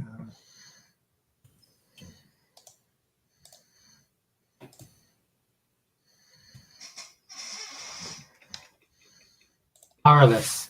Powerless. Yeah. Yeah. Yeah, that's it. Yeah, it only had one season, 12 episodes. I love the premise behind it. But Yeah, same here. So like you were talking about Justice League Unlimited. The thing I loved about it is just the world building. Mm-hmm. Which the first, the Justice League, the first one, the first Justice League, like that, they established the characters. Mm-hmm. And I could never understand why DC just didn't do the opposite of Marvel, because in Justice League, the first one, right, they all have to come together they come together first, Yeah. right, because there's this threat. And I used to think to myself, that's what DC should do for the Justice League. Yeah, I It's just thought the exact same thing. Yeah. I used to be on forums writing these long soliloquies like I used to do on E-Rock's channel before we started hanging out, on chat and stuff, with my long comments about how DC used to do Justice League first, then do the movies with the other heroes, and that way people already know who they are, and then you can just find out more and all this other stuff, and write my synopsis of what the movie should be about. Yeah. Nah, they respect, dude. I used to do the same thing on the Marvel side. But to me, it's just kind of like, you could do that, dude. You could do that and do the anti-Marvel. Mm-hmm. And it would work out because we've seen it in Justice League. Yeah. Or Justice League. That was awesome, dude. And just and from the jump, right? Batman, I mean, they were there, but like you could tell there's tension. There's tension between all the people, right? It's just like how Green Lantern tried to organize them. Mm-hmm. And how they couldn't get along. Yeah. But Justice League Unlimited. So my other favorite episode, dude, Justice League Unlimited, was the one where because there was this thing going on with Green Lantern and and Hawkgirl. Yeah, Hawkgirl. And then what's her name got into the mix? Vixen. Vixen, right? So Vixen came into the mix. So they did this one episode where like this a UFC thing was going on and all the like Siren and Huntress. So like all these chicks are having problems with each other, right? And they all ended up in this ring where they're supposed to fight each other. You remember? Oh yeah, that was a great episode. That was a great episode because the kicker was like, okay, now what's gonna happen? And then it's Wonder Woman. Yeah. She showed up, I was like, oh no, she gonna whoop you. House too. Because not only is like it's because it's Wonder Woman, but it forces that their dynamics to collide, right? Because they have to work together because there's no way they can take her. Right. Especially since she was unbridled, right? Because she's being controlled. Yeah. My gosh, that episode was so awesome. No, that really was. I should go back and watch it. That really was. And then I loved you know what what they called it, the Royal Flush Gang. Mm-hmm. And then they had that one episode where you remember Ace, who Ace was? Yep. Yeah. And then they had that Batman moment. Yeah, that was a great episode. Oh, that was the flashback episode where they tied it in with Batman Beyond. Yeah. I forgot. Yeah, you're right. Yeah, that was a great one too. The one that I really liked, and I remember the first time I watched the episode where it turned out Brainiac was inside Lex Luthor, and my mind blown when they showed the flashback to the Superman animated series episode. I'm like, oh my goodness, they tied it in all the way from then. Yeah, dude, they was doing mean callbacks in that. Yeah. I was watching that with my kids. We watched that religiously because it was just, dude, it was amazing. Like one of the ones I love is when Flash and Luthor switched bodies. Oh, that was a funny episode. So this was one scene that my daughter picked up that I didn't even get it. There's this one scene where Lex Luthor's trying to escape, right? And so he's throwing all this stuff at so like the Justice League gonna stop him, and so his Green Lantern was there. So like Green Lantern was gonna stop him, but then something happened. He got hit by something, and I was thinking, oh, dude, he got taken out by a pineapple. And then my daughter was like, Dad, the pineapple is yellow. I was like, oh yeah, that's right. I was like, oh, good job. You picked up on it. Yeah, dude. See, that's how I secretly created DC fans. Because my son likes Flash. He likes Flash now, and then, my daughter likes all the weird. Like one of my. It's my fault too, dude. Because I love the question in Justice League. He was so funny. In fact, I use that GIF all the time. Where it's the one where I'll even use it on Twitter, where he finds the Baskin and Robbins secret factory, and then he opens up the freezer. He goes, 32 flavors. I knew it. Like, I was laughing so hard, right? Of course, oh man, and that's the deep dives they would do, right? And how we would connect everything, like at the billboard, and just the weird stuff he would say, which is par for the course now in real life. Everybody's the question now. Right. Aliens and Illuminati. Yeah, man. The question was awesome, man. But that is funny. That and it is funny how it's aged. I think they all aged really well too. You know, even the animation style I still think looks excellent. It'll stand. It's classic now, dude. Yeah. I you know, and I watched them. I used to watch them religious, and every year I still go back and marathon those cartoons because they're just that damn good, man. I remember it because like I still like watching the old Superman serials. It just has that classic timeless look. Yeah. A little bit underpowered Superman though, but still. Yeah. Yeah, but so Remake Station said Power World already sold 2 million on Steam. Jeez. Oh, that's what's up. Yeah. I'm sure it's been a hit on Xbox. There's $1 million the first. Have you played it? No, not yet. Honestly, I'm probably not going to play it. I mean, I'm not interested in Pokemon, so I'm not really interested in Pokemon with guns. Well, I thought it was amazing because I played it, right, so it's kind of right up my alley because it's more of a survival, Oh yeah. it's a survival sim type thing. Oh okay. With the Pokemon in there, right? But they're basically just like resources. Yeah, so that turned me off too because I needed something to eat, so I had to knock one of them out, and I think I killed them. And food, and I was eating it because I was gonna die. I was like, okay, Yeah, yeah. You see, see how this is. the only survival game I like honestly is Grounded. I can't really get into survival games like that. Yeah, ground is pretty nice. Yeah, I love that game. Obsidian. That's going to end up being Xbox probably the most underrated game. Where it's a lot more successful than people think, but it's also not one of them games that people put on their list of best Xbox games.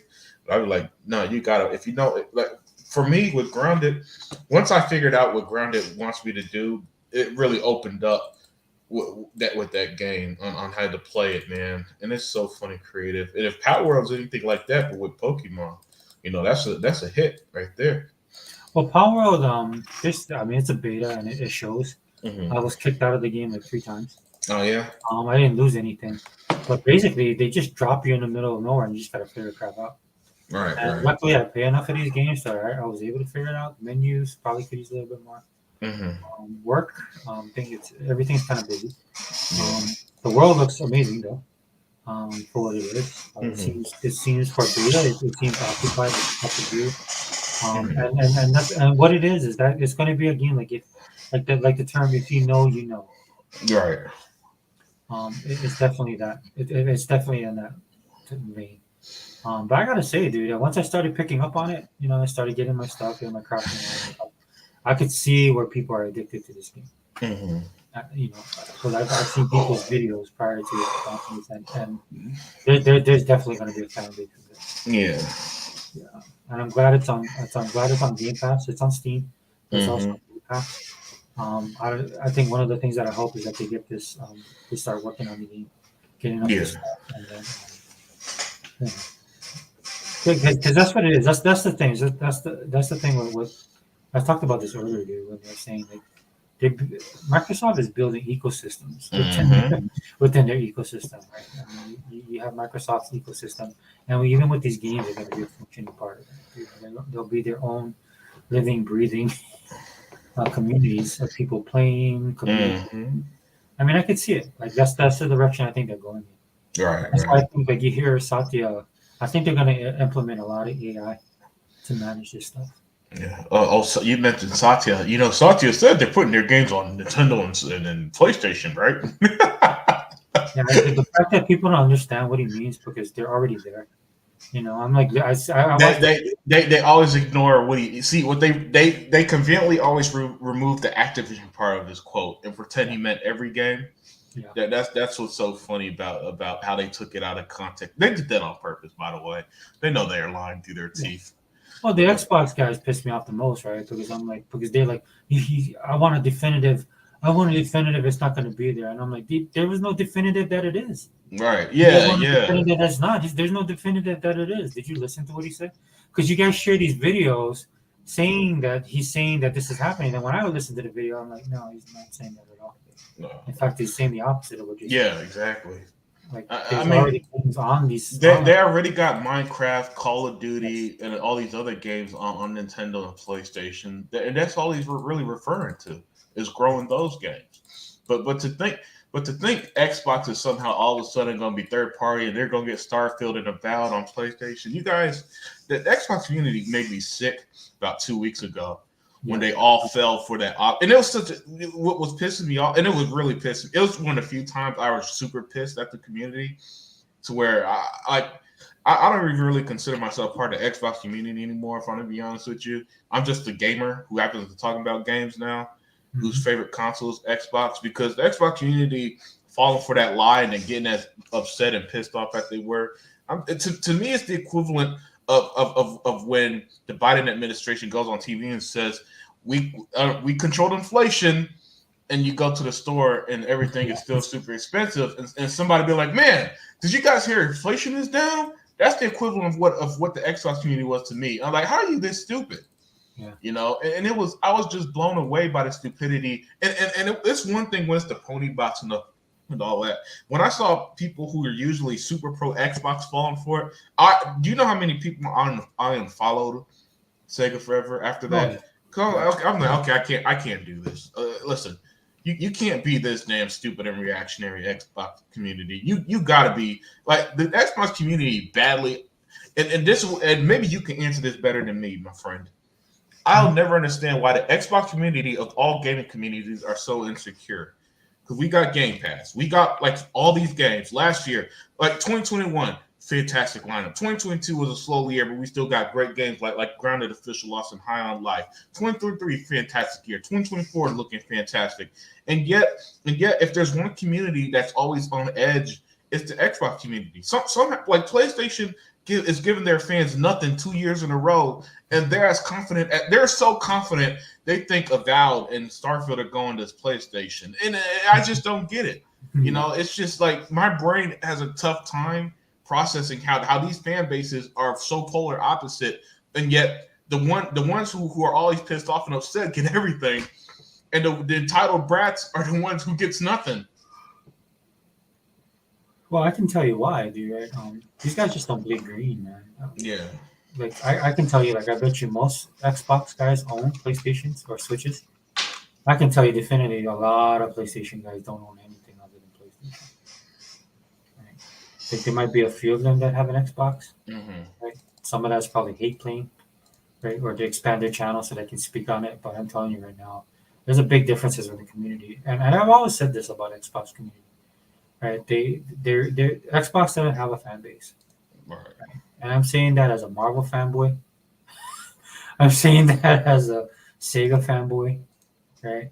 I'm saying this as a Steeler fanboy, right? Like when I'm a Steeler fan, I hated the Browns. Mm-hmm. I hated the Bengals, hated the Oilers, right? That was the AFC Central, Yeah. right? Hated Lorenzo White, hated Warren Moon, hated Bernie Kosar, hated the Icky Shuffle. I thought it was Right. stupid. Right? That's what it was. That's you bleed black and gold. Mm-hmm. That's what bleeding green should mean. Right? Yeah. But it doesn't, dude. We don't have those type of fans on the Xbox side. Yeah, and then to make things worse, there are zero in the gaming media who just blatantly like. I would love, and this might be a little hypocritical to say, but I would love if there was an Xbox fan with a big position on, say, like IGN and Kotaku or YouTube, who says the shit Greg Miller says. Like, I would love if there's just a dude with 1 million subscribers who goes on his podcast and laugh at PlayStation fans that Avowed isn't going to their console the way Greg Miller literally laughed at PC guys when Sony released a broken port. He was not mad. He did not care that Sony released garbage on PC. It was to him. He loved PlayStation so much. He laughed at the PC guys for daring to play a PlayStation game on something other than PlayStation. Right. I honestly, I'd like to see that kind of loyalty from Xbox for once. Right, and now if you went that route, you'd be hated. You'd definitely be the target. You'd be a huge target from even big YouTubers. But I say bring it on. Yeah, I wish I had 1 million subscribers. I do that shit all the time. Mm-hmm. Do you know how many people I would just piss off just to piss them off if I had a super large platform? Like I talk, and then the way that I do things, where I put everything on screen, I'm like, all right, come and debate me then, Colin Moriarty, because I get your ass out there in 5 minutes if you think that you could pull that shit. Just like if you think you could lie to your audience, nah, not around me, man. You better have a block button for me. But I just wish the Xbox community. Part of me does. The other side of me is like, maybe it's better they don't. Because it's really easy to filter out who really is Xbox and who just says they are for the clicks and views. Yeah, there's when one of the most popular Xbox fanboys is Paris, right? Paris Lily. You know you're in trouble. Yeah, It's like it totally like the saying is true. With friends like these, who needs enemies? mm-hmm. That's the. I mean, I'm just being honest, dude. Do you know who John Campia is? Unlimited. John Yeah, John Campia. He does a lot of movie stuff. like reviews. He was really popular back in the day. I used to watch him religiously, actually. He was a YouTuber, right? Yeah, he is. He's on AMC. He was like AMC Movie Talk. He had a really good. I forgot the other name of the show, and they had a really good. In fact, I used to watch a show. He had this guy, John Schnepp. Mm-hmm. That was on show. And he was a real sweaty, comic book sweaty. Like he knew his stuff. So I used to watch their show. It was really good, and then it was really fun too because when all this superhero stuff was kicking off, Mm-hmm. and so everybody's excited about it. You know, it was good times, right? And anyway, this dude he's falling off, but this guy deals in the realm of pop culture, but mostly on the movie side. Mm-hmm. But so he plays games and stuff like that. So there's a clip of him. I think Post Up is the one that shared it. That's the original I saw it. Mm-hmm. And John Campea talking about Indiana Jones because, of course, Indiana Jones is a popular franchise as a movie. Mm-hmm. So these guys were talking about it, and they were unhappy that it's on Xbox. They wanted it to be on PS5. Now, he's a PS5 fan and all this kind of stuff.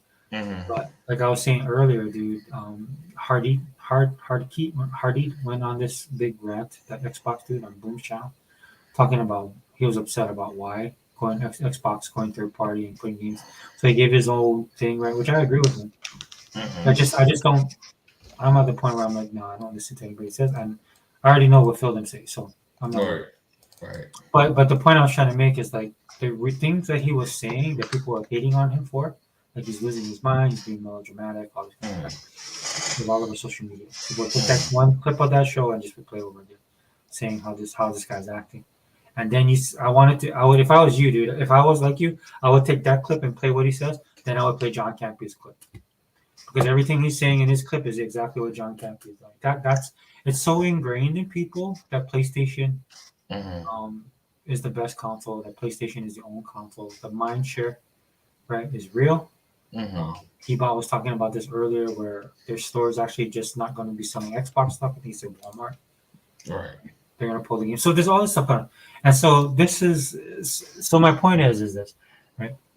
It's just that that's not his forte. It's talking about video games. Mm-hmm. But he occupies that space. But he has the thought process of every other pony. You see what I'm saying? Yeah. Even though he's not a hardcore, like he's probably not a hardcore guy. Like he'll probably watch rerun. He'll probably watch the entire series of Star Trek, right? The original series before he plays a video game. Like that's where his thing goes, right? He's all about movies. Still, though, that's the commentary that he was giving, Mm-hmm. right? That PlayStation is the best because he had one of the guys on there that was reminding that he said to him, "Oh, Indiana Jones, Bethesda's owned by Xbox, so it's exclusive." And that's when he said, "Well, I just want to play on Xbox. I don't want to play it." And then the guy said, "Oh, you can play it on PC." He goes, "No, I want to play it on my PS5 or PS4, whatever." Right? And as I was listening to that, because I know this guy and what he is and what his profession is and where his strong suits are, Mm-hmm. it's like that. Right? And there's a lot of people like him, right? And this is why Microsoft needs to destroy something. Yeah. Because what's going to happen is there's going to be people that are be sad, there's going to be upset ponies. But then eventually, as time goes on, within months, people will forget and come on over. That's the way I see it happening. Right. Yeah, you're not wrong, man. You're not wrong at all. And then the people, there's like people that you're trying to reach out to, and they're like, oh, they just stopped gaming. And I was like, they're not gaming at this point. Right? But I know that there's a bunch of COD fans that will come over. Yeah. Right, and I think they still will. If COD should be in Game Pass. I know T Reaper was talking about that. T was talking about it. But... Oh my gosh! Speak of the devil. T, are you still there? Dude, you sent me a message earlier. I'm sorry, bro. I was looking at because you know what happened was the chat kind of fell off, so I was actually looking at the sales. Talking to Hebot and I was looking at the sales. I lost track of the chat. It's Arclight with Pokemon. Oh yeah, what's up, Go? Yeah, see what he said. It's Arclight with Pokemon. Yeah, it's pretty brutal. Though we're gonna wrap it up though. I'm sorry I didn't see your comment, dude. I'll do the regular podcast, dude. This is like kind of a one-off. I didn't expect to be on this long. This is 7 hours. I've been on. You didn't expect to be. You say that like people just do casual 7-hour podcasts. Well, you know what happened, right? I was gonna do like just talk about the show, and then I think when I was gonna jump off, Hebot came on, and then Hebot did a podcast with Sega Man earlier that I listened to, and I was like, oh my gosh, we got to talk about this. All right. Because I mean, he's passionate about the thing, and I have also my own Was you about talk about the physical media? physical versus digital. Yeah. And Maybe me and he about we're dinosaurs, and we still buy our boxes, and we still like owning that stuff, disc and all this and stuff. So we dude, tend to you buy everything. I'll yeah. never get over that controllers, man. Yeah, I was no. like, dang, you bought all 5 of those Redfall controllers. I should have bought two. So, I mean, I'm happy with the one I bought because that's the one I wanted, and I wanted something that spoke to the game. But man, I play with my girl Layla. I'm like, oh, dude, I wish I would have bought hers. I really would enjoy that. No, dude, I think that's great, dude. Like, I like your unboxings. You get your, because that's what it's about, dude. It's about special editions, right? Mhm. I can kind of see where he says, you were on at. Oh wait, T said you were on at 2 a.m. Then I saw I went back to bed, but I'm awake. Yeah, dude. Unfortunately, I gotta go to sleep. I gotta take my son in the morning. All right. But yeah, when you're on that, look, dude, Mr. Kimo came back. Good morning, it's daybreak. All right, dude, we gotta go, man. This is getting bad. I don't talk about it, but Yeah. Did you wake up? Did you go to sleep, or were you? No, I went to sleep, man. I went Okay, to sleep. Yeah, good. Don't. Yeah, because I gotta go to bed too. Yeah. I mean, I'll be good with a couple hours, and then I don't got work tomorrow, so that's why I'm not stressing it too much. Mm-hmm. I think my daughter's kind of mad. I think she wanted to play Resident Evil 2. Mm-hmm. She downloaded it, but she plays it down here, and I was on the podcast. Oh, She can geez. play it all day tomorrow. I'll leave her alone. Yeah. All right, but yeah, go shout yourself out, dude. Unlimited. Yeah, man. It's Unlimited Production. You can find me on the Unlimited Truth that comes whenever the truth is needed. And man, it was great hanging out with you as always. But I'm glad I didn't come at the 7 hours ago, and instead came when you were like 5.5 hours deep. Because man, you and these podcasts, world record for sure. No, 10 hours, dude. I stayed on 10 hours, and what happened was, I guess what I said in your podcast. Mm-hmm. So what I mean by Dea came in later. Mm-hmm. But when she came in, and then when Realist came in, and we went down this rabbit hole about anime and K dramas and talking about all these other shows. So it went to like a pop culture kind of thing, like how we just talked about. And I'm all for that, dude. I love this stuff. This is what I make. This is what I do. Like, it's kind of cool to talk to somebody that actually, like I like what E-Rock did, but he's busy, right? I mean, Yeah. Dude. Like just Man. I can't wait for the sequel to the Indiana Jones game, man. Indiana Jones in the search for E-Rock, because he is a hard man to find. I mean, I know he's kind of like what others think, right? They have to help with them. Yeah.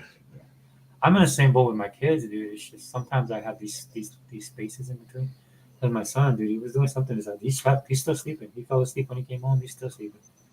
And then my daughter had to do her homework anyway. So, but like I get these little spells in between, and I'm like, okay, I'll run with it. But then other times, yeah. So I'm gonna be a little bit more organized with the podcast because I need to get my games down. Dude. I'm gonna beat my record, dude. I'm gonna beat you, T. I want to beat you this year. When I get my report card at the end of the year, dude, I'm gonna surpass you. Dude, when I saw that 899 hours, I was disappointed. I was like, what? There's no way. I know I played more than that, but obviously I didn't. So I'm not gonna play tonight, but I definitely gonna play tomorrow. Yeah, but yeah, dude. But thanks for joining me, dude. Thank you guys for rocking out. I know the people checked in and out, dude, and that's perfectly fine. You guys can listen in on replay. I know it's a bit long. Yeah. I should learn how to space the things out and then label it for people. That'll probably help. But yeah, man. Unlimited, thanks for being here. Mr. Kima, man, thank you for being here. T, I'll catch you on the next one, I promise, dude. Remake, man. Always great to have you here, bro. I know that he's really knowledgeable about pop culture, all facets. Tool, man, thank you for being here. Unlimited, thank you for being here and then coming back. That's pretty cool, actually.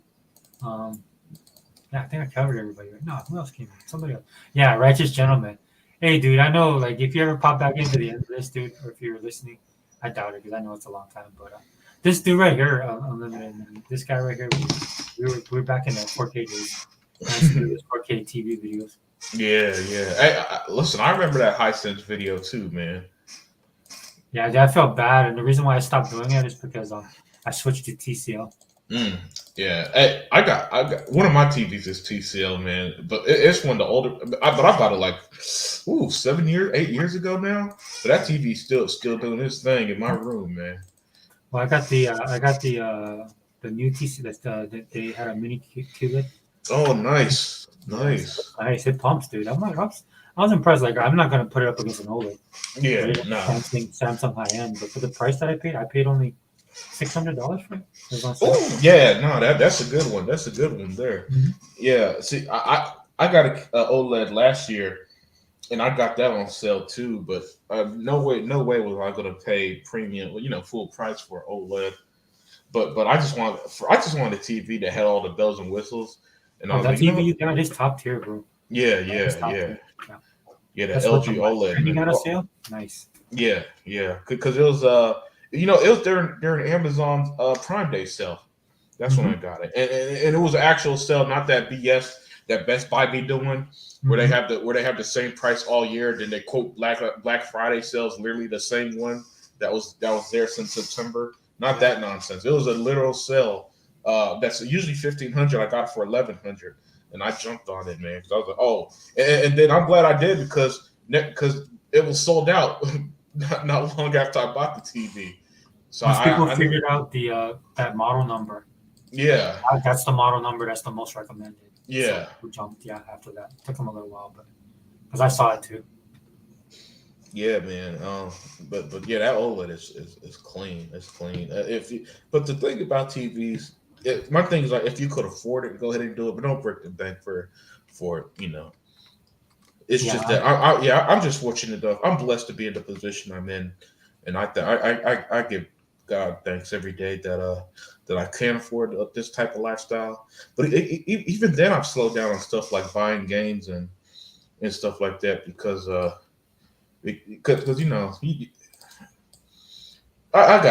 got too many games. Let's be real. If I stop buying a game today, I'll be set for life. Mm-hmm. Yeah. No, no, I do. Like, you work hard, bro. So kudos to Yeah, you. You put in that work, and you definitely gonna get paid. yeah, But yeah, there's nothing wrong with it. My whole thing is that I'm getting a 98 inch sometime. That's why I put off on buying a big purchase because I will get a 98 inch from that Blue Line. Oh no, oh man, you going for the bit? You know what? I got a cousin and his wife. And he has a game room too. He had a 98 TV. That thing looks like a dang movies. Excuse me, like a dang movie screen in his game room, man. That inspired me for when I get my house, man. What I'm gonna do. Yeah, because I have a big wall, and it'll just eat up that whole wall, and it'll be Yeah. the focal point of the living room. So what you can do is like with the newer TCLs Hmm. that I'm looking at, dude, they're a lot lighter, better. Everything's better. Hmm. I was looking at picking up this one. I went to the store and it just sold out. Dude. It was selling for. There's a 98 inch. It's the 4 series though, but it was selling for $700. Ooh, nice. Like they're trying to get out the door with that, and they I went there and they only had one left. And by the time I got Hmm. to the car, but I wanted to get that one right because I want to just use that as just primarily for TV, like Yeah. movies and stuff like that. So it had that credentials, but the new ones that I saw, like if you didn't watch CES, guys, I definitely recommend watching it. I Hmm. posted some videos on Twitter from CES, but go and watch I watched digital trends, but just go do a search on YouTube. There's all the TVs are coming up. They're a lot more cheaper, higher Hmm. quality. Of course, you have the higher end ones, right? But the stuff within your price range is so much better than what was out before. Right. So definitely worth checking out. Also 100 shout out to you. Zinc came in. Thank you, brother. Shane G, bro. It's been a while since we've seen Shane. Shane G. I'm glad you jumped in, man. He'd be warring on Twitter Yeah. Yeah. with these dudes. Yeah, but yeah, that's everybody. I got them all. All right, dude. So Xbox All In channel, man. Thank you for being here, Unlimited, and we out. All right. Peace.